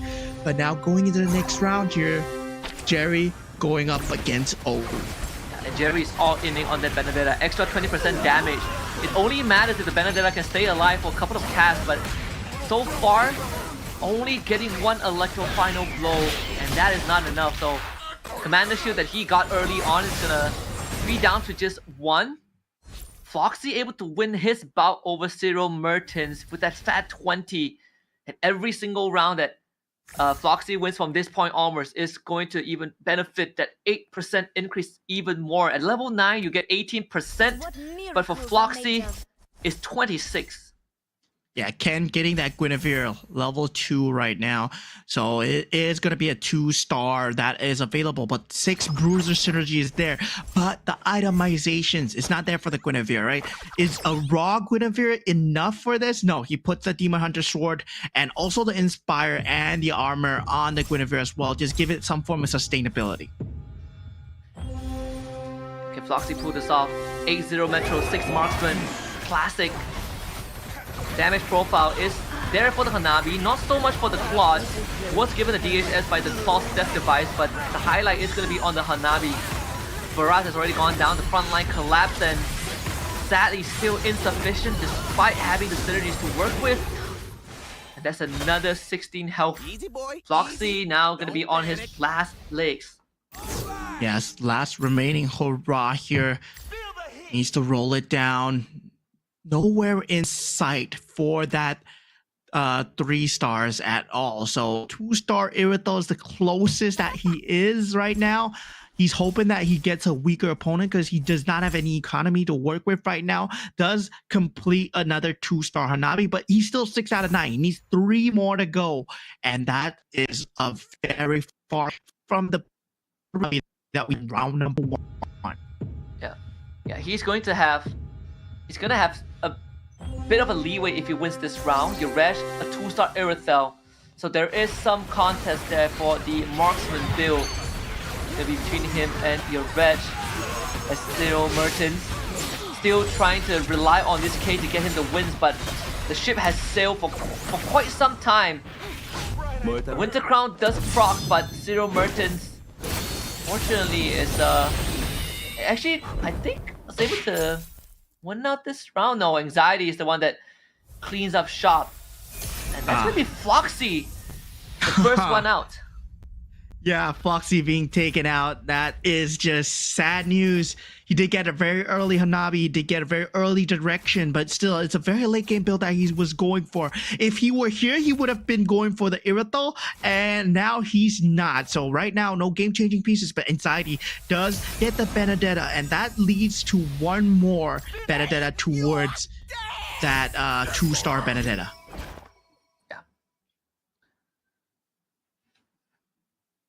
All the damage on this Obsidia too. I think you are definitely trying to hunt for that 2-star banner. Cyril Mertens been on a lose streak for quite a while. Again, banking everything on this K. He needs one more Switchblade to hit 6, but doesn't have the resources to commit to that. 9-0 Metro synergy here for your wretch. 2-star Irithel. Yeah, right now we do have the Metro Zero build coming in for the other side as well, but now KOF build not really going to be doing too hot here. Jerry taking 18 as well. Cyril Mertens out of the game. I don't think the KOF line was that build coming in for Cyril Mertens. He did have that Toy Mischief and the Bruiser start. He should have went with that pool.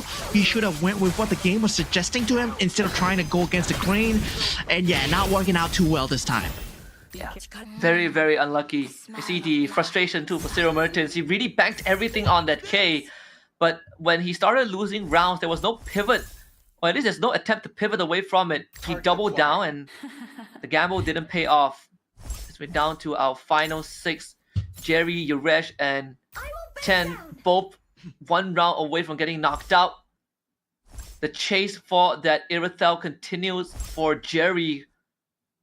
But we also have Yuresh, who has that 2-star Irithel, and that was what took out Zero Mertens. The burst damage from the heavy crossbow was doing a lot of work for Yuresh.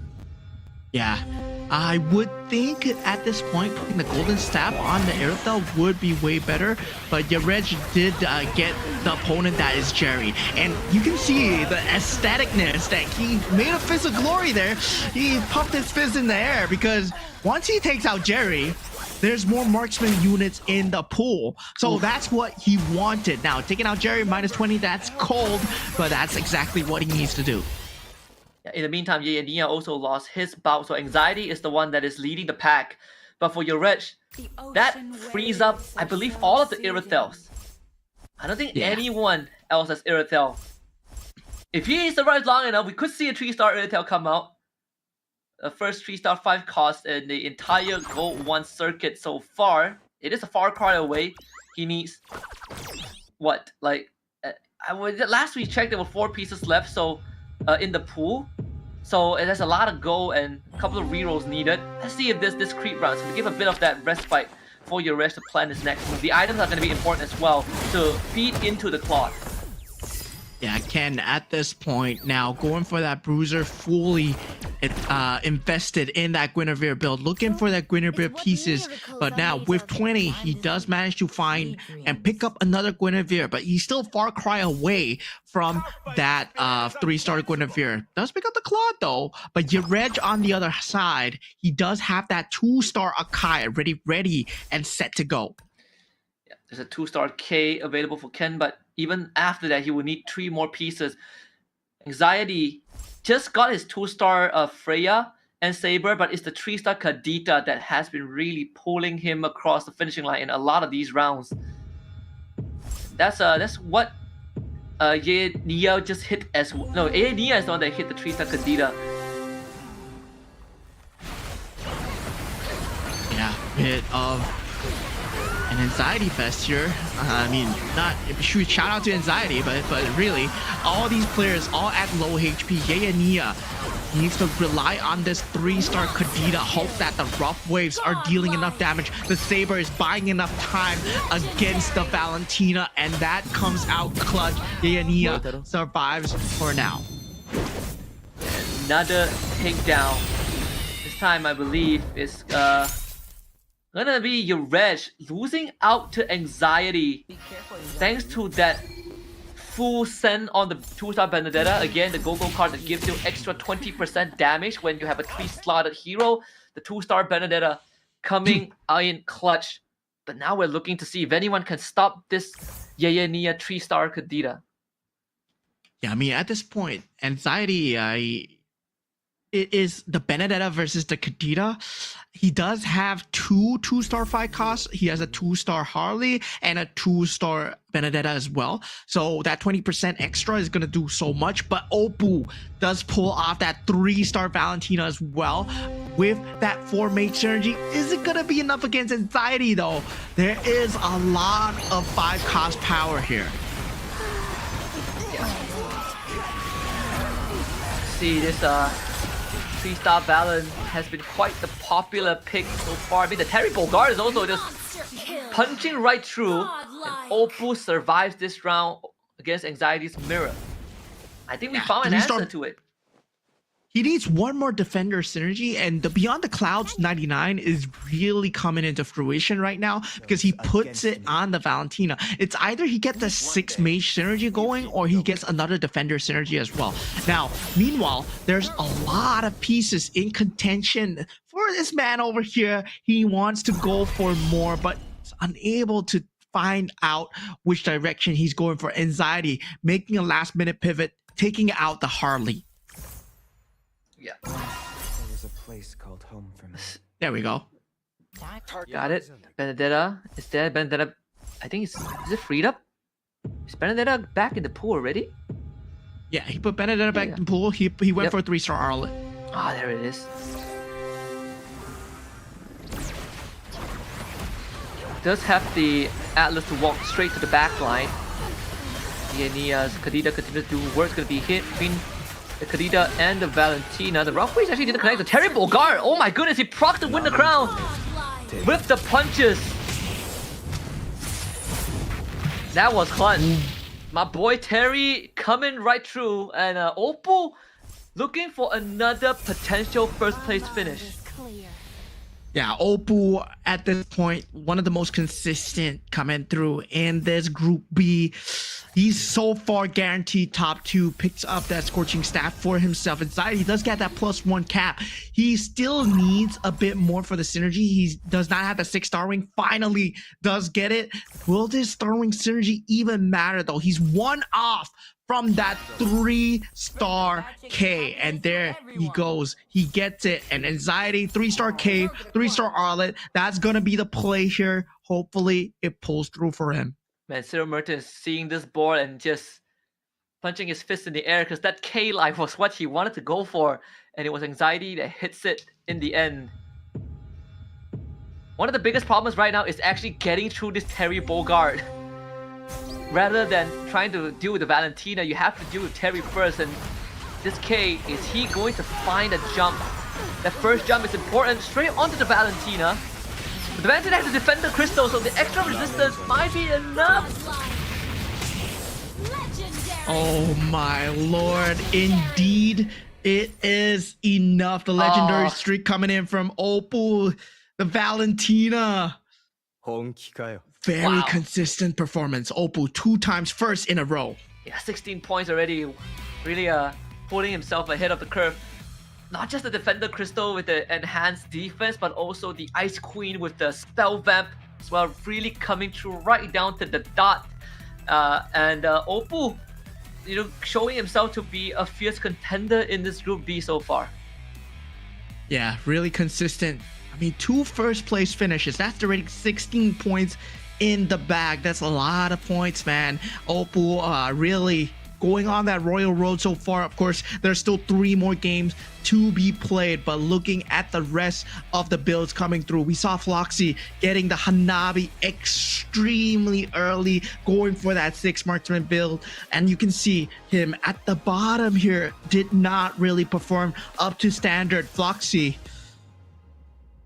was pulling that 3-star Hanabi and Claude in that first game, right? Yes, I think so. Yeah. But he tried to go down the same path, but unfortunately wasn't able to get it. So very unfortunate. Again, sometimes you just have to follow where the game takes you. We saw some attempted like force lines, and that sort of didn't work out as well. And a very good example was Cyril Mertens, right? We saw the Howling Wind Go-Go card. Like, we talk about him doubling down, he tripled down on it, but it was on a loose streak. So again, a pivot might have been the better approach. Still, for Opal though, he was able to find that perfect adjustment towards the very end. Yeah, Opal at the start, not really the most best of starts, right? He went for that Aspirant's opening, and yeah, Aspirant's opening, of course, you expect to take a loss because Aspirants, they don't really do anything until you open that chest, until you open that Aspirant energy. And once you gathered enough, then the payout comes through. But yeah, he made the call to go for the pivot, and straight away that pivot worked out for him. And Anxiety as well, just working very well at the start. He did get an extremely good win streak, but only in that mid game after the first carousel. And funny enough, the two players that went for the Dyro Go-Go card actually wasn't able to fully convert it. I think it was Cyril Mertens and Floxy. But this one was huge, right? Like the Terry Bogard proccing that Winter Crown early was what set Opal up for the win.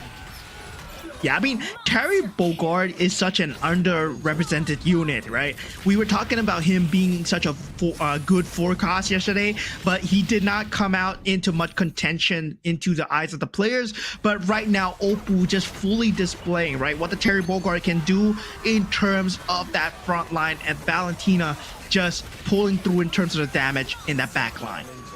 Yeah. Overall, very good showing on just that flexibility of these of the players.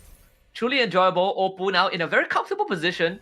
The fact that Yuri has 16 points means that he has 1 foot through the door into the grand finals. I think one more good round, he is guaranteed grand final slot, and that would be a very early entry, and then it will be a lot more of the race for 2nd to 4th place. Yeah, I mean, Oppo at this point, it's more about how he's going to do against Finn, the other consistent player coming out from Group A as well. So Oppo currently 2 first places. You see from the build straight away, Gushin, right? He was number 1, so he did get last choice in Commander and still goes for Glittering Jewels and Payday. Very good economy route and works the economy very well. Now taking a look at the standings, Oppo far above the rest, 16 points, Anxiety and Ken falling very close, all 3 from Indonesia. Indonesia's continue to dominate the leaderboard. Your Reg coming in hard from Cambodia in 4th, but for Jerry, really struggling so far. Cyril Mertens as well, being not able to come true. And for Foxy, sort of dropped the ball a little bit with, again, another force forecast approach.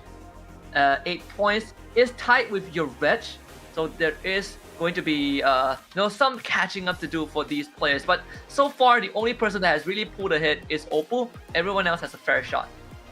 And sadly for my boy Jerry, he's all the way down in 5th place. Looks like the Burmese are not performing very well in the semifinals. Of course, the games are getting a lot harder. The consistency is very hard to maintain, especially when everybody else is going for economy. Everybody else is going for the same builds that you go for. It's not your standard rank game, right? Everybody's competitive here. Everyone knows what the end game build that you need to go for. And sometimes the game just doesn't give it to you. Yeah, and the game did also along the way offers tools to tell you what you might need to go for, especially the hero trackers to tell you how many pieces are left. Very generous function given over, and that's where the information really comes into handy when the game goes late. We see some of these players actively checking enemy boards, actively checking the pools, and Finn doing everyone a service by warning impending 3-star forecast just now in match 1. Let's hop into the drafting phase of game 3 again. I saw a couple of questions in the chat of our viewers not understanding how the drafting phase works. It's very simple. The first game of every single match, the sequence is randomized by a dice roll, so from who picks first to last is going to be randomized, but from game 2 onwards, it depends on your placement of the previous games. For example, Oppo placed first in game 2, so he will pick last in game 3. Whereas I think for Foxy, he placed last in game 2, so he'll pick first in game 3, and then you guys can work out the rest of the sequence. Yeah, I mean, at this point, it's looking at the commanders being picked up already. It's pretty much set in stone. Everyone here loves their economy, or if not, we just go for the Karina, right? So we have the Karina, we have the 1-1. They're being shown a lot of love, and Oppo being the last to pick once again, he goes for the Yuzong. And no, this guy is the GO1, pass. I'm not talking about Oppo. I'm talking about the Yuzong, the GO1 pass skin. Of course, you have that prime skin reminiscent of the M5 series. So yeah, you do get that prime skin coming in. And yeah, Yuzong, a hero that's really dependent on that Go-Go card coming in for that first Go-Go card, because you get a free upgrade on that Go-Go card, whatever it is. Look at What? this 2-star Kula at the start. Straight off the bat? That's a generous shot. Well, at the cost of no synergies, of course. But that's assuming that you get like a dire, not a dire of, the the KOF dialogue. I forgot the name of the character, or like a Chris. stargazer, right? Chris, yes. Oh, didn't Yeah, get any so- of it. Unlucky. Yeah, unlucky, but now looking at a choice of go-go cards coming in. Early synergies, a lot of aspirants so far, but go-go card selection do come first. So a lot of them going for their own personal commander go-go cards. Only Jerry, of course, he picked the Valera card, gets 6 gold, and gets that Zilong card. So that means he has a great Dragon Spear to work with, and that's going to be very interesting. Foxy being given, that should be the Leslie. So there's an aspirant face warper early on. You get the Leslie 2-star by the next round. And he also already has a decent frontline to work with the Toy Mischief, and the fact that he just won this round. It's always a good start when you have an aspirant. Gives you some buffer to work with. Yeah, now he knows that he needs some front line. Given that Leslie's going to become 2-star, he purchases an Atlas. Again, winning out the battle and the bout with anxiety as well. Of course, these early game battles, they don't matter too much. They're just finding their direction here. And yeah, guys, if you lose your early game battle, don't leave the game, man. There's still a lot of the game to be played. Your first go-go card matters. Your first carousel matters as well. Guys, this is always about the marathon. It's not just a short sprint, guys. Yep.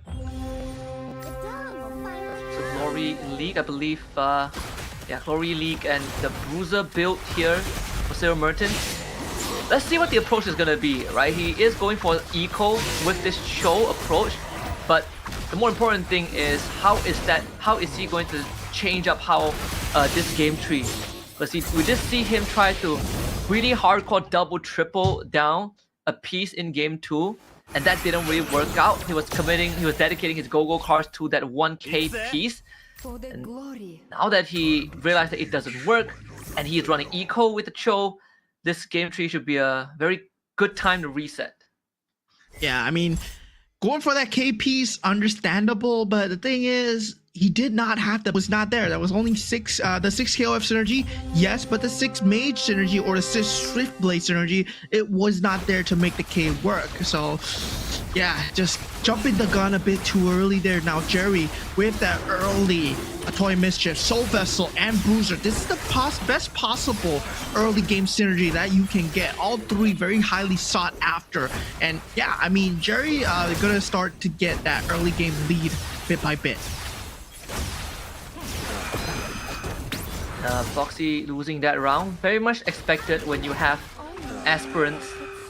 Really hard to get much going because you are trading either durability for damage or vice versa. But with how the set pieces are in this current set, early on, if you have enough damage output, frontline doesn't matter as much. But there are very less pieces that give you that. I think the best one in long range is Leslie, but the ramp up takes a while. Yeah, Zero Mertens first to pick, instantly jumping on that Claude. So yeah, I mean, not much game-changing pieces here. The Masha Bruiser being another piece that can affect your board, affect your direction, but not a lot of direction given in the carousel. See, very good 2-star front lines, gets himself an Atlas too. So this is something that also we don't see too often, where the early damage dealer is the Clint, but Anxiety does have the 1-1 power. And the fact that he is also running the 1-1 commander, let's give him even higher rate of cashing in on some extra gold. 40%.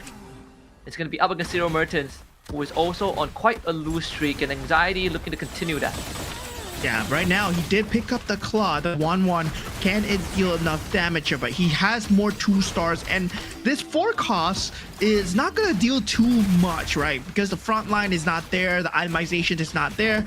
Zero Merchants, it seems like he has an idea of what he wants to go for, but the backbone, once again, is not there yet. So with no structure, this piece is just going to fall apart. Wonder how much gold the Anxiety plunder from that win. Zero Merchants will be down to 70. As we approach the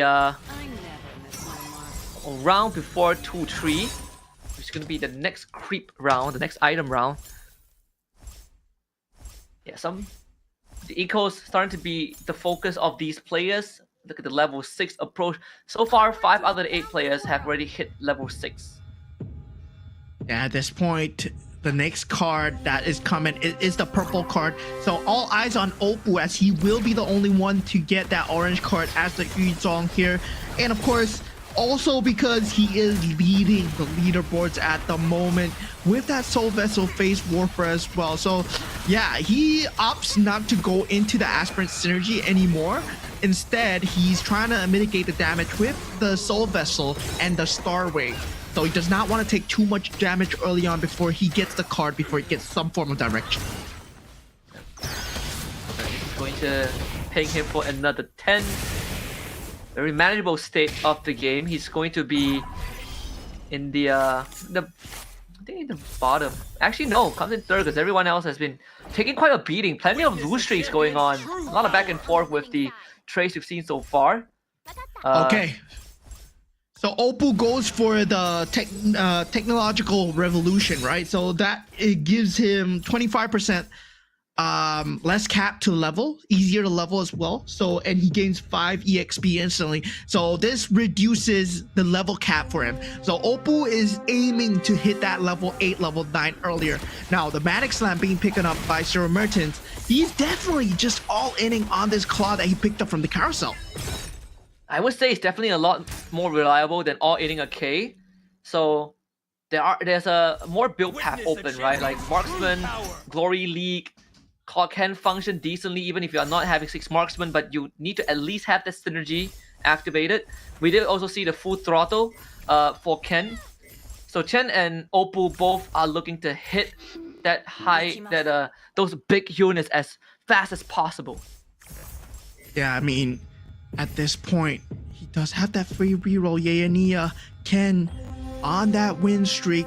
Synergies are there, but it's a lot of haphazard synergies. That Guinevere is also given to the side of Yayania, so he has a lot of ways that he wants to go for. Now, Floxy identifies that Oppo has that technological revolution, pings it out through the rest of the players, puts everybody on the clock, right? Oppo has the best way to get into that endgame status, and it puts everyone into the chase for their 4 or 5 stars.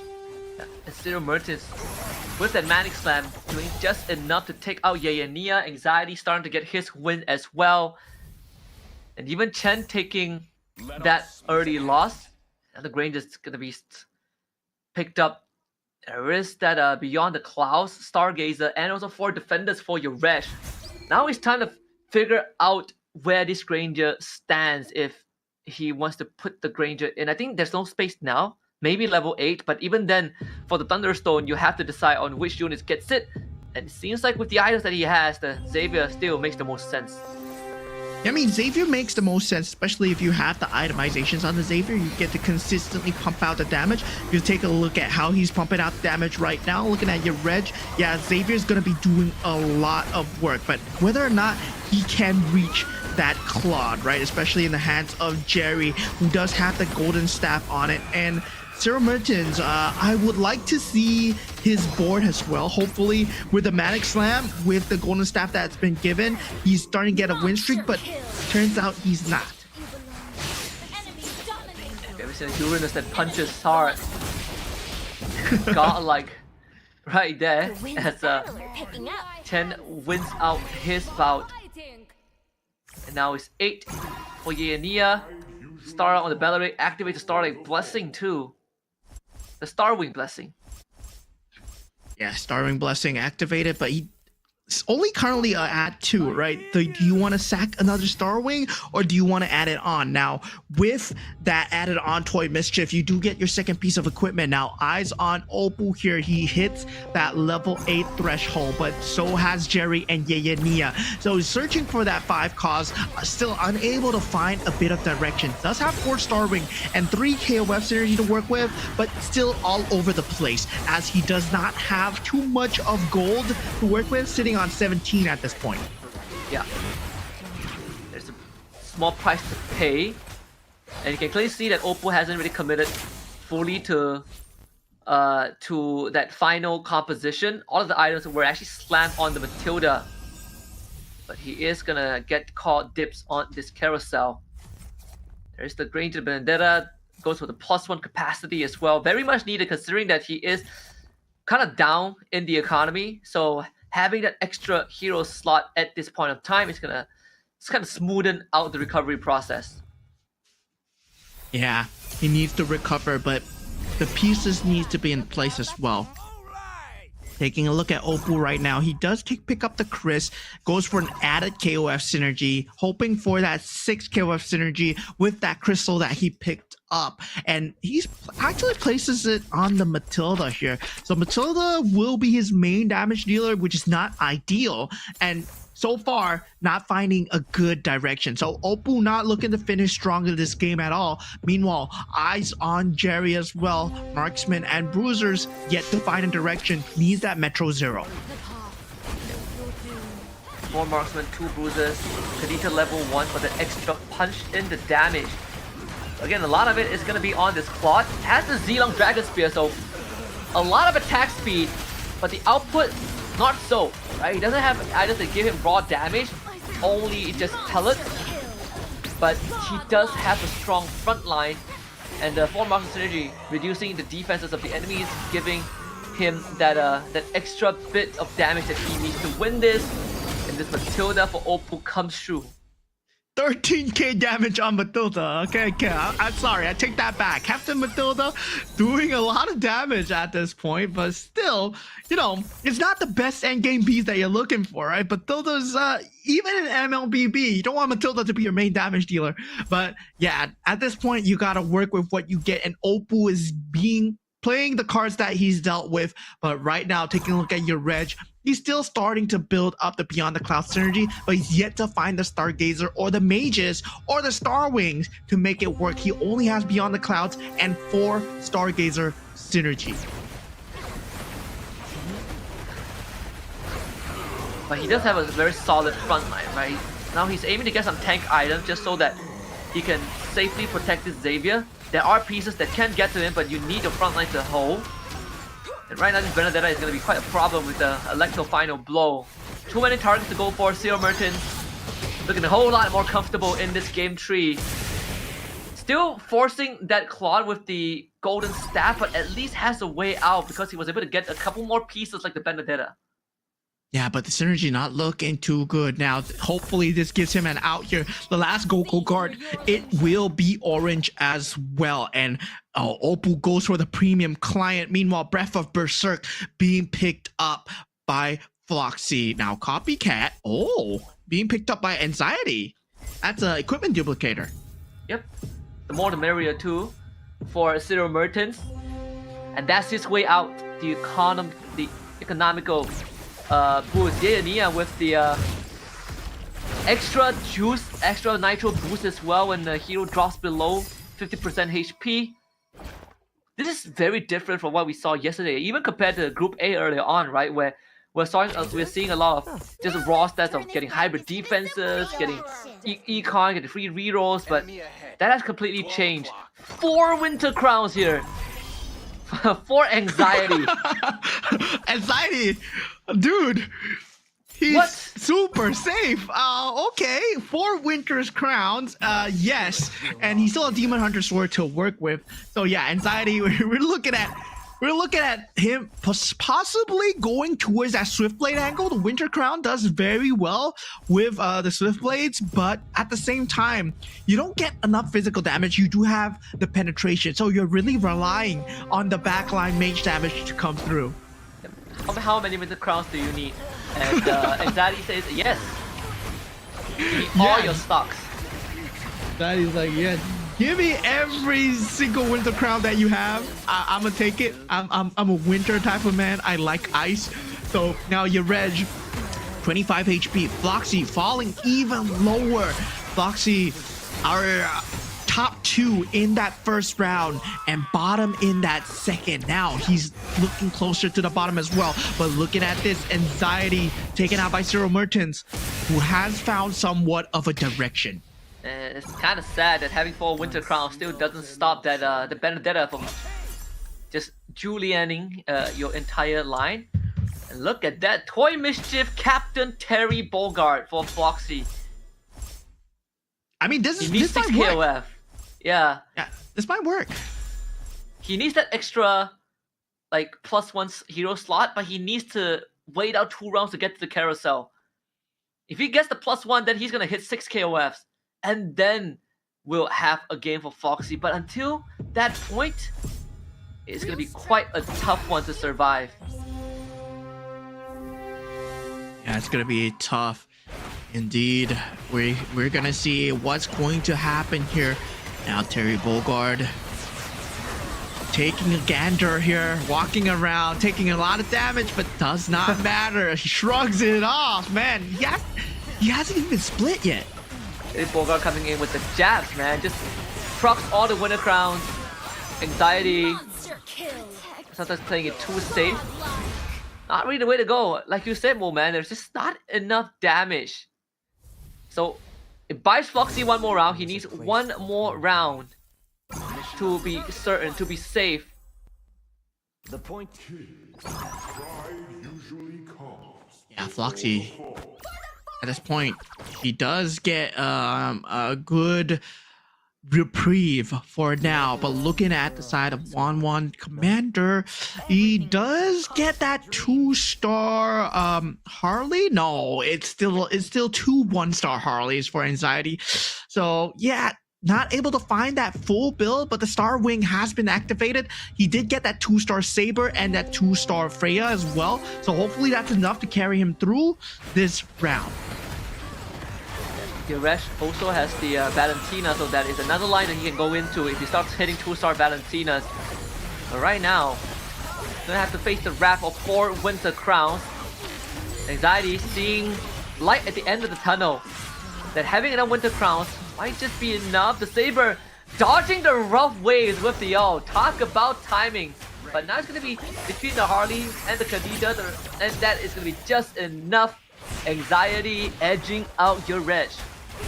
Dude, Anxiety's his playstyle is giving me anxiety. Really? 4 Winter Crown, and yeah, Terry Bogard with the split coming through, but still, like, dude, 4 Winter Crown. Who thinks of these kind of builds? But Opal now first up, right? He wants either the +1 cap, but he goes for the Luminexus synergy. He sees the chance to pounce into more synergy here. Yeah. Opal. This is the closest to defeat we've seen from him so far. Everyone is still in the lobby, by the way. We are at stage 4-1. Yeah. Bodies will start dropping pretty soon. I mean, 3 of them are at 13 health. Yeah, 3 of them are 13 health, indeed. But Zero Mertens, he finally finds direction, so I'm very excited for him. Now that he has that, he picks up the Exborg, he does have that Metro Zero, and we know that he went for the more the merrier, so he does have that economy as well, but he's on 18 HP, so he's just 1 round away from being called out. Now, this is missing 1 mage, and he's at 0 gold. Oh my god, this is so sad going into the round here. We saw, okay, fine, the 6 KOF. We said that Foxy needed that +1 slot, and he was given it on the carousel. Now, Captain Terry Bogard about to give everyone that covered in knuckle sandwich. Sakai has nothing on him. Here it comes. And Zero Mertens takes the 18! Oh! I was excited for Zero. Yeah, that was so unlucky. He just needed 1 more takedown to avoid getting eliminated. Oh man. Floxy taking out Zero Mertens, and now we see the 1-1 animation. Who's the 1-1 player? It is Anxiety taking out the Yuzong, which is Opal. And Opal out. The most consistent player, top 1, now being taken out. Not able to find the direction that he needed in time. Not able to find the pieces that he needed in time. Zero Mertens might have lost his chance of qualifying for Grand Finals after this round. Unless he does what we saw earlier on by our Burmese rep. You do that, run it back, but it's gonna be tough from this point onwards. He's looking at a maximum of 23 points, and thanks to Opal's first 2 rounds, the bar is actually pretty darn high. This is gonna be tough indeed. Opal, the reprieve is he does have 20 points right now, but you're hoping Opal gets last place 2 times, right? Then he ends up 22. So that's that's like just trying to find a needle in a haystack. It's just gonna be extremely hard to get that possibility. Now, Nia being taken out as well, not doing too hot in all the games. Oh, but the Guinevere coming through. Yeah, Guinevere or 4 Winter Crowns. I think we found our answer. Now the question is, we should call a poll in the chat. Will Anxiety get a 5th Winter Crown? Dude, it's been working out. I mean, he took out Opal, right? Yeah. But I don't think it's gonna work out too well given the type of synergy that he has. He went for Starwing. He's gonna need some form of damage along with that HP and added damage. That percentage base is not enough. He needs a 2-star Benedetta minimum. Yeah. And Ken is 3 pod away from a 3-star Claude. Jerry giving everyone the warning there. But Ken is in a very comfortable spot with 50 HP, so that's at least 2 rounds worth of buffer to work with. You plus this round, it's gonna be 3. Ken is just sitting. These Evos players, man. These Evos players, they're getting they're taking turns. It's either Opal's turn or Ken's turn to get one, and Wait. Ken on the track. 3-star Terry? Is it coming home? Oh, he needs 2 more Ps. He can't find it. And you know what hurts? I was gonna say, wait, where's this? Where's the 6 KOF? What? Did he sell it? I think he did. What happened, Floxy? You need the 6 KOFs. Oh no. Oh, he does have it. He does have it. Oh, I was like, wait, where did it go? Okay, 2 more Terry. I think he got it right. He definitely wins this round. Yeah, can see Good again. lord. The Guinevere is gonna be a problem though. So it's Guinevere versus Terry Bogard, and yeah, we do see Terry Bogard coming through. But Iori Street Fighter battle splits into 2. That's not in Street Fighter. That's not in KOF. I mean, and yeah, get taken out, man. Yeah, you don't split into 2 in KOF. But all right, 1 more Terry. Come on. Give us a 3-star Terry. Oh, he hits it. Oh, Foxy. You can look, he throws his head back. Finally, it has paid off, and he activates the KOF blessing. Everything falling into place for this EECA rep. Never mind. Oh, 3-star. Toy Mischief, Terry Bogard, right? All right, I think at this point we're gonna start to see why Terry Bogard is better than Guinevere. So yeah, 3-star Terry and 3-star Guinevere. Yeah, 3-star Gwyn on the Ken. So we're gonna see the face-off here. Maybe the next round, 3-star Hanabi in Jerry's hand. Okay, the Gwyn is gonna one-shot it.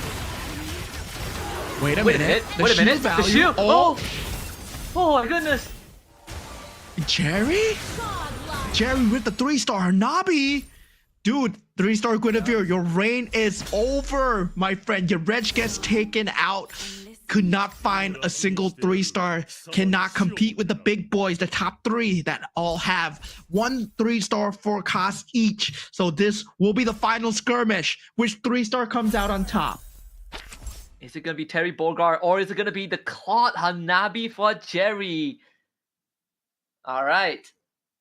I sort of still feel like if the Claude outs in the face of Terry, he just gets one-shotted. I think so too. Because Terry's a monster, dude. 37k damage and 30% of that is true damage. How do you do against that? I mean, we're gonna find out. Okay, right here. It's Floxy against Ken. Alright, the battle. Oh. He gets split in 2. Super magic? Is it enough? Not even close. That's 1 Terry, dude. Ah, 2 Terrys are better than 1.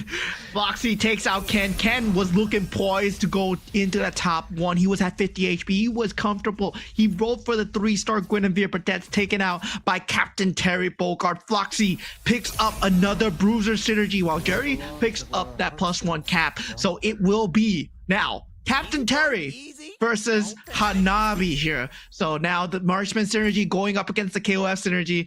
How will things work out? Who's the bruiser? Let Terry become the bruiser? Oh wait, no, he needs the items, right? So bruiser on the K. Defeat me. You can see Ken also laughing into the camera because he knew that there was no way around Captain Terry. But let's see if it's enough to get through the 6th marksman. Oh wait, Metro Zero. 3-star Claude. Yep. He did get it in the previous round. I'm not sure if Jerry won against the Mirror of Floxy. Now we're about to find out. Is Captain Terry gonna come through hot? Okay, it does not look close. Oh, Hey, he still can split. you can still split, yeah. Ay, ay, ay, ay, ay. Come on. Oh. No. Ooh, Jerry does it. Jerry does it. Oh. Okay. The Hanabi coming a bit too strong. And dude, Hanabi getting that shield was extremely clutch. Look at the rest of the players just watching in the lobby. Jerry finally takes home that 8 points for Myanmar. Not doing too hot in round 1, round 2, but finding his pace so far. Man, that shield was so thick. I think if that shield proc like one last time, that Terry would have sent the Hanabi into orbit. But still, it's an incredible round for Foxy. He needed those points to get back into the race. Same as Jerry as well. I think the competition has been blown a bit more open in that Group B, especially with Opal finishing in 7th. Yeah, I mean, the build coming out from Floxy was completely different as well. We saw the KOF, we saw the Terry Bogard. We were hyping up this unit so much, right? Even in that first game, we're like, Terry Bogart's underrepresented. And now suddenly Group B is like, yo, we hear you guys, we hear you, Moman, we hear you, Husky. We're gonna play some Terry, we're gonna bring him out. And yeah, Guinevere, well, your reign is over. 3-star Guinevere on Ken. Well, who cares, right? 3-star Hanabi, 3-star Claude, and 3-star Terry Bogard are doing it in this server. What a game 3 we've had.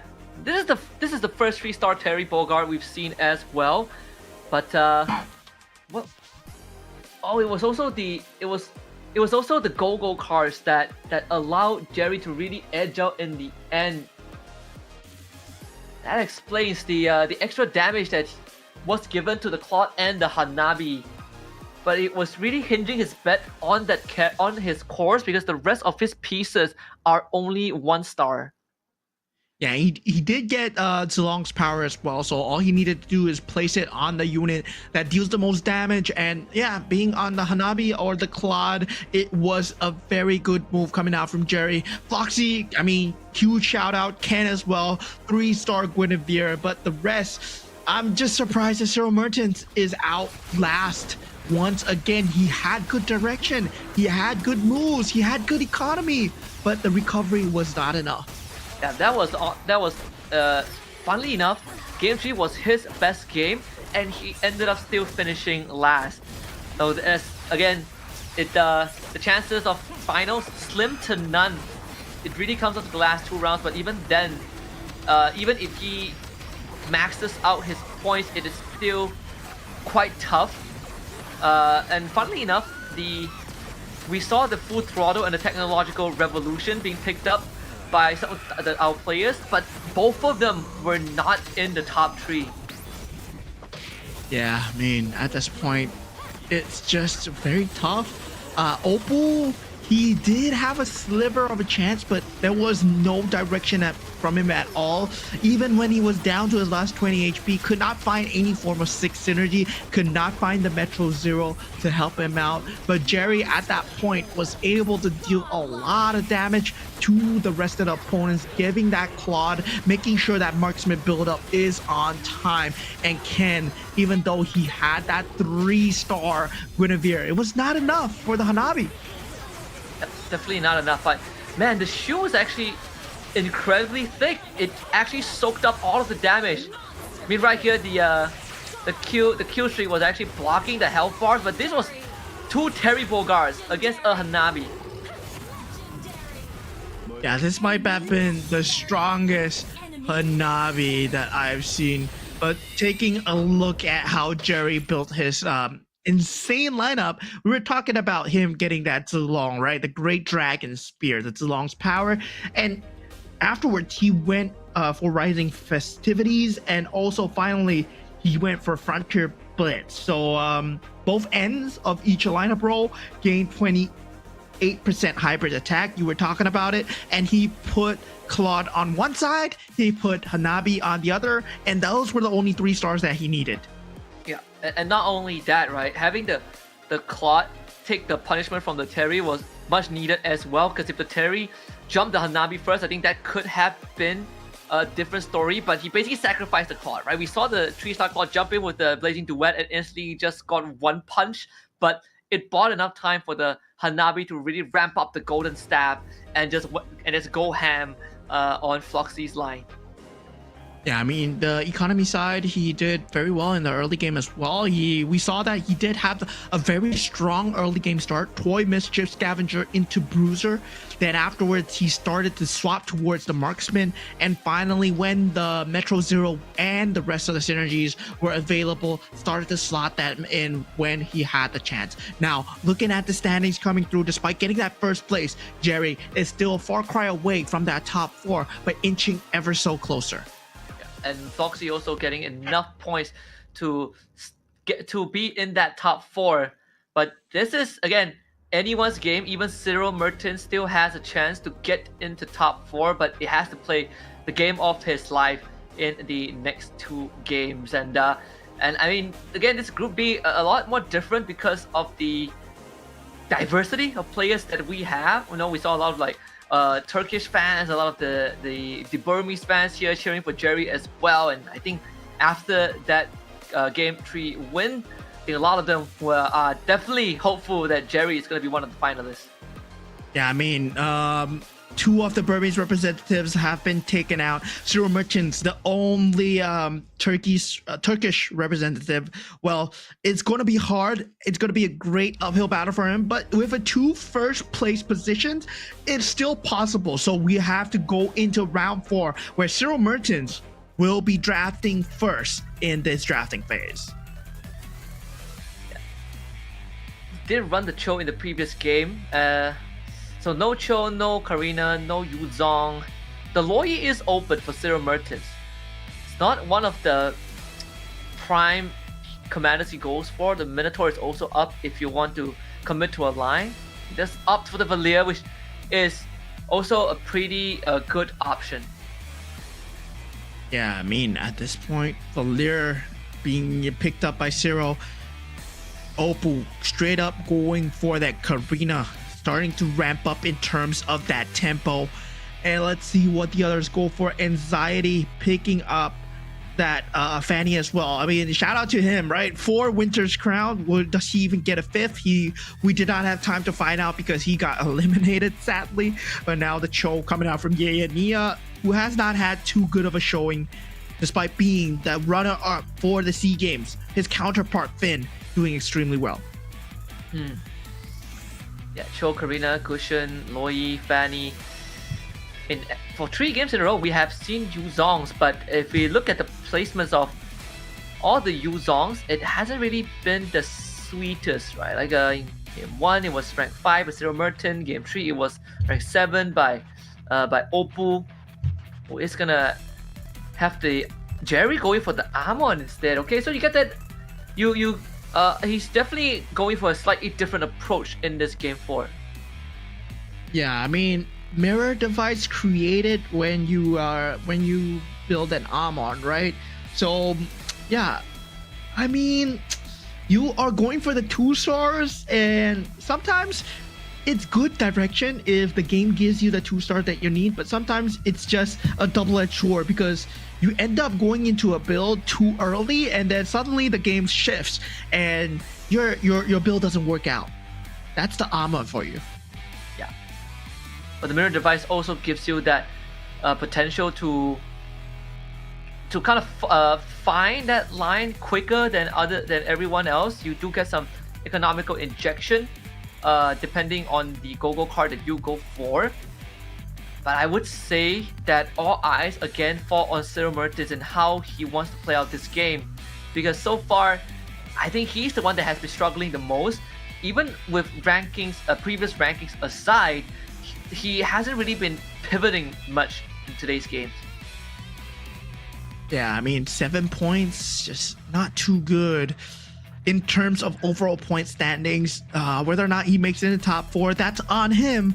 Whether or not he gets that top 1, it's going to be up to the cards as well. So whether or not the set gives him the direction that he needs. So far, the Evos boys, they've been doing extremely well, both standing at 18 and 16 currently. So the Indonesians, alongside Anxiety, who came from our MRS4, so they are going to be representing Indonesia very well and very consistent as well. Now, the one that I'm looking forward to see whether they make it is Floxy and Jerry, who are on the cusp of going into that top 4.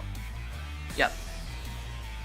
We're gonna head into game 4 just a little bit to see how this is gonna play out, right? Again, I feel like the race in match 2 in Group B is slightly closer than the ones in Group A, but then again, Group B is also to the fact that we don't have someone who are showing off the level consistency like Finn. You know, he set the record of the highest points at the end of the group stage so far, 34. The only person with the digit 3 at the start. Oppo did have quite a rough one in the previous round. Let's see if he's going to be able to recover now.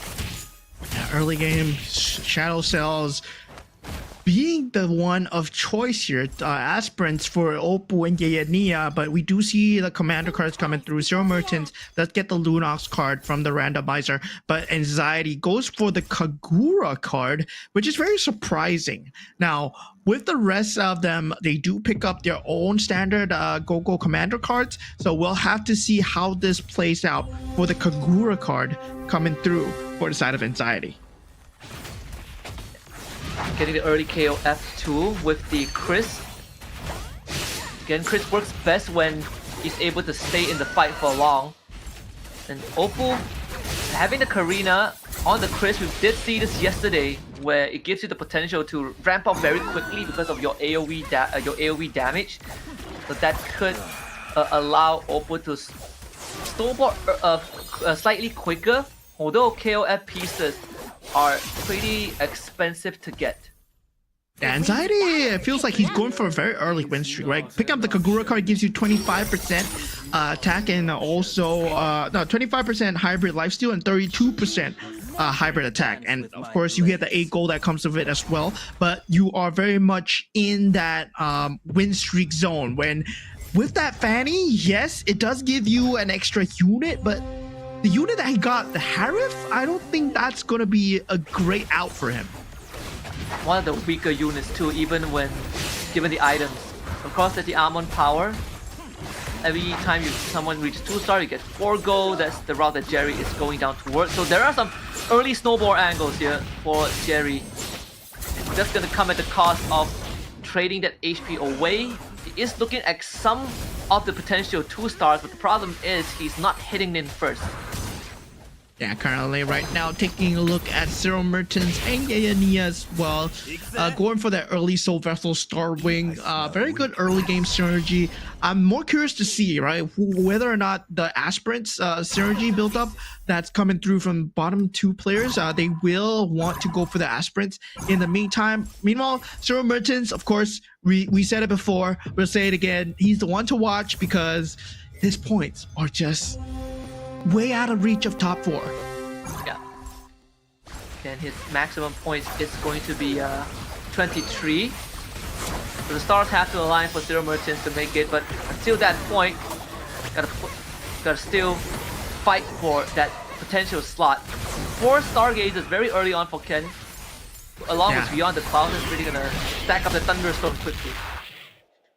It's a very fast timing to get Beyond the Clouds and Stargazer, and he has a perfect lineup to work with it as well. Now he just needs the itemization, but going into that carousel round, it's going to just determine which direction that they go for. And yeah, the Guinevere straight up picked up. And Jerry continuing to try and get the snowball rolling, but it's also quite interesting as well that he is the one taking the most damage. We sort of talked about how that is most likely going to be the case. But let's see if this is gonna pan out, right? That Guinevere, if it starts getting him some of that early wins. Yeah, did he save up the mirror devices? Okay, he goes for the 2-star to get the mirror shards, and then he uses the mirror devices on the Guinevere. Yes, he saves it up. So now he gets the 2-star Guinevere. Now he needs more synergy on that Soul Vessel synergy. Cannot find that Bruiser synergy in time. Only 3 seconds left on the clock. Blessing activated on that Bruiser synergy. He's all inning on that Guinevere. He gets the perfect activation. Well, it would definitely be a fuse bad moment if the blessing was the aspirin one, but he did get the bruiser. So now this Guinevere value definitely skyrockets. And being a 2-star as well this early into the game at stage 2-1, Jerry should have no problem winning the round. Yeah, Jerry now holding all the cards, holding all the momentum. Now this Guinevere is going to be dealing massive damage. 12,000 to the board of Anxiety here. And Anxiety is not a weak player either. He went for a Kagura card, going for that early win streak, but taking so much damage coming out from the side of Jerry. That's 4 bruisers out already at the cost of point mischief, but it's not an important factor for Jerry at this point of time. Nia get the early Garden's Helm and the Obsidia. So more of a mix, a blend of synergies. So we'll be anticipating a bit of that lose streak on his end. Yeah, he expects to win this round though. He's keeping himself at 19.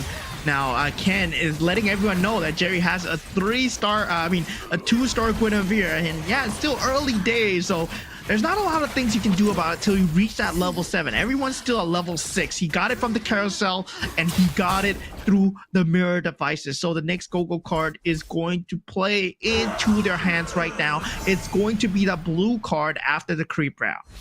I won't fail again. Yaresh finds his win here. It seems like Gaia once again being put at the bottom in terms of the health.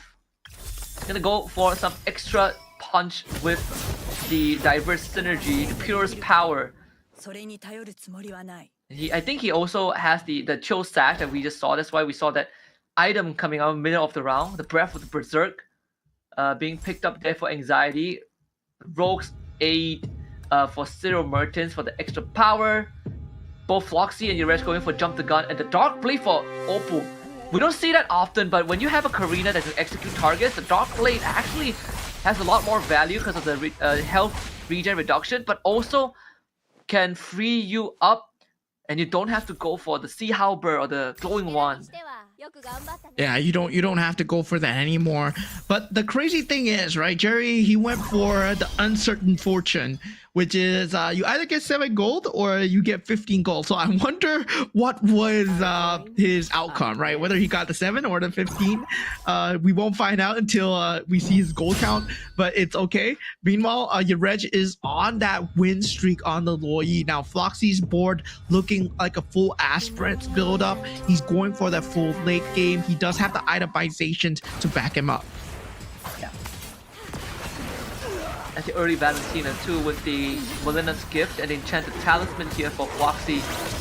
Valentina and Layla will be the main breadwinner, but Layla functions best when there's no one in front of her face due to her dealing more damage to further target. But as of now, the pieces aren't really in place just yet. They don't have the star level needed. Floxy will be forced to take that 13 to the face. Yeah, Oppo currently with that Dark Blade, able to find some work with that Glue Soul Vessel. Now, Scavenger build coming out from your Reg. Despite him going Scavengers, he is getting a lot of economy. The first one to hit level 8 will be him and Zero Merchants here, as they will start to roll into that 4-cost pool. For Metro Zero, 2 aspirants currently sitting at 70, so very minuscule amount by the aspirant standards, but we are looking at Evo's Oppo, who had the Dark Blade damage reduction, and all funnel into the glue as well, that has a Pass Claw on top of him and a max stack Twin Blades. Yeah, but gets taken out by the Granger. The Harif is still alive on the side of Yarej, right? The split can come through. He does have half HP. He goes for 2 Harifs. So these 2-star Harifs are going to start dealing a lot of damage. And let's have the Xavier enchantment, courtesy of the Loi, so extra damage on top. due to it being a mage. Gonna have another. Gonna find a Terry Bogart here for the front. Asper's Blessing activated here, but sadly, not really the best in this situation now that we're 2-6 in. Does find himself the Claw, has the 4 marksman synergy. Now, Metro 06 marksman becomes a possibility for Yayania. I mean, I think he has to go for this angle right now. His HP, his threshold is falling a bit too low. 43 at this point, and yeah, it's not looking too good for him. Despite being the Cho, yeah, you do have one more Go-Go card, you have one more Carousel, and that's just too much RNG to count on. You don't really have a board to back you up. Once again, he takes 15 damage, falling to 28 HP. Things are not looking good for our Filipino representative. And you can greater see the the frustration power, on his face already. Stronger the curse. Like, he's not able to get to the pieces that he wants, but the pieces that he's looking for are heavily contested. So now always one step behind, forced to take the +1. And hopefully that feeds into the 0 Metro, but doesn't solve the problem that his pieces aren't dealing enough output. And he's sitting at 11 points on the leaderboard. So if he bombs out last year, he might just miss out his shot to get to the grand finals. And by the way, it's also a C game 2nd place as well for MCGG. Yeah, so currently Opal went for that Sea Halberd despite the fact that he had that Dark Blade already. So he's going for minus regen to the max. So yeah, you can see like, yeah, he's going for a set strategy where you're not going to be able to regenerate your HP. If you're playing any form of tanky units, well, it's time to discard them immediately and start going for pure damage because Opal is kind of throwing everyone else into his world. And it takes away a lot of that benefit that you get if you go for that extra hybrid lifesteal in the late round. And also kind of takes away the value if people are running into the Condita with the Ice Queen's 1. It couldn't make the difference, right? Good against a Hanabi if we see that Fat Shoe. And that applies to the Kagura Go-Go cards as well. 4 Swift Blaze, 4 Star Wings here. The Vexana shows up in the store, but not really what is needed. Yayania need to figure out how to, again, diversify that board a little bit, but running tight on space. He needs the X-Borg to free a slot from that Roger. Yeah, desperately needs it so. And it's not coming in because level 8, not too big of a percentage of getting that 5 cost either.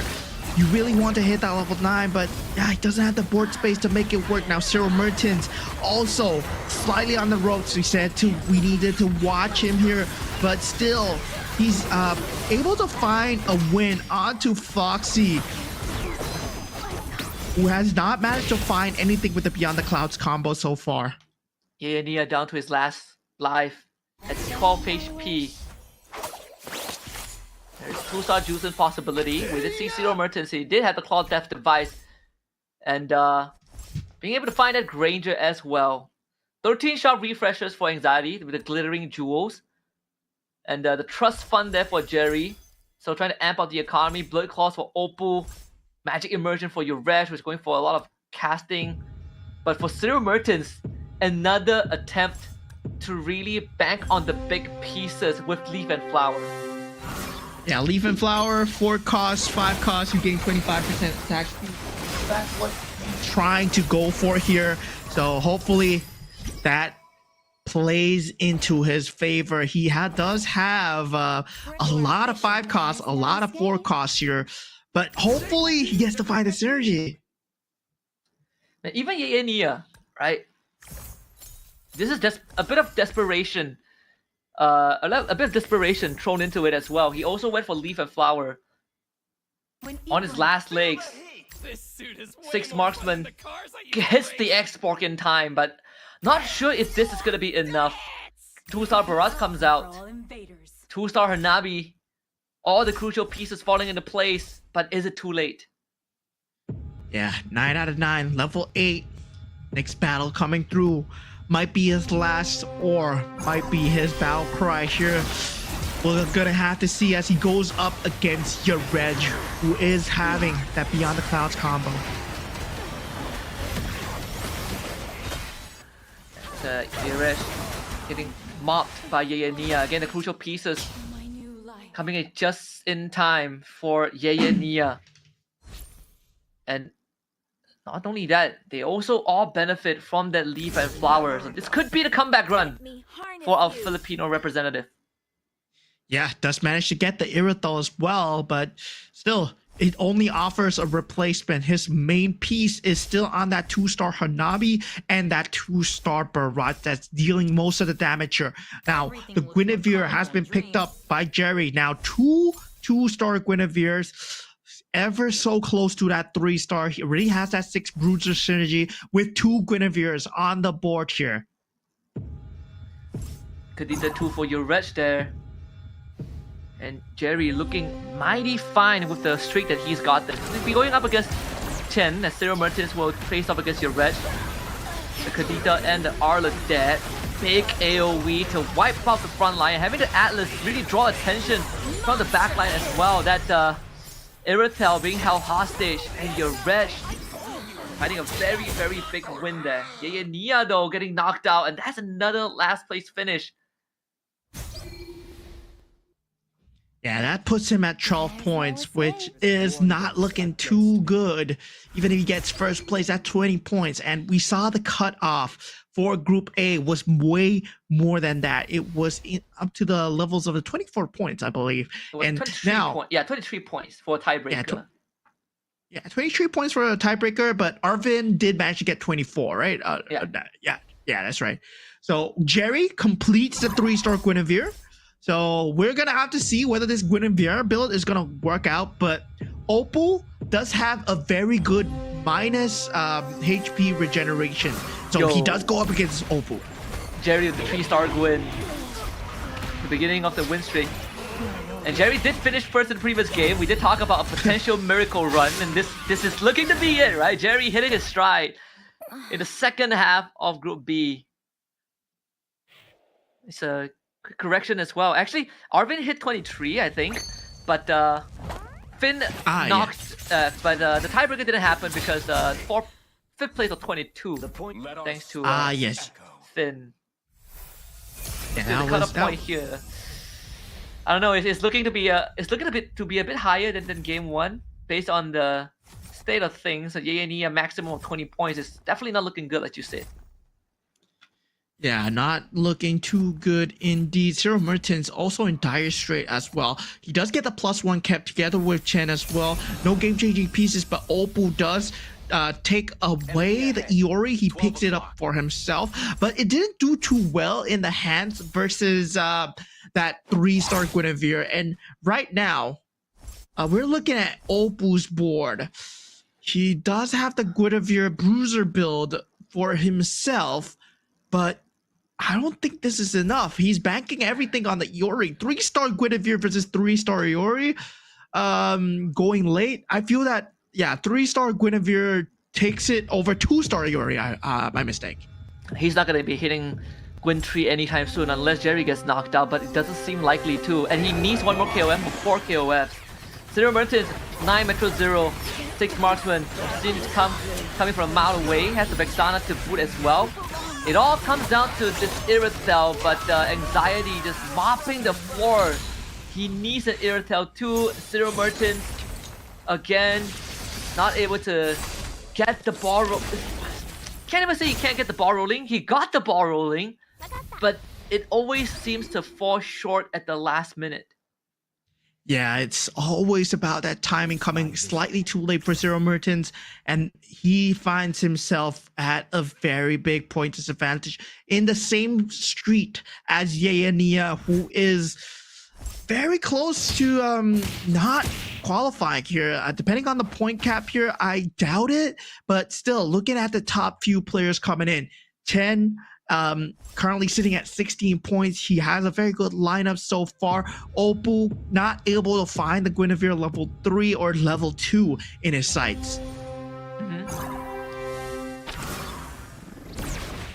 And this 3-star Guinevere has been... I mean, Jerry has been hitting some 3 stars forecast. Although I would say the Guinevere actually took a chunk of damage.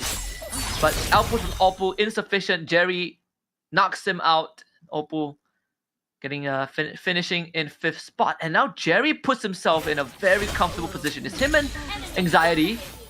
Yurej also getting taken care of, I believe. Yeah, Yeah, that's Anxiety. Yurej out. So top 3. So Anxiety versus Chen and also Jerry going into that orange creep round. Yep, we're not going to see the Lord probably unless this goes extremely late, but taking a look at their build once again, right? Bruiser coming out from Jerry, always highly sought after with that Shadow Cell, but Chen does have the Mages and the Stargazer, and we saw it coming out on top, but you need that 3-star Kadita and 3-star Valentina. I think the easiest way to put it is also the 3 stars forecast have been sort of the win conditions for, I think, the current meta. So that's why we kind of see these 3-star rushes. Even that Terry 3-star was a thing we saw in the previous game. Something that kind of needs to be re-emphasized every now and then for maybe the viewers who are struggling to comprehend this, how big of a deal the 3-star forecast is. It has been those breadwinners, those win conditions in these crucial late game rounds, right? Like the Kadita is also a line that can be that Jerry, that can be taken, but not for Jerry at least. It's not something that he needs to invest in. Yeah, it's staple. If, let's say you want to hit the mythic rank, that 3-star farm is going to be crucial to determining who's first and who's second, right? Of course, you can consistently finish top 4, but that 3-star forecast is very important, especially the stats increase, right? Valentina, yes, 2-star good enough, but 3-star Guinevere is just monstrous. It can solo entire boards here, and Jerry does 17 damage to Anxiety. I think from this point onwards, it also comes down to not just the usual unit placements, but the limited pivot that is available, right? Because most of the boards have been locked in. You see that 3-star Gwyn that we've been harping on about, the 6-star wings as well, with this K being at the forefront. This Iori also can be quite a problem with the constant crowd control. They should be able to make it to the carousel, at least 2 of them. So Chen obviously being on the ropes right now, but at the same time, he also has that win streak. So there's a good chance that all 3 of them make it to the carousel, and it comes down to that Winter Crown acquisition. Oh, avoids one of Guinevere's punches with the rough waves, but gets taken out. Guinevere falling extremely low, does have that Winter's Crown. Eternal Guard is set up, but the HP regen coming through. The lifesteal is coming in clutch. The Ediths is not gonna be enough. It's half HP. So close, Jerry. Waves a fist of relief. Anxiety taking 18 damage, and also Chen taking 17 damage. This puts them in very low HP contention. And yo, this one of them is going to go up against the Shadow, so the Mirror. So hopefully it's not Jerry's Mirror. There was actually a good window for the Cure to do work as well, right? We need a Cure too, but unfortunately, there wasn't anyone to continuously sandbag the Gwyn. The Valentina tree is also, I think, 1 piece away here. Is he gonna get it? Doesn't have the econ to roll. Yeah, sad for Chen, but he goes up against Anxiety, so he does get a bit of a chance here if he can win out Anxiety, which he has been doing so far with that 2-star Vexana. And the Valentina, well, I mean, he did sack the 2-star Vexana to roll for it, so he won't have the Vexana anymore. But he does go on to the carousel. Yeah. And Jerry will be able to beat Anxiety. Just take him down. 21. Anxiety only has 19. So it's down to Chen and Jerry. So there is a chance for the 3-star Valentina, but most importantly is Jerry's chances of making it to playoffs, right? Because minimum he's going to get 20 points by the end of this. The Weapon Master emblem there for Chen. I think Jerry went for the Stargazer. 3-star Valentina out. So Stargazer emblem, excuse me, for Chen. Yeah. So deciding who to put it on, puts it on the Kyo Kusanagi, does put in another meat shield in the form of an Alucard in front at 99. Beyond the Clouds, Valentina versus what Jerry has in the form of that Guinevere, that 3-star Guinevere. Man, it's gonna be tough, but the Akai is gonna come into play with that Feline Blade. See the positioning of the Guinevere. We have a couple of bodies that she needs to sift through to get to the Valentina, but the Molina's gift did delay that Valentina a little bit, but the Winter Crown proc very early on to the Shadow Strike, so Jerry is gonna have 2 more lives to try and make things right. At the same time, it's also worth pointing out the Mage Blessing being activated by the Valentina, 6 mages and 2 Stargazer crystals, one on the Kyo and the other one I think on the Zhu Xin. So 6 Stargazers, that means the Kyo could gets to continuously spam the fireballs, and that softens up the front lines of Jerry. So he's now looking for an Akai too if possible, because the Akai needs to be able to at least get the heavy spin to the back before it goes down to allow Guinevere to have the space to cut through the rest of the bodies. And this Valentina is going to do a lot of work here. Ken, he is going to be able to shred through the front lines. The positioning is just perfect right in front of the Guinevere. This is exactly where he needs to be. Props to Winter's Crown. This Guinevere, yes, finally might have met his matcher. Jerry scratching his head. He needs the Akai 2-star to kind of put things back in check. This Lord round is going to be a bit of a breather for both opponents. It's still anyone's game. Whoever rolls into what they need right now is going to determine who gets 8 points versus who gets 7 points. And both of them are hurting for that first place. Jerry has a choice that he needs to make. He has the Weapon Master on this Gwyn. That extra hybrid lifesteal is actually the least of is actually not a problem for Chen, because he has so much damage output with the constant spamming of the abilities. I'm not even sure if the Winter Crown can make a difference, because they can't get through the Edith fast enough. Double Eeyore is coming out, but that again doesn't solve the problem. Maybe a Weapon Master will, right? 6 Weapon Master, and you just bank on the fact that you have enough hybrid lifesteals to cut right through. Target acquired. in charge here. Goes for the 2-star Masha and a 2-star Benedetta. Is it worth putting the items? I think it's worth putting the items on the Benedetta. 1 Electro Final Blow, and he needs 1 good one as well. Needs to be on top of the Valentina if possible. Oh, now Gwyn not facing the Valentina. Might not have a chance because there's too much burst damage coming through, and Ken not able to clear it out. Jerry, congratulations on getting that. Ken, congratulations on getting that first place. That Guinevere 3-star, not gonna do enough in the face of that Valentina 3-star. Ken, what a build coming out from Stargazer Mages. Truly the counter to the 3-star Guinevere.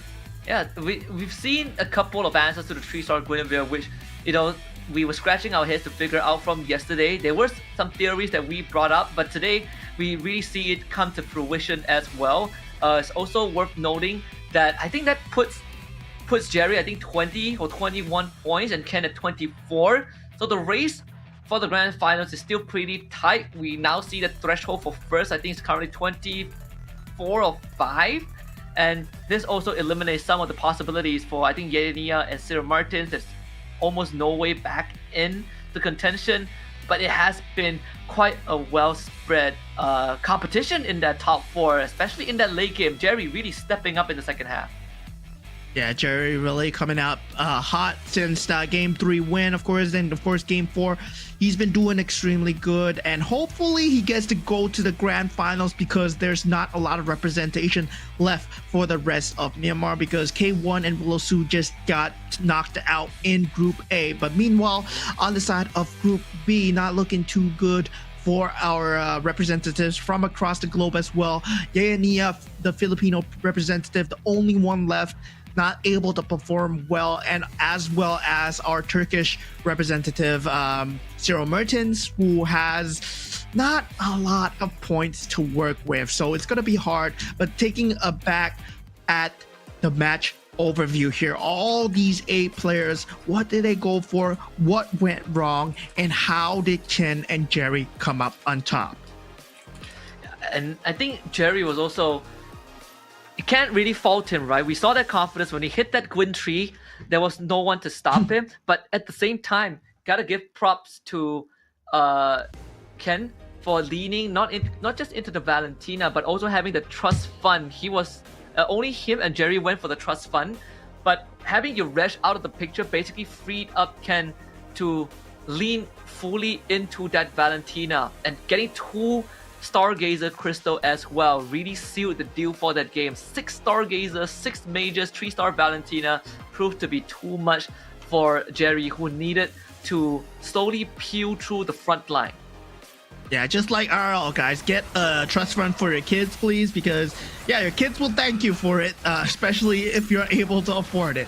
But of course, looking back into the games, looking back into the highlights, we saw Ken not having the best of starts. He was forced to go for the shield extremely early on, but given the fact that he was going for a Stargazer build extremely early, that beyond the clouds as well, he started ramping up the Thunderstones up to that 99 mark, and finally being able to get that 3-star Valentina that managed to secure him out the game. But that was not the only factor, right? That Stargazer emblem was the key factor that just opened up the rest of the board for him.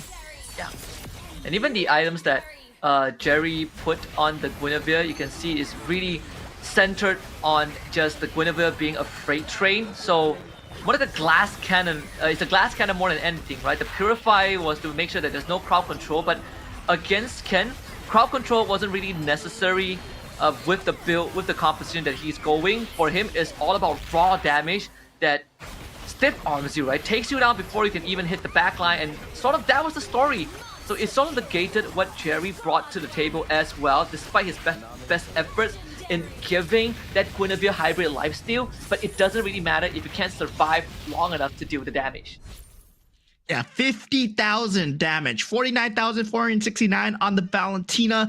That's just a lot of damage. And of course, one of the key factors that actually led to him having the HP to do so is the rock solid card that he got last minute to get the 20 shield for a commander. We saw the play out of Finn in that previous group A, and now Ken, he does the same play for himself before picking up that trust fund, and it actually led to him winning the game here. Beyond the Clouds gotten for him very early, then going for that Stargazer and Mage combination, getting that Luminexus also for that added splash damage, and also other added synergies just here and there, just to make sure that he wins the entire game. Yeah, and that, I think now we're starting to kind of catch a glimpse into some of the approaches, right? That's rock solid, because the fact that when we get the blue go card, rock solid is only shows up there, and sometimes this one extra round, I feel like that was also the round that allowed him to get into the carousel. So Ken keeping Indonesia on top of the standings. Let's take a look at the current standings by the end of game number 4. Ken coming in first with 24, followed by Opal with 21, and Anxiety as well. Jerry slotting himself into top 4 with 20 points, followed by Floxy with 19, Yaresh with 18, Yenia in 7th with 12 points, and Cyril Mertens with only 9 points in 8th place. And guys, this is closer than ever, right? Despite the fact that Yenia and Cyril Mertens are out, Yarej, Floxy, Jerry, Anxiety, and Opal, they are all at risk of falling into that bottom 4 zone. And even Ken, if he gets last place, suddenly there will be 4 other players that will overtake you. So every round matters here right now. And yeah, unlike Group A, where Finn was completely dominating, he secured his entrance into the grand final by round 4. There is no telling who's going to be top 4 here. There's no telling who's secured into the grand final. It's still anyone's game. Yeah. And I And so far to this point, if there is any kind of reoccurring theme, is about a point that Finn brought up in that Group A, which was, if anyone pay attention to the winner's interview, is about the aggression, right? Something that really made all the difference for Finn and allowing him to be consistently top 3 is the fact that he is exploiting his opponents not being aggressive enough so that he himself can comfortably take early losses, get that lose streak, and then convert it into a late game board. But I felt like that has been addressed, at least by these Group B players, where everyone is looking to hit as hard as possible. We've seen Zero Merchants, for example, doubling, tripling down into a single piece and committing go-go cards to it as well. Whereas we have more traditional, more meta approaches like what Ken did, holding onto rock solid, going for economy. And so far, I think the economy way, the finance way, is still the one that has a better payout in the long run. Yeah, Jerry getting his hands on the Loyi this time. Your Reg going for the Yuzong. Zero Merchants going for the 1-1. And as you said, right? Yeah, we have players like Floxy as well getting the Hanabi extremely early, going for that marksman build into the Metro Zero, which is completely different against the grain from that Group A players as well. They don't play by their standard set of rules. They don't play by your standard meta. There are other ways to win the game, and as long as the game provides them the pieces to do it, they're gonna do it, man. They're just gonna bring the pieces out and just be like, yo, your Guinevere, man, we don't need that. I'm bringing a 3-star Hanabi, I'm bringing a 3-star Claude, and this is gonna be the way I play the game. Now, Anxiety, he's going against the grain too. He's going for a Kagura pick in that final game. Yeah. And also allows you to get some early snowball rolling, right? You get a very fat shield for your units. Something that Anxiety has been also leaning into is a very defensive way of playing that game. We even saw that he went for 4 winner crowns at one point, and then the downfall was the lack of damage output. But we also saw some of these players going for the Shadow Cell synergy when they get those early Shadow Cells. And so far we've only seen 2 players do it. One of it has been Floxy in this Group B. Yeah, I mean, at this point, Floxy, very, very different in terms of approach when it comes to the entire game in general. But looking at the first go-go cards that are going to be picked up right now, it's going to be pretty much standard across the board, except for Oppo here, who does go for, is that the Amon card? Yeah, that's the Amon card. Let's see if anyone goes against the Commander Go-Go, out of their way. So far, most of it, according to plan, Floxy did take the Kagura Go-Go card. That's one, an extra punch to it. Anxiety willing to go for the lose streak. So only places the Sicilian. Looking for that early economy into that level 5 and that level 6. So he's looking for that 2-3 cost. Yeah, one of the easiest way to get the 20 gold cost is to lose your games and save your gold, guys. You know, saving money is the best way to earn money somehow. And right now, we do see some people already taking the damage. You're gonna take 7 and 6 damage anyway in that first round. So if you can secure yourself your 20 gold interest and then play from there, why not do so? And that's the approach that Anxiety is going for this time. But of course, he does pick up the Kagura, so he wants to have some form of an early advantage too. Yeah. Already a strong front with the 2-star Atlas and Lolita too. There's also a small detail to note that the Lolita shield doesn't have a fixed range. You can proc on the 2 units as long as there are targets on the map. But up against the Jawhead, the damage output definitely is a lot more there. Not to mention that Oppo does have the 2 marksmen available. But there is a slight ramp up that allows him to tear through your Regis frontline, even though they were both 2 stars. Yeah, Oppo at this point, he has that aspirant synergy as well. Does not have the 4 aspirants, but you can see that he's starting to build up into that Toy Mischief as well, so that he can secure a bit of mid-game for himself. Now, Zero Merchant sitting on 20 gold, just considering whether or not he does need the readiness, because he does see it in the shop, and that Toy Mischief synergy is never wrong to go for.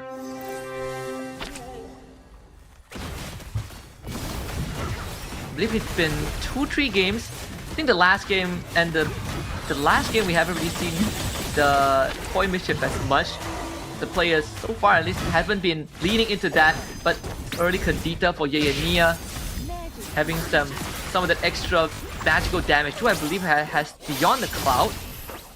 It's gonna give him a bit of that early edge, especially the Kadita, a very important piece that has high value with good payout without any items. Sort of like a Leslie that does great base damage with the abilities before you put any items on her, but the trade-off is that Kadita does the exact same, has AoE splash, but also has that iframes.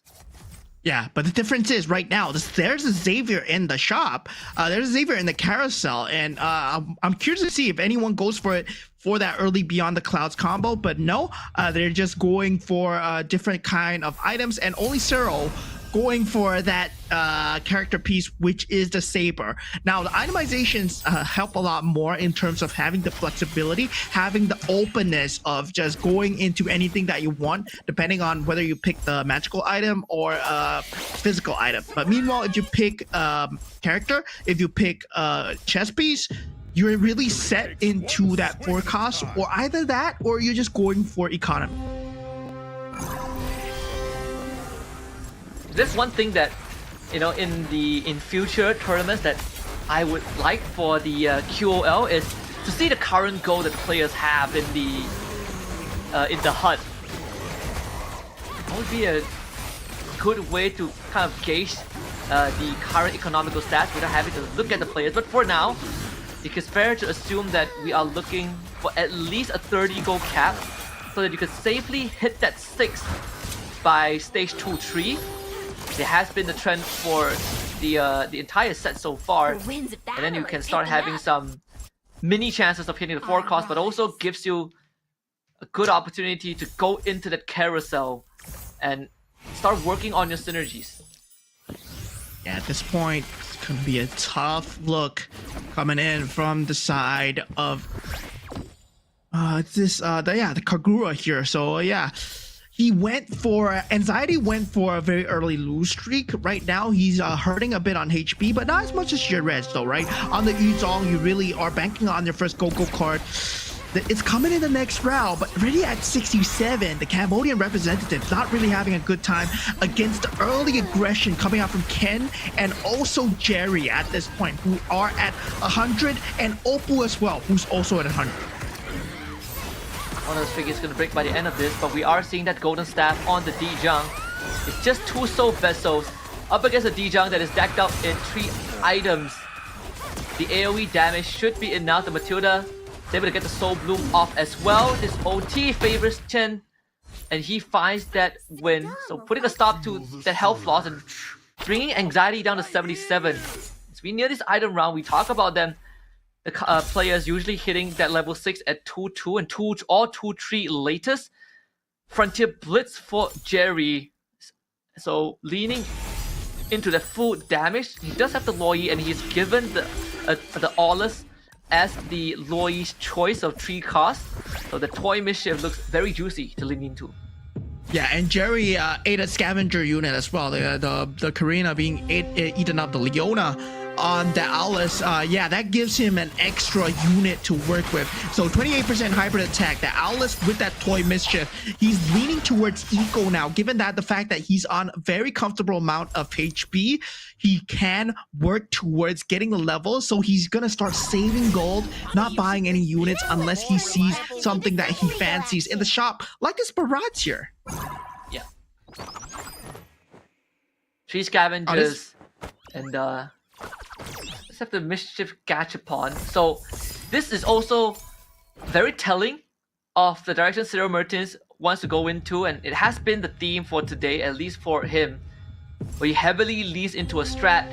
But you are dealing with Jerry, who is being gifted free Aulus, and that's what worries me, right? That means that the Aulus in the pool is lesser, but also the fact that he needs levels, but at the same time, his health not looking too good. So hopefully he's gonna be able to at least win this round to smoothen out the curve so that he can start hitting 2 stars on his Toy Mischief and hit 6 Toy Mischief for the extra item. Yeah, it's gonna be a tough straight though. There's 2 Uranuses on the board to deal with. The Barats does split into 2. This 4 cost. Will it be enough to carry him through against Layla? Yes, it is. But you see that he went for the Saber. He instantly sold the Saber for economy here. So you can tell that Zero Merchants, he's trying to ramp up the pace of the game, but he's also at the same time to set in the strategy of going for that toy mischief when it's being very heavily contested for by the other opponents. Chen actually threw up a warning as well, telling everyone that, hey, Jerry is 2 Auluses away from a 3-star Aulus. And man, Jerry, I'd say incredibly smart play in how he approaches the game, right? I think his rate of getting 3 stars has been one of the fastest today and has been super consistent as well. This Aulus, if he is able to hit the 3-star Aulus, we're going to be looking at Jerry making it at least to that top 3. Would take his first loss against Foxy, thanks to that Karina Twin Blade Bruiser Belleric. Yeah, at this point, Jerry, I mean, he's okay to take the loss because he's going for the economy. You know that he just wants to buy the pieces if it comes across in his shop, not using any reroll gold at this point. His HP is very, very comfortable. But something that I'm worried about a lot is your reg. I mean, he did get that Go-Go card, that golden Go-Go card, the orange one, but look like it's not enough. Yep. And Yuresh, still not in the clear just yet, so needs to fight harder. I mean, so far, I think Yurej's side, he's looking for some aspirants cash out, right? He's also running Toy Mischief, so we have 3 players who are leaning into Toy Mischiefs, but obviously Jerry's, at this point of time, is closest to getting the last laugh. But at least for Yuresh, the way out is to get that aspirants cash out, but he needs to start winning rounds to have more time to stack up that aspirant. 40 points per round isn't really that much if you are losing all these rounds, and Yuresh, he's starting to feel the heat. Yeah, taking 11 damage, looking a bit defeated at the camera, still thinking about what to do here. Floxy now minus 10 HP as well. Zero Merchant, we talked about him just not having a good time right now, and he loses out to Anxiety's Guinevere with a golden staff and a winter crown. So now going into the carousel round, nothing game changing here, and a Kai here would actually change the game, but definitely not so. Zero Merchant's going for the Weapon Master too. The Weapon Master Crystal, but we've already talked about the line that he's leaning into, and that's exactly the Toy Mischief thanks to the Go-Go card that he picked for himself. Yuresh having that extra hero slot. So to throw in the Minotaur first, needs a stronger front. Marksman doesn't seem to be the way to go because he already has the Claw, and all the items are on the Claw. I feel like you should put the items on the Leslie for now, because you have that base damage with the ult. Yeah, I mean, it's a very close call for him. He chooses the AoE over the single target damage, so might work out. Not too sure though. But Zero Merchant still in very dire straits here against Floxy, as he does have a very strong bruiser build. This Barrage once again can try and carry him through, but the Granger is still alive in the back line. So Zero Merchants taking 13 here at a loss about what to do next here. Now meanwhile, for Yarej, he's also falling extremely low, but this Leslie and Claude pulling him through just in the nick of time. Needed that win. Now he's at 200 stacks of the aspirants. 3 more rounds to 300. That's the threshold of the cash out that we usually see. Depends on how the next few rounds go. He gets the Terry Bogard to replace the Minotaur. Ideally, you want a 2-star Claude, and that is going to be able to get him through the next few rounds. Anxiety also looking for a line of his own. He does have the Guinevere, but is, again, missing out on that 2-star power spike. Yeah, very early aspirants cash out. Does have the defender synergy together with Dauntless as well. Bit of defense here, but it's not gonna be enough, I feel. versus a lot of the other opponents. Maybe not Yareg though. Yareg, with that Claude, is it going to be enough? He does have that Aspirant's like gem on the Claude though. So when the cash out comes through, the Claude can do even more damage. The Terry Borgar also hanging on pretty well, but it's going to be proving to be quite the headache. Max stacks with the Golden Staff with the Winter Crown and the Dauntless Crystal 2. Anxiety survives Yareg. I mean, these two players are really fighting for their lives. Same as Zero Mertens, but at least for chance of qualification in the Grand Finals, is a lot more dire for Yareg and Anxiety. Yeah, Yareg falling closer and closer away from the Grand Finals now with the last Go-Go card. Fateful Dice Mirror has been picked up for Ken, and now we do see the Starwing synergy coming out for the side of Floxy as well. Attack and defend for Zero Mertens, a last-ditch effort, and Magic Surge coming out for Yeye Nia as well, going for the Beyond the Clouds into the Stargazer synergy, and Yareg did get 45 Commander EXP, so hopefully that brings him back in the running. Is built upon trust. Very much needed to get him to level 9. This should be a level 9 angle. Yep, instantly hits it. Needs that 4 cost and the 1 extra slot for the heroes. Yeye Nia doing the same as well. Gonna hit the Edith. Now trying to sell the board. It's all about the synergy. The 4 cost is going to be it. Yareg doing the exact same thing. Hanabi being a choice as well. Takes it for the marksman. Hits the Irithel at the same time. 4 marksmen. 6 marksmen. Now being what he can fall back to. The bell tolls for you. Let's get the 2-star in the Ixia, but he only has, okay, he finally has a 6 right now. Able to pump out the board, but that Hanabi gonna be his fallback factor. The only 2-star that's reliable together with the Irithel. That's the 5 cost. I believe he also has a Carmilla, so that Lumen Nexus benefiting the Hanabi as well as the Glaive bounces. Amplifies the damage as he bounces between the targets of the Lumen Nexus. Jerry though having a hell of a day with this 3-star Aulus. 91 health, poised to take top 3 at least, and almost guaranteed Grand Finals appearance there. Let's get the Akai.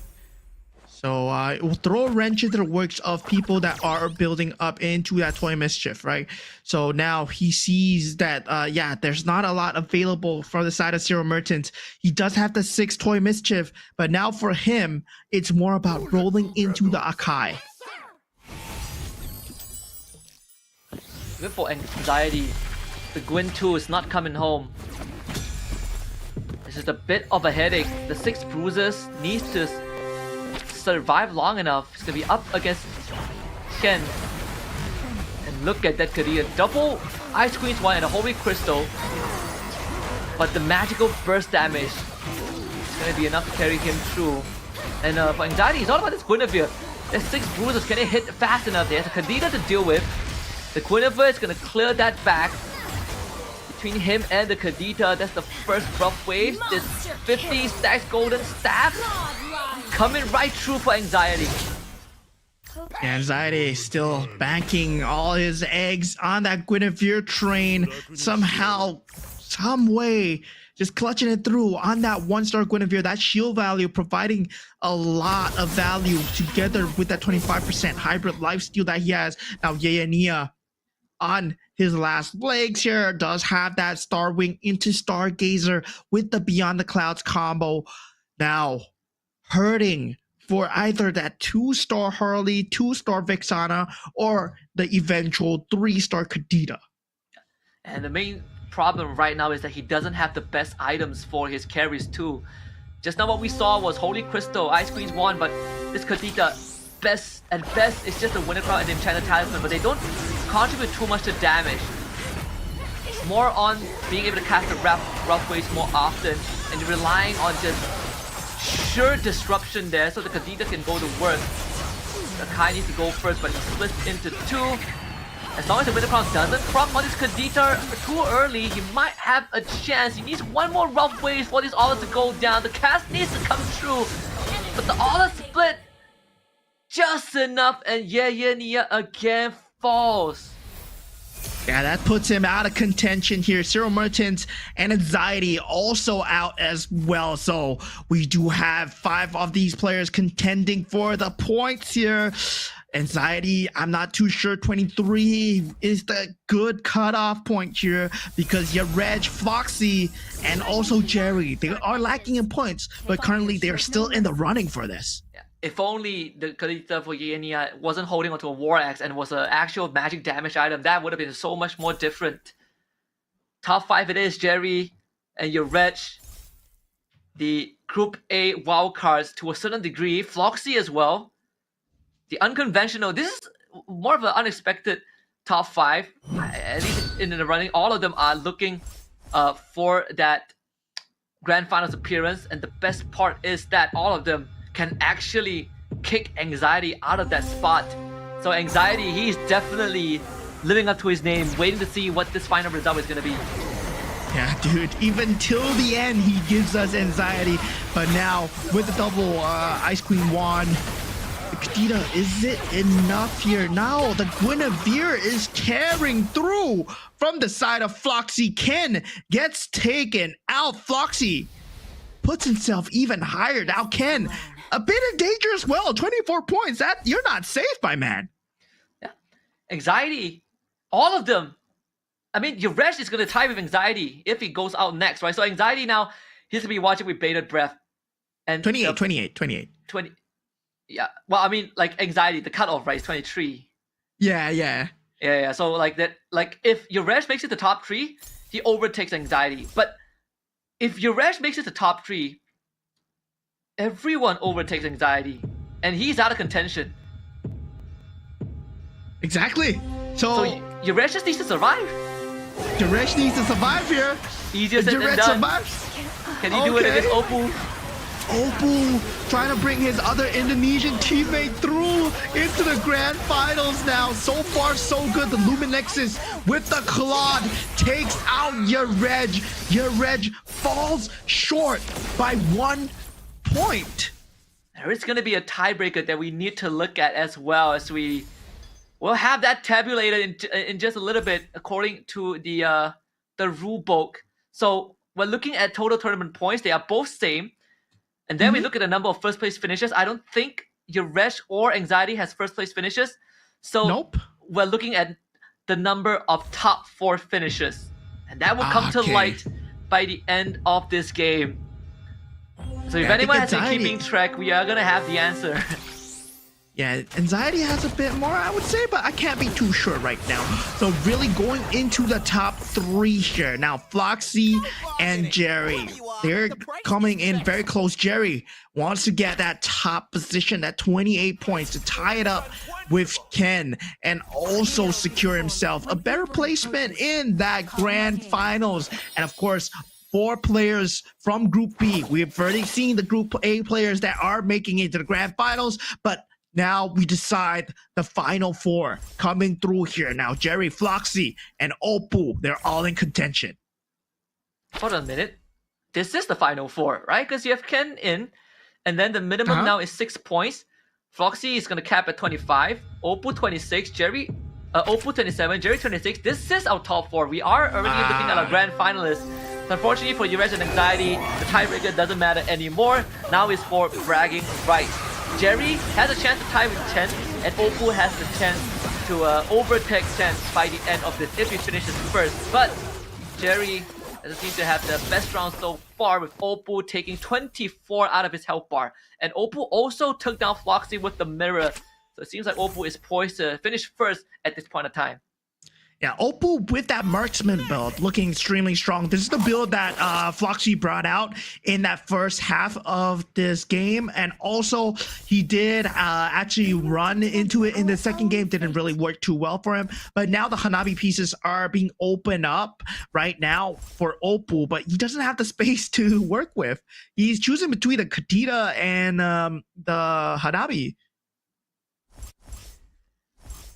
Yeah, what's the way out now? I mean, Oppo hasn't hit any 3 stars yet, but it's the 2-star Akai and Kadita, right? We can see the items put on the Kadita as well. This is a Kadena that is meant for disruption, but has enough raw damage built in because it is a 2-star. And playing into Luminexus, this was something that we talked about from yesterday. Luminexus in that late game, absolutely monstrous.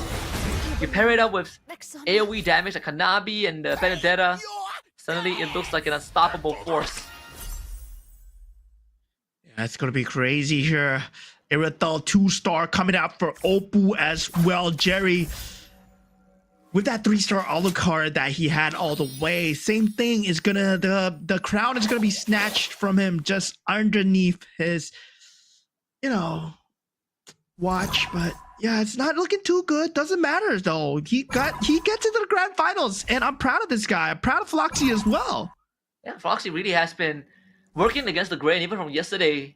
Just playing a lot of the games on the edge, in the middle of the pack. But today, the innovation that he brought definitely paid off. And now it's going to be Floxy against, unfortunately, Oppo. There's just no way through to the back. So Floxy going to finish third here. And I believe Jerry's gonna finish second as well, says Oppo with that Hanabi Claude build, that marksman build, taking out the Burmese representative. Oppo makes it to the top slot, but our top 4 has been decided here. We know who's going to the grand finals. You'll see shortly in the standings here, but our top 8 awaits. But going back to the game, right? How they played the game, how they really went into the MCGG mechanics in Group B. It's much more towards a very different look. The Guinevere, not that prevalent in Group B compared to Group A once again. Yeah, and I think this kind of widens the pool as well as we get the stronger competitors in. Yesterday, it was all about comfort, right? Guinevere felt like the way to go, and that's why that Group A pool had so much Guinevere rushes. But then Group B kind of expanded their horizon a little bit, and coming into the day, we saw a lot more different approaches. We have hardcore commitments into a single piece. We have forced lose streaks, but at the same time, we also have the Group B players were a lot more aggressive in that early game to get the snowball. Jerry was a prime example on how to make it happen. Yeah, I mean, at that point, the purest power coming out from Jerry didn't really work too well against Oppo's solid alliance, right? Where you do get more synergy with that Metro Zero as well. Of course, we did see that fateful dice coming out from Ken as well, trying to get much more of a 3 pieces. Didn't really work too well for him. Yarej came out on top, but sadly for Yarej, he couldn't hang on to get much more points. And Oppo is the one that truly shone in this competition, because at the start, yeah, he didn't really show off too much in terms of build. We thought he was going for aspirants, but he went into the Metro Zero build with the Marksman as well. Yeah, even for Ken, we did say that the 2 out of the 3 Indonesians, the EVOS players, are some of the front runners that got the bye into the semis. Again, the experience, it did ended up paying off, which is pretty interesting considering that for some of the contenders who are in the grand finals, and we did talk to Finn early on, for him, he naturally streams MCG a lot, so that's sort of his training ground. But we also have players that are picked up by organizations that train under the organization. And in this case, it is the banner of EVOS for both Oppo and Ken, and both of them finished with flying colors today. Yeah, I mean, the Indonesians are really strong, as we saw in the Group A as well. But now, big statements coming in from Finn, as he said that, yeah, he's looking forward to see them, but he's also going to trash them, just like in the SEA Games. So yeah, he is our grand champion for our SEA Games 33rd, the first place coming in the 33rd SEA Games. So yeah, Oppo right now, he has a lot to work with when it comes to fighting the grand champion for the SEA Games. We also have to wave goodbye to our contenders to the semis today, right? Our SEA Games silver medalist, Yayania, sadly just was not able to get the ball rolling. Same as Zero Mertis, both of them have been struggling throughout the entirety of this Group B semis, where things just weren't falling into place. They can't get the line established quick enough, and when they do, it's always a step late, a space later than everyone else. But the spotlight is going to be on Oppo for this final game. Bring the Fanny as commander, so you get you get the launch pad to launch an extra hero onto the board, but also having that Rising Festivities alongside the Solid Alliance to allow him to hit the pieces that he needs. Yeah, and you know, we're gonna have the winners interview later with Oppo, and there's just one question that I want to ask him. You know, I'm just gonna run through this with you first, Husky. I'm just gonna ask him, how many hours of MCGG do you play a day to be this good? You know, because honestly, I believe he plays a lot of MCGG. The way that he goes for, he has been playing different commander, different go-go builds, and also different builds at every single time. But looking at the overall standings, the top 4 that make it, the 2 Indonesians, 1 Burmese, and also 1 man from the EECA, Floxy Jerry, Oppo, and Ken from EVOS. And just great showing from all of these contenders today. But we also commiserations to Ureg, Anxiety, Yeyenia, and Ciro Mertens. It definitely wasn't easy, right? I think for Ureg and Anxiety, they were fighting until the bitter end, but unfortunately they got knocked out back to back, and that was the point that they need. And it was something that we established coming into Game 5. The rat race for top 4 is still pretty tight. Yeyenia and Ciro Mertens, like we said earlier on, sadly just couldn't get the ball rolling. You can see just from the placement points alone, Yeyenia only having 1 good game, and Ciro Mertens only finishing, or best placements was actually 5th place, and that was in round 1 with his Yu Zong pick as the commander. With that being said, we have locked in all of our grand finalists, which will be taking center stage on the 25th of January, which will be in 2 weeks' time, I believe on a Sunday. Yeah, it's exactly 2 weeks from now. But of course, we're going to the interview really soon with the winner for Group B. So we'll see you guys at the interview, and I'll join you over there when the screen changes, and let's see who's on the screen, yeah? Yeah, I believe it should be Oppo coming in. So like you said, you know, we want to know how much he plays, but also what are the thought process, right, to understanding the nuances of the game, because there's a lot of things that we are looking for in a player, and what they are watching out for. So maybe we can get some insights from Oppo coming in just a little bit.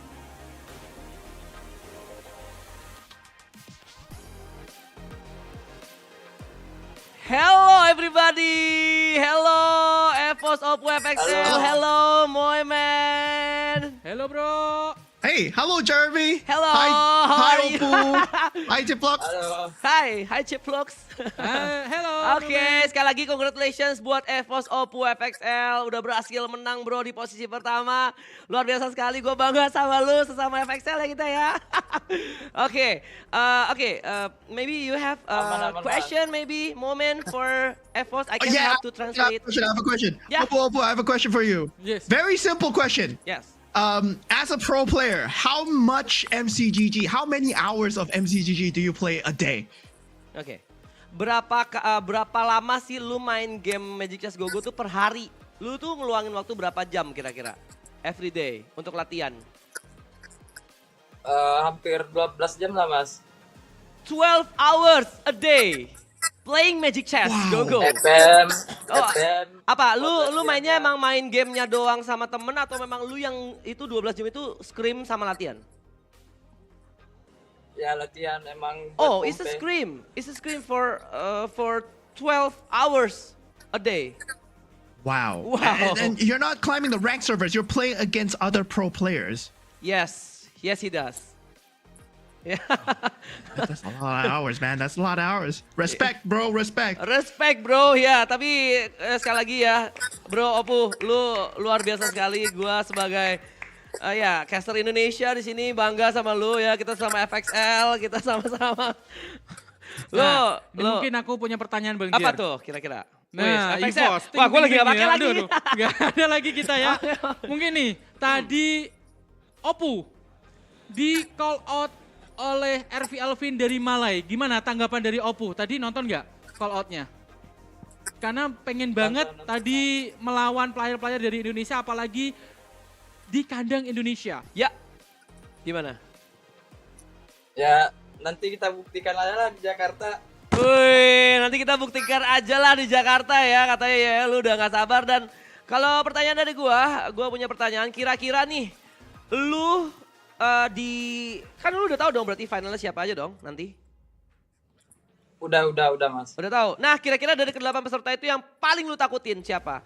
Who is the most enemies that you feared for the grand final? Teman gua Dorki sama Kin.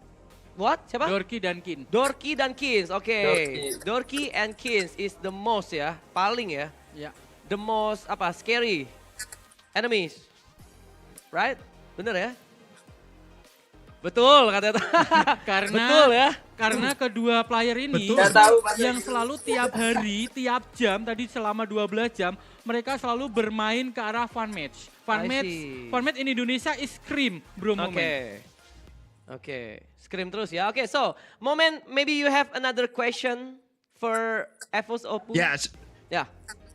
So just now we asked Finn, the winner of Group A, the same question as well, right? What he has to say for the grand finals, what he has to say against the Indonesian players. And what he said was he's looking forward to play the Indonesian players, but he's looking forward to win them as well. So do you have anything to say to Finn?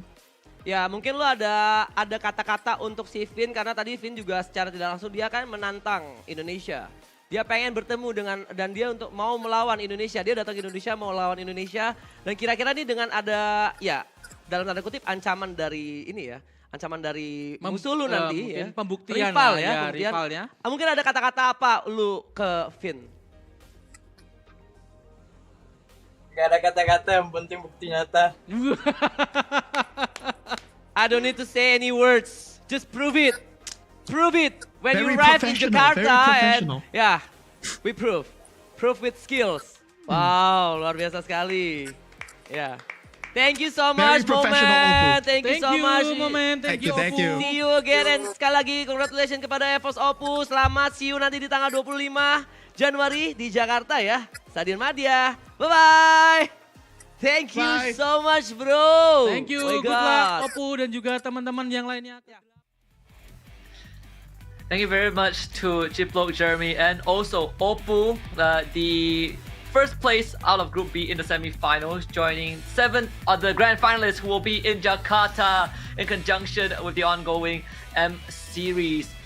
It's going to be fun, you know, having the two worlds collide and finally seeing two universes join into one. And the fact that they will be playing on that grand stage instead from the comforts of their home, that's where the pressure really builds up. For some of these players, they have had the competitive experience. For others, it might be a first time. We'll get to see if these players can prove their worth, especially for Finn, who has thrown out some words to the Indonesians, knowing that he's going to be playing on their home soil. Yeah, meanwhile, Oppo, very professional, is like, I don't have any comments. Just prove it in the battleground, right? So yeah, just words go over, skill go over words. So just prove it in the battleground. We'll see each other in MCGG. Yeah, and of course, before we forget, we gotta remind you guys to follow the official global Facebook account at Magic Chess Go Go, as well as the global TikTok account at Magic Chess Go Go Global to find the latest and most comprehensive news on the game, as well as the competitive scene, alongside with the official tournament live stream. Do remember, if you have any feedback, do leave a comment. We will go through them and make it better for the next broadcast. But on top of that, you can also join this fun event by commenting, follow MCG TikTok in the chat, screenshot it and go to the global TikTok page and follow the steps to win some lucky prizes. You can scan the QR code to do that as well. So plenty of things ahead of us. Pretty exciting for the first ever Magic Chess Go Go World Championship. As more to come as the final 8 now fight for that 10 grand prize pool and the covenant title of a world champion. Yeah, there's a lot of prize money at stake, and everyone that got eliminated, of course, they're not leaving home empty-handed. They are going to be awarded some portion of the prize pool as well. I believe it's $200 followed by $400 respectively. So yeah, people that left, they're not leaving empty-handed. Their time is respected here at MCGG, and of course, commiserations to them. But now we move on to the grand finals. Yeah, it's going to be a lot to look forward to. But right now, I mean, with all of the players all the grand finals that have been settled in, I want to hear your opinion, right? Your favorite player, because I'll list mine first. My favorite player so far, I think, has been Jerry. I think he's a very interesting player. We see the smart approaches that he has, but also I think the consistency that he has brought in, right? Very aggressive playstyle and is willing to go for those roles to hit that top 4 consistently. Yeah, I mean, my favorite player is like, gotta say, it has to be one of the players that got eliminated, actually. It's sad to say, but it's Zero Merchants, right? Yesterday, the showing that he got was extremely strong. A very strong first impression on him with the Yuzhong. He's never willing to just give out on his set battlefield. He does go for a lot of the 50-50 flips, and today it didn't work out in his favor. But yesterday, he did provide a great showing. Yeah, so again, MCGG, you know, we have come a long way from the first set. The foundation was laid out, and now it is everyone's game. Do remember that this GO1 is just the beginning of a long and prosperous journey for the game. And as for us, we are gonna end the night. And we wish you guys have a good rest of the day. We'll see you guys on the 25th for the grand finals. If you guys are in Jakarta itself, I'm pretty sure you'll be able to head down to the venue and see the players in real life. 2 weeks from now, we'll see you. Good night.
rise beyond greatness and reignite the star. Come then, embrace the struggle.